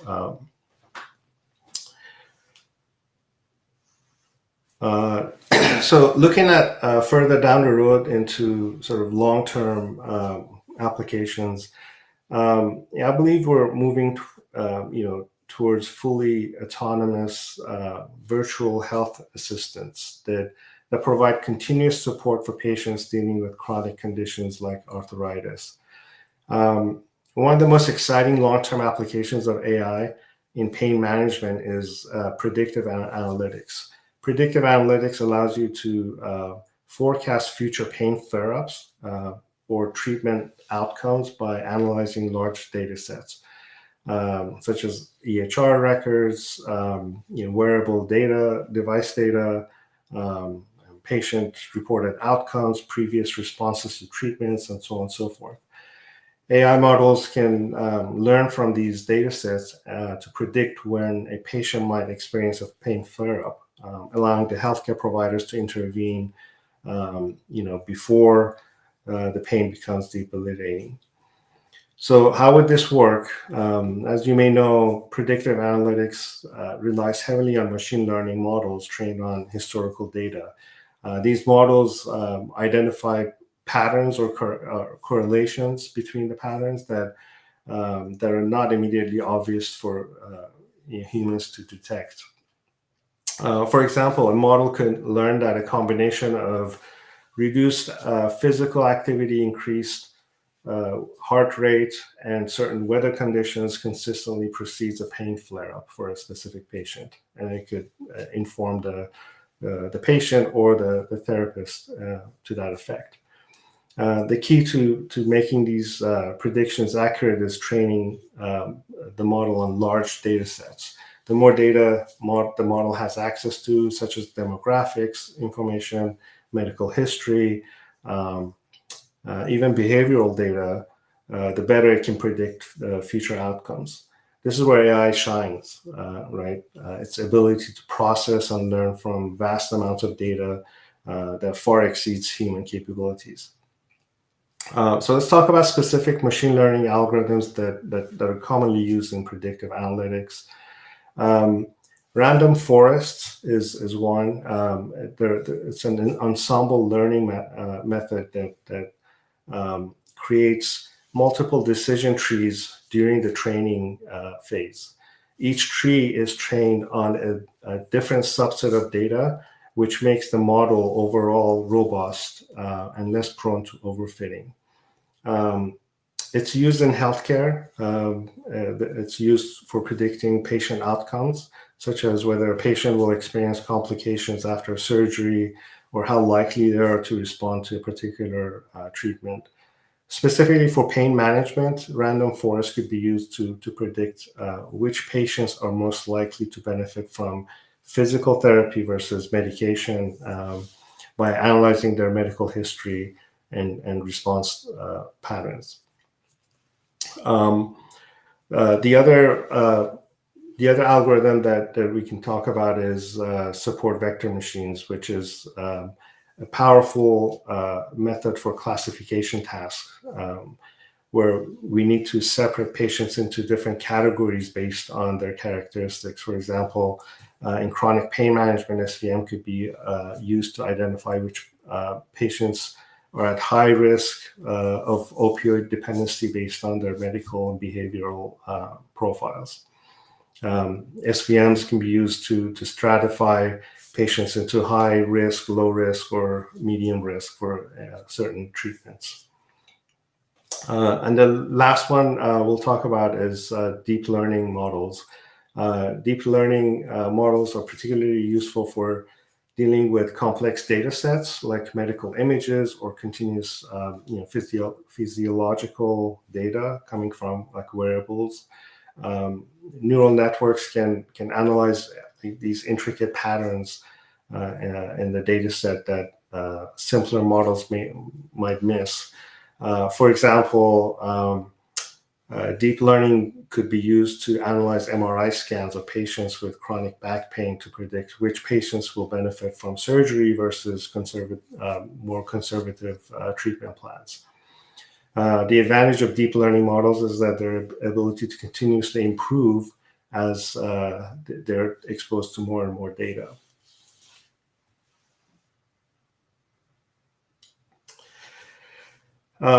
So now let's address one of the most, I believe, most critical challenges when implementing AI in healthcare, which is privacy and bias. AI systems are only as good as the data that they're trained on. So if those data sets contain biases, such as whether due to mis or underrepresentation of certain demographic groups or historical inequalities, then the AI system will basically perpetuate those biases.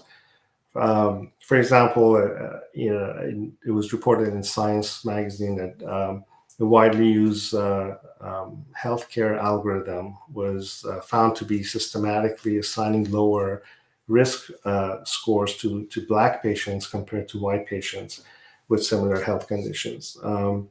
This happened because the algorithm used healthcare costs as a proxy for healthcare needs. And historically, Black patients had incurred lower healthcare costs due to systemic barriers like unequal access to care. Another example comes from chest X-ray analysis that the algorithms were less accurate for diagnosing lung cancer in Black patients and Latino patients compared to white patients because the training data had predominantly came from white populations. And then I'll share another example.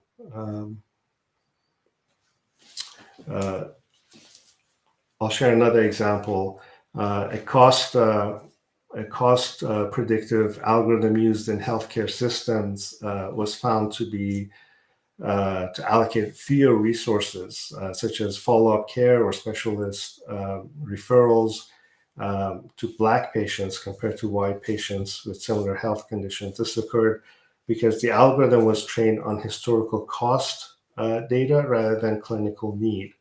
So in that case, Black patients had historically incurred lower healthcare costs, not because they were healthier, but because they had less access to care due to socioeconomic factors. So as a result, the algorithm reinforced existing disparities rather than correcting them. So how do we address this issue? Well, there are several kind of strategies underway. One simple but very effective solution is to ensure that the training data sets are diverse and representative of all population who will be using the system or the system will be applied to. This means including data from different, racial groups, gender groups, ages, socioeconomic backgrounds, and so on and so forth. There are projects like MIT's ICU Dataset Initiative that's aiming to expand the data diversity by collecting more representative samples across various demographics. Explainable AI is another promising approach. It focuses on making AI models more transparent so that clinicians and others can understand why an algorithm made such a particular recommendation. There are several techniques that enable models to include reasoning for the decisions that they made. They help break down complex models into understandable components by showing which features contributed most to a decision. LLMs can also be made more to include more of a reasoning for their output, and to include chain of thought output that explains how they produce the output. For example, if an AI system recommends increasing a patient's medication dosage based on their recent activity levels and heart rate variability, XAI can explain how those factors influence the decision. The last technique I'll mention is a robust, albeit a very expensive solution, and it is to have a human validate the results of the AI algorithms before they are exposed or implemented.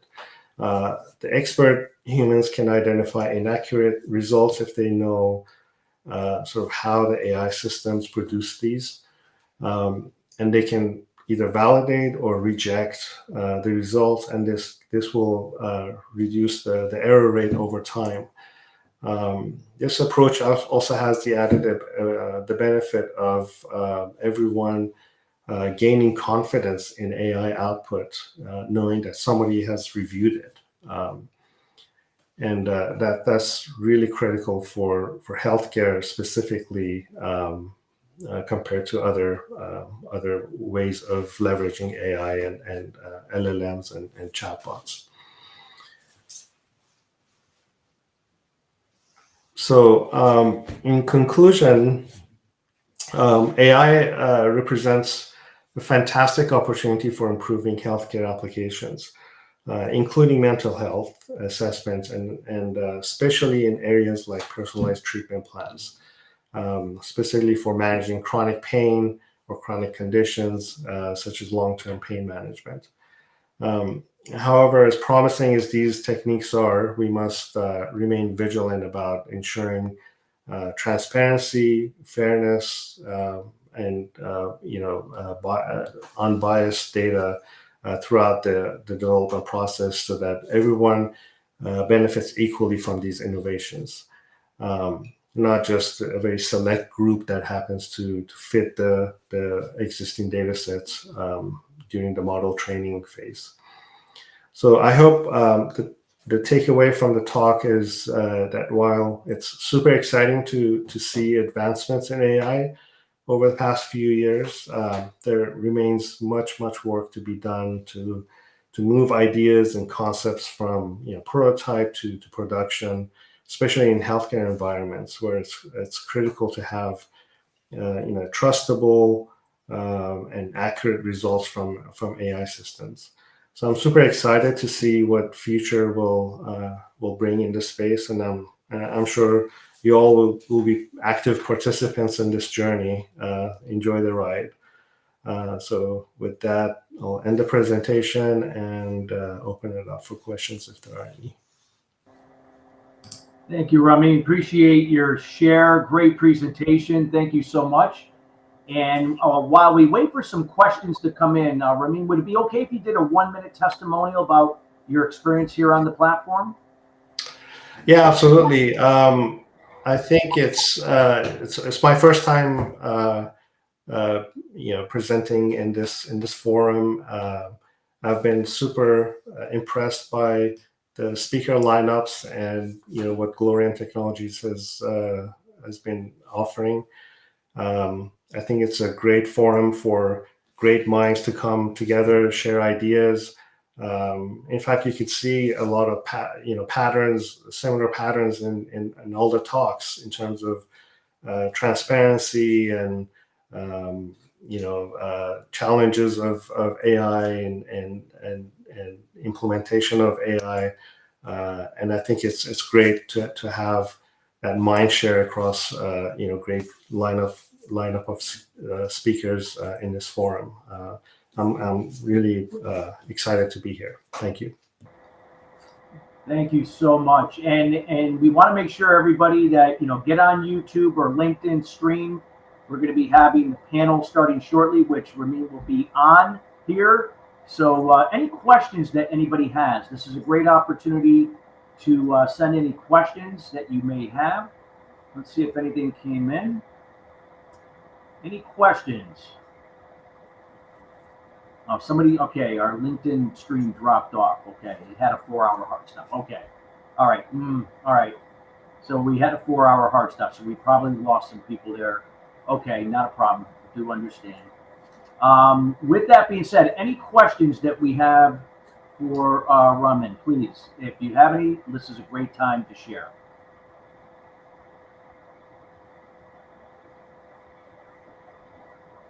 Okay. Ramin, it might be for like the panel, it might have some more coming in. I don't know if it was the LinkedIn thing because we had a 4-hour hard stop on that. But with that being said, anything that you would like to share that you weren't able to address in the presentation, anything else that you feel that could really add value that the people that are on right now and those listening later? I think, as I mentioned, it was interesting to hear others talk about similar challenges. Like Dr. DeBernard talked about agent in the pocket to be able to have the AI systems be available not only during the therapy sessions but outside. These are all great. These are all great sort of next steps for AI to evolve and really be an integral part of everyone's lives. And I think barring all the challenges that we talked about, I think that's the future, and that's what I'm excited about. Oh, great. And I know you're going to be, sharing a lot of insights on the panel that's coming up here that we're going to start here in about 5 minutes, actually. So we'll get prepared. I know we have our audience still streaming on YouTube, which is great. So again, any of our YouTube listeners right now, any questions that you have, this is the time.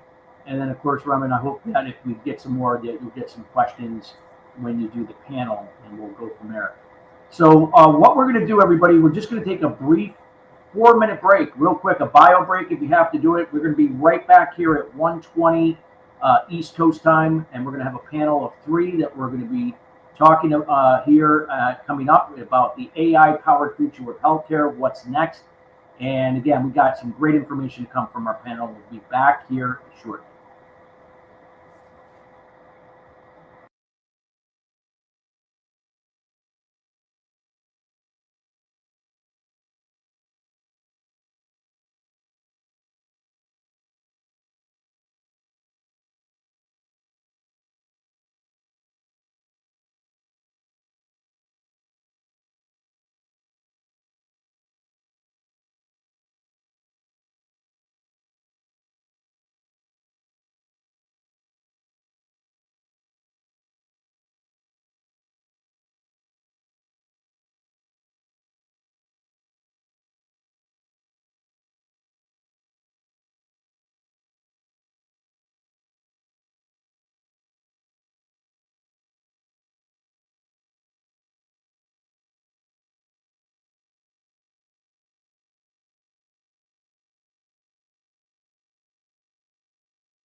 Well, welcome back, everybody. We are in the final home stretch here. I know we have our YouTube listeners on. Again, we encourage you to really listen.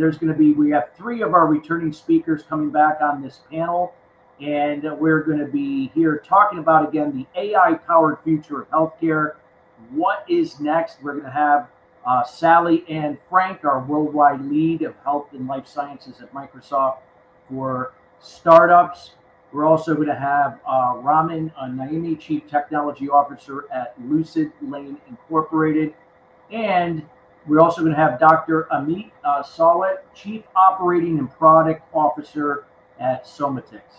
And we're just going to bring them back on. Michael is also joining us too. Okay, great.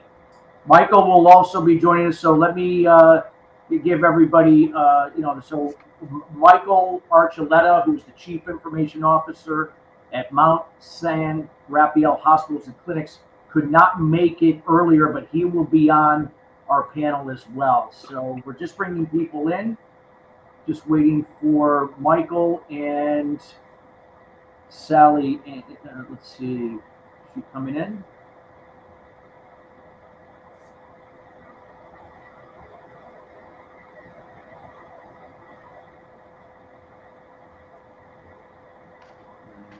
We're just waiting for Sally and well, Michael's coming on camera.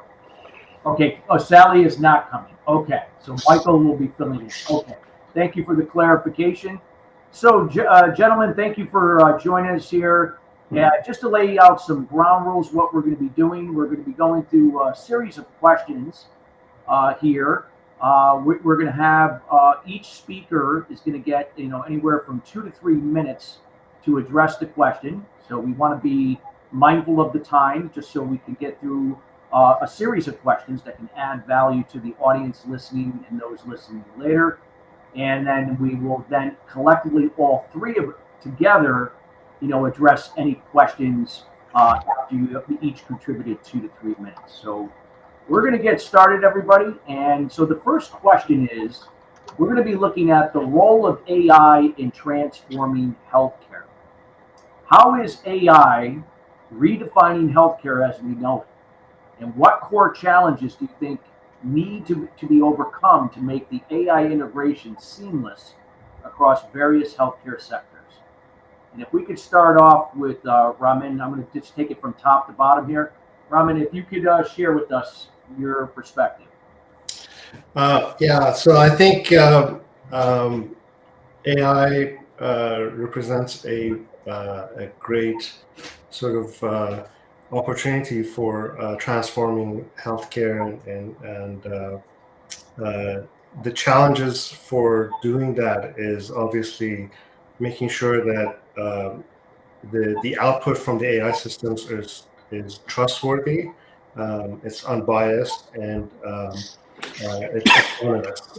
Obviously, today it's not, and there needs to be a lot of work that goes into cleaning the data, making sure that training process is unbiased, making sure that the output is validated, and it's good enough that you can use it in a health tech environment versus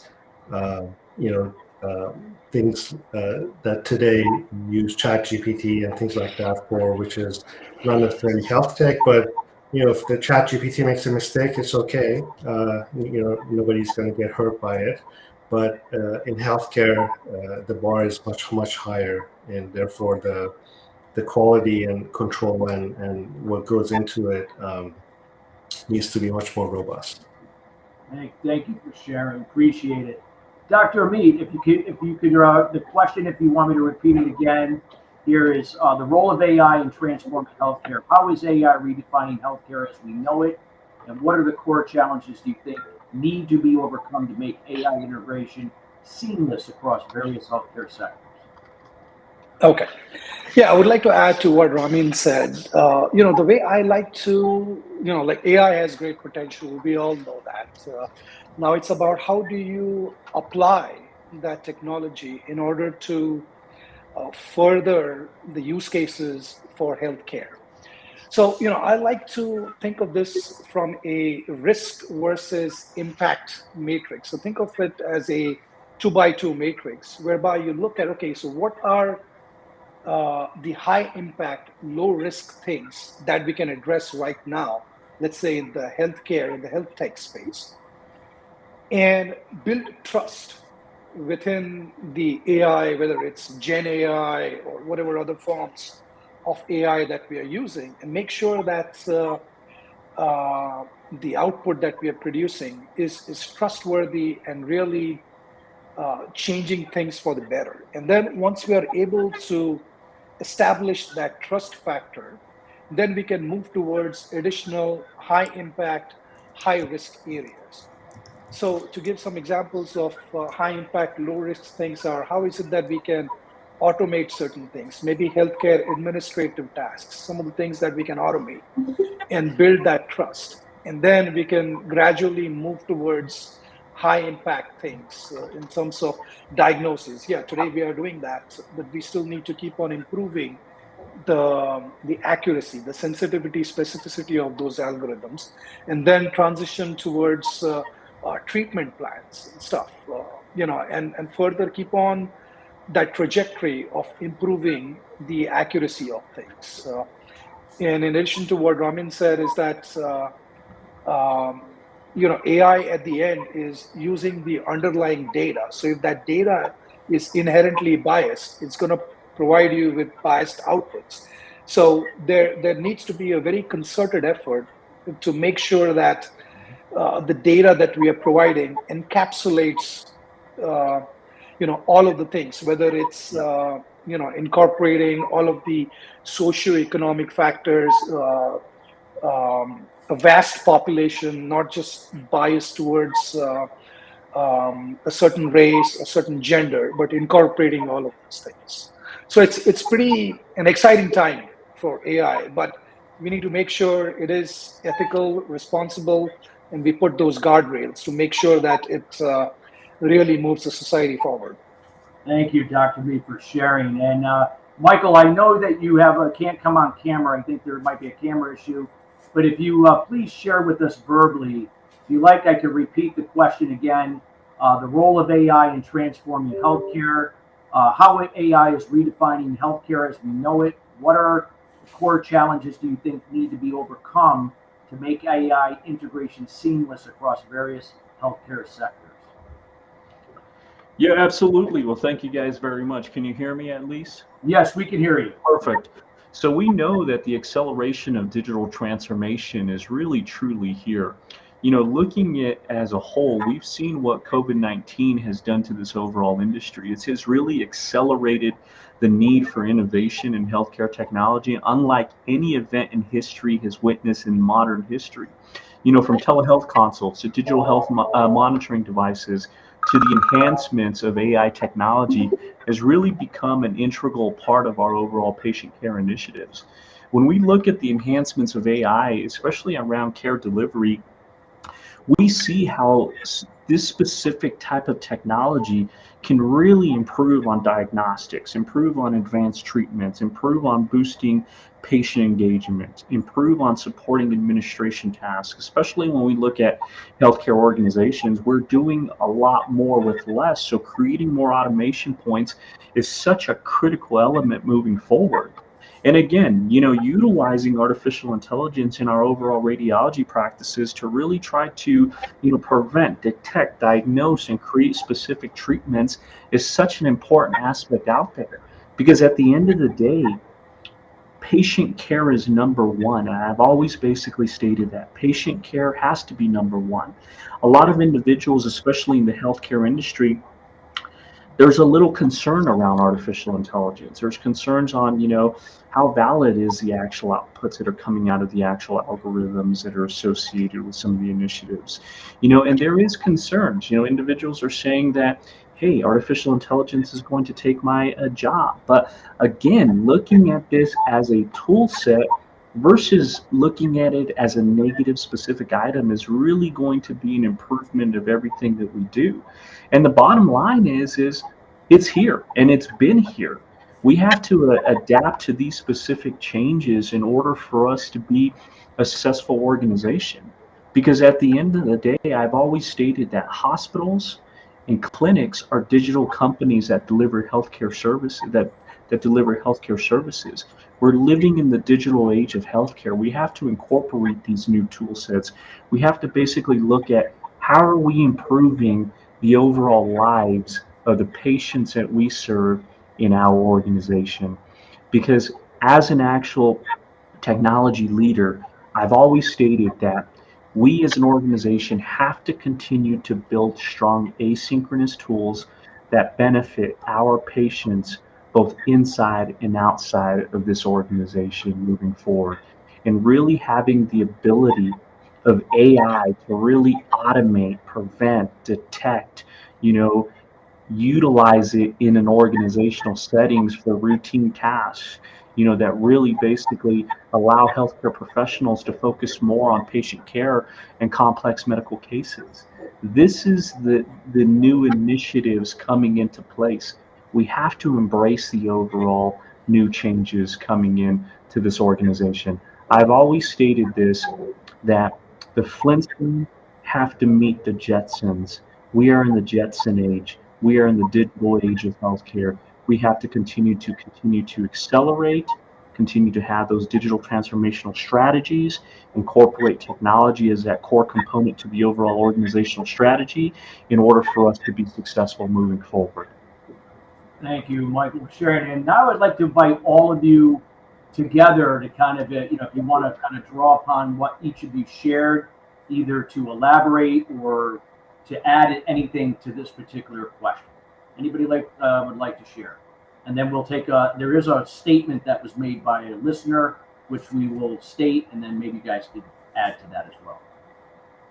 Anybody like to follow up to what we shared? I'll just add to what Michael was saying in terms of this transformation. I think if you think about how AI is transforming healthcare, or just in general how AI is helping everyday life get better, it could be stepping stones towards an ultimate nirvana. We are sort of progressing towards that nirvana.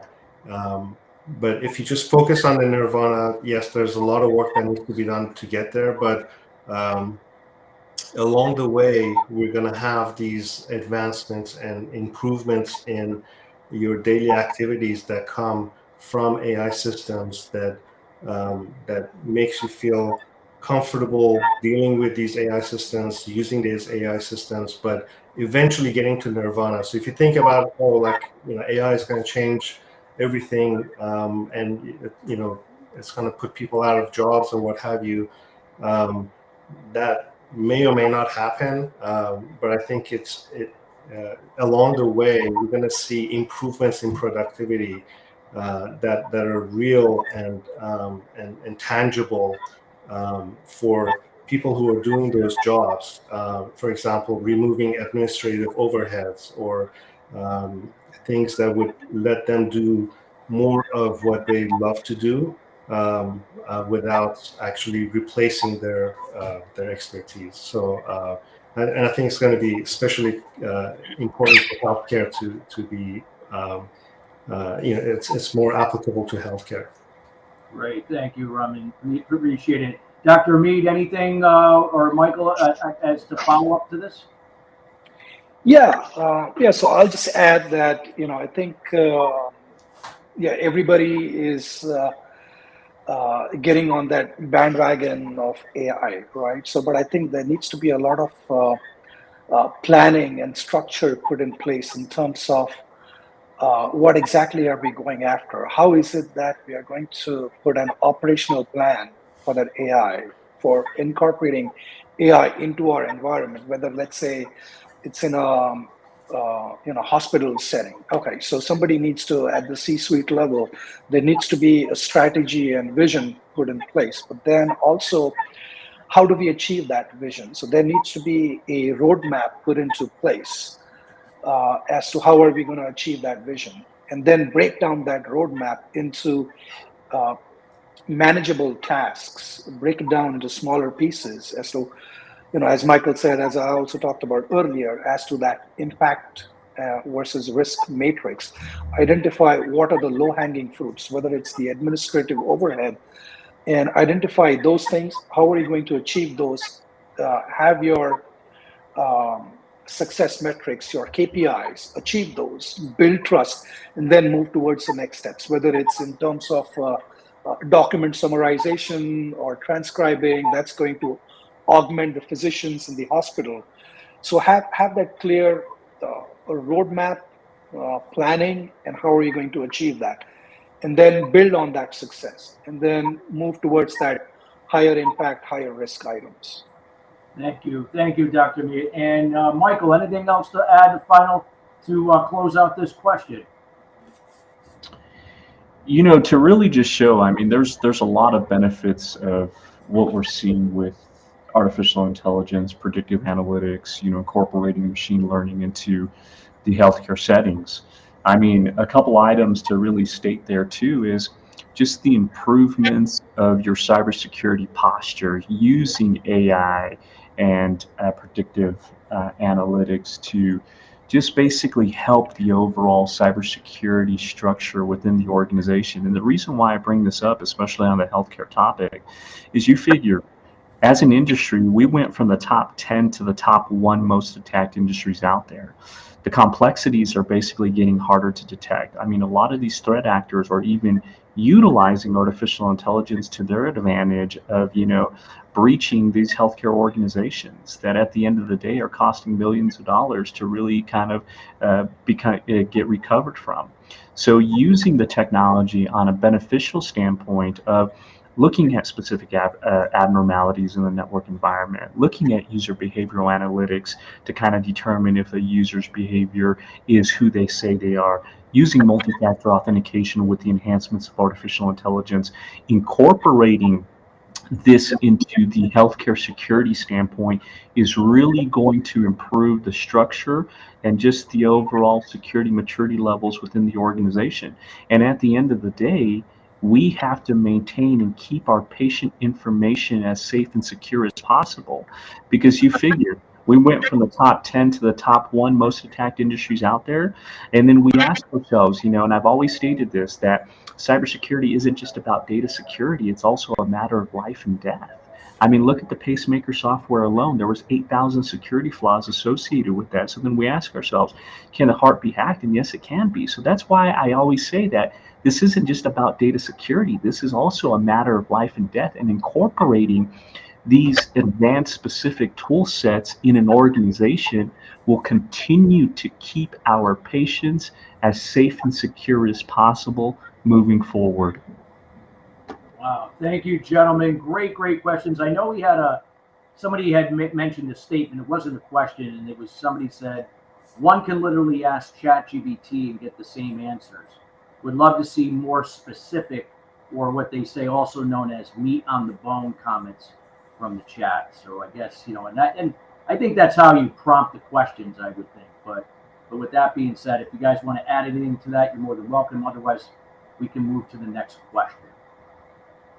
So that was just specific to ChatGPT. All right. Let's go to the next question here. We're going to go and talk about AI in the future of patient-centered care. In what ways do you believe AI can drive more personalized, patient-centered care? What are some of the most exciting advancements you've seen that could impact individual patient outcomes? Ramin.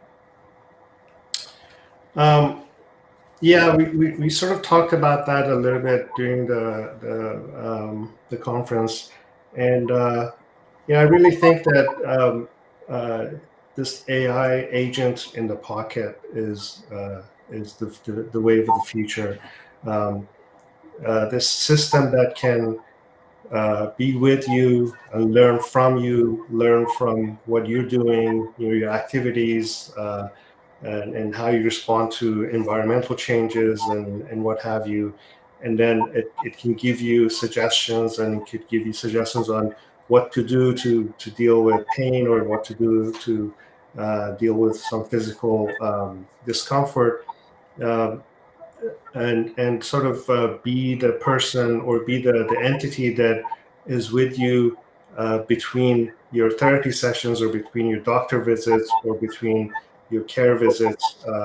That really helps you sort of deal with these unknowns that come along during your your day, or your activities, and help you sort of deal with those in a much more efficient way.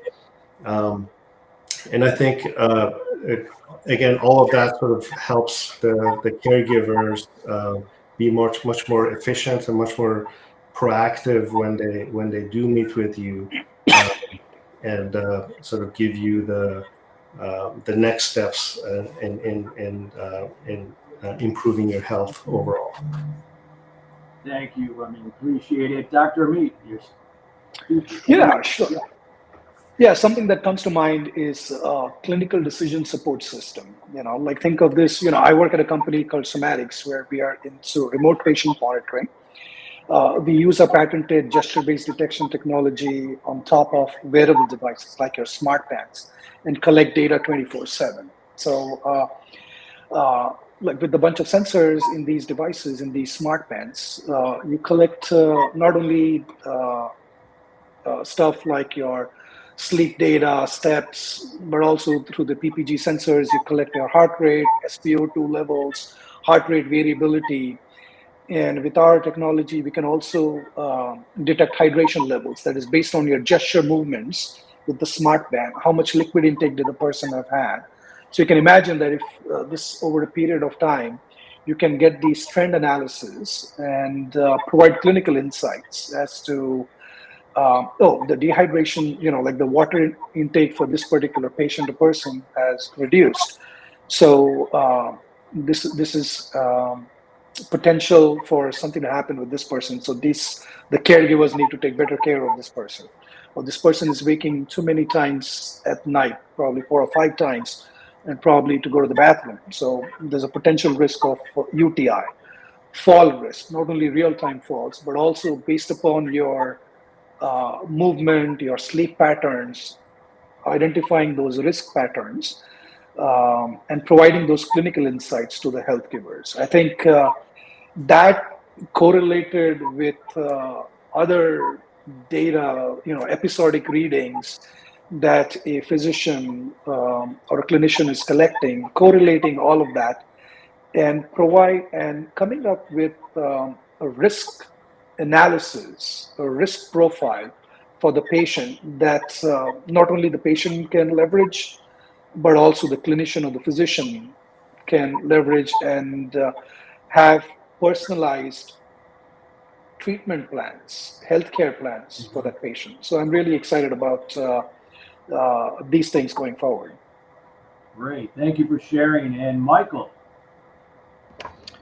We could definitely, this topic right here can last quite a while, especially with the type of discussions around AI. But, I think what's phenomenal is how personalized medicine is really improving, on how the specific AI algorithm can really have more of those tailored treatment plans for a specific patient, which is huge. And then if you look at like the precision drug prescriptions, I mean, some of these specific algorithms can really predict how patients will respond to specific medications by reducing, trial and error.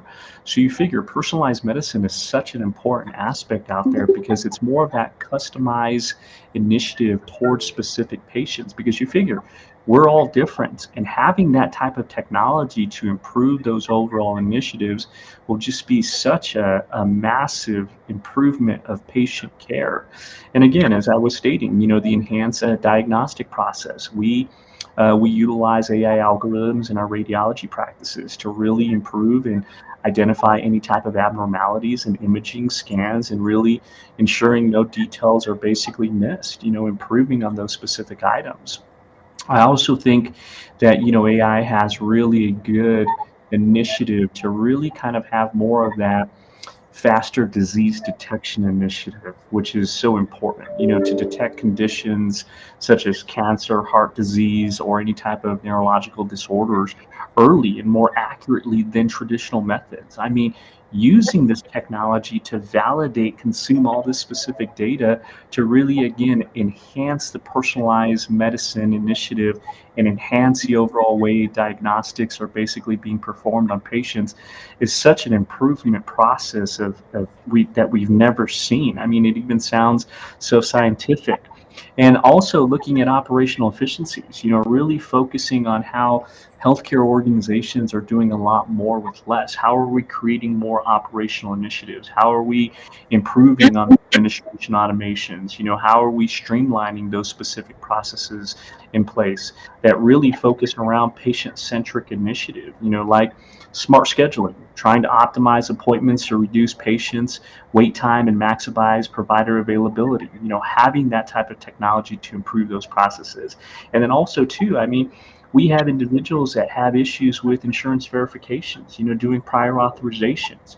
That really becomes an actual problem. So having that administrative automation to streamline tasks, like I basically stated, really can improve the overall patient experience moving forward, because you really want to enhance that patient experience, give them the best specific initiatives and just the best quality of care and the best experience that they can have, that they will basically continue to come into your organization.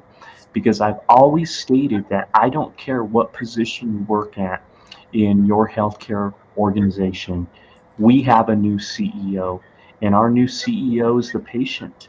And as I basically stated, that we as an organization have to continue to build those strong asynchronous tools that benefits our patients both inside and outside of the organization if we want to continue to be a successful organization. Great. So, gentlemen, as we conclude on this question, do any of you would like to elaborate on each of what you shared to this question, as we will be closing today's summit on this question here? Ramin, if there's anything, Dr. Mint and Michael. Yeah, I was just gonna add to what Michael was saying in terms of I think that one of the biggest challenges in health tech or healthcare is these legacy systems. As Michael was saying, like prior authorization or like getting paid or getting reimbursed on healthcare services that were rendered. Today, there are just so many layers of systems that are in place that are not automated, and there's a lot of manual work that goes into play. And even though if you start from the patient care and you automate that, and you have all these latest technologies and AI systems there, the rest of the system still is legacy, still antiquated. So it takes time for these systems to evolve and really take advantage of the advancements in AI and how in technology. And I think that's really where the problem comes into head, is to making sure that all these systems play nicely together. They can be automated and remove a lot of friction that exists today in these legacy systems. Thank you, Ramin. Appreciate it. Dr. Amit, anything you'd like to share final to the question? Yeah, I'm just excited to see what's ahead of us. I'm just excited especially about the impact of AI at scale and how that addresses the inefficiencies that we currently have in healthcare, and how potentially AI can help reduce the healthcare costs and thereby improve the person's quality of life. So super excited about that. The future seems to be great. I'm looking forward to the applications of around personalized healthcare, precision medicine, and accelerated drug discovery. Great. And Michael, would you like to close us out with this question?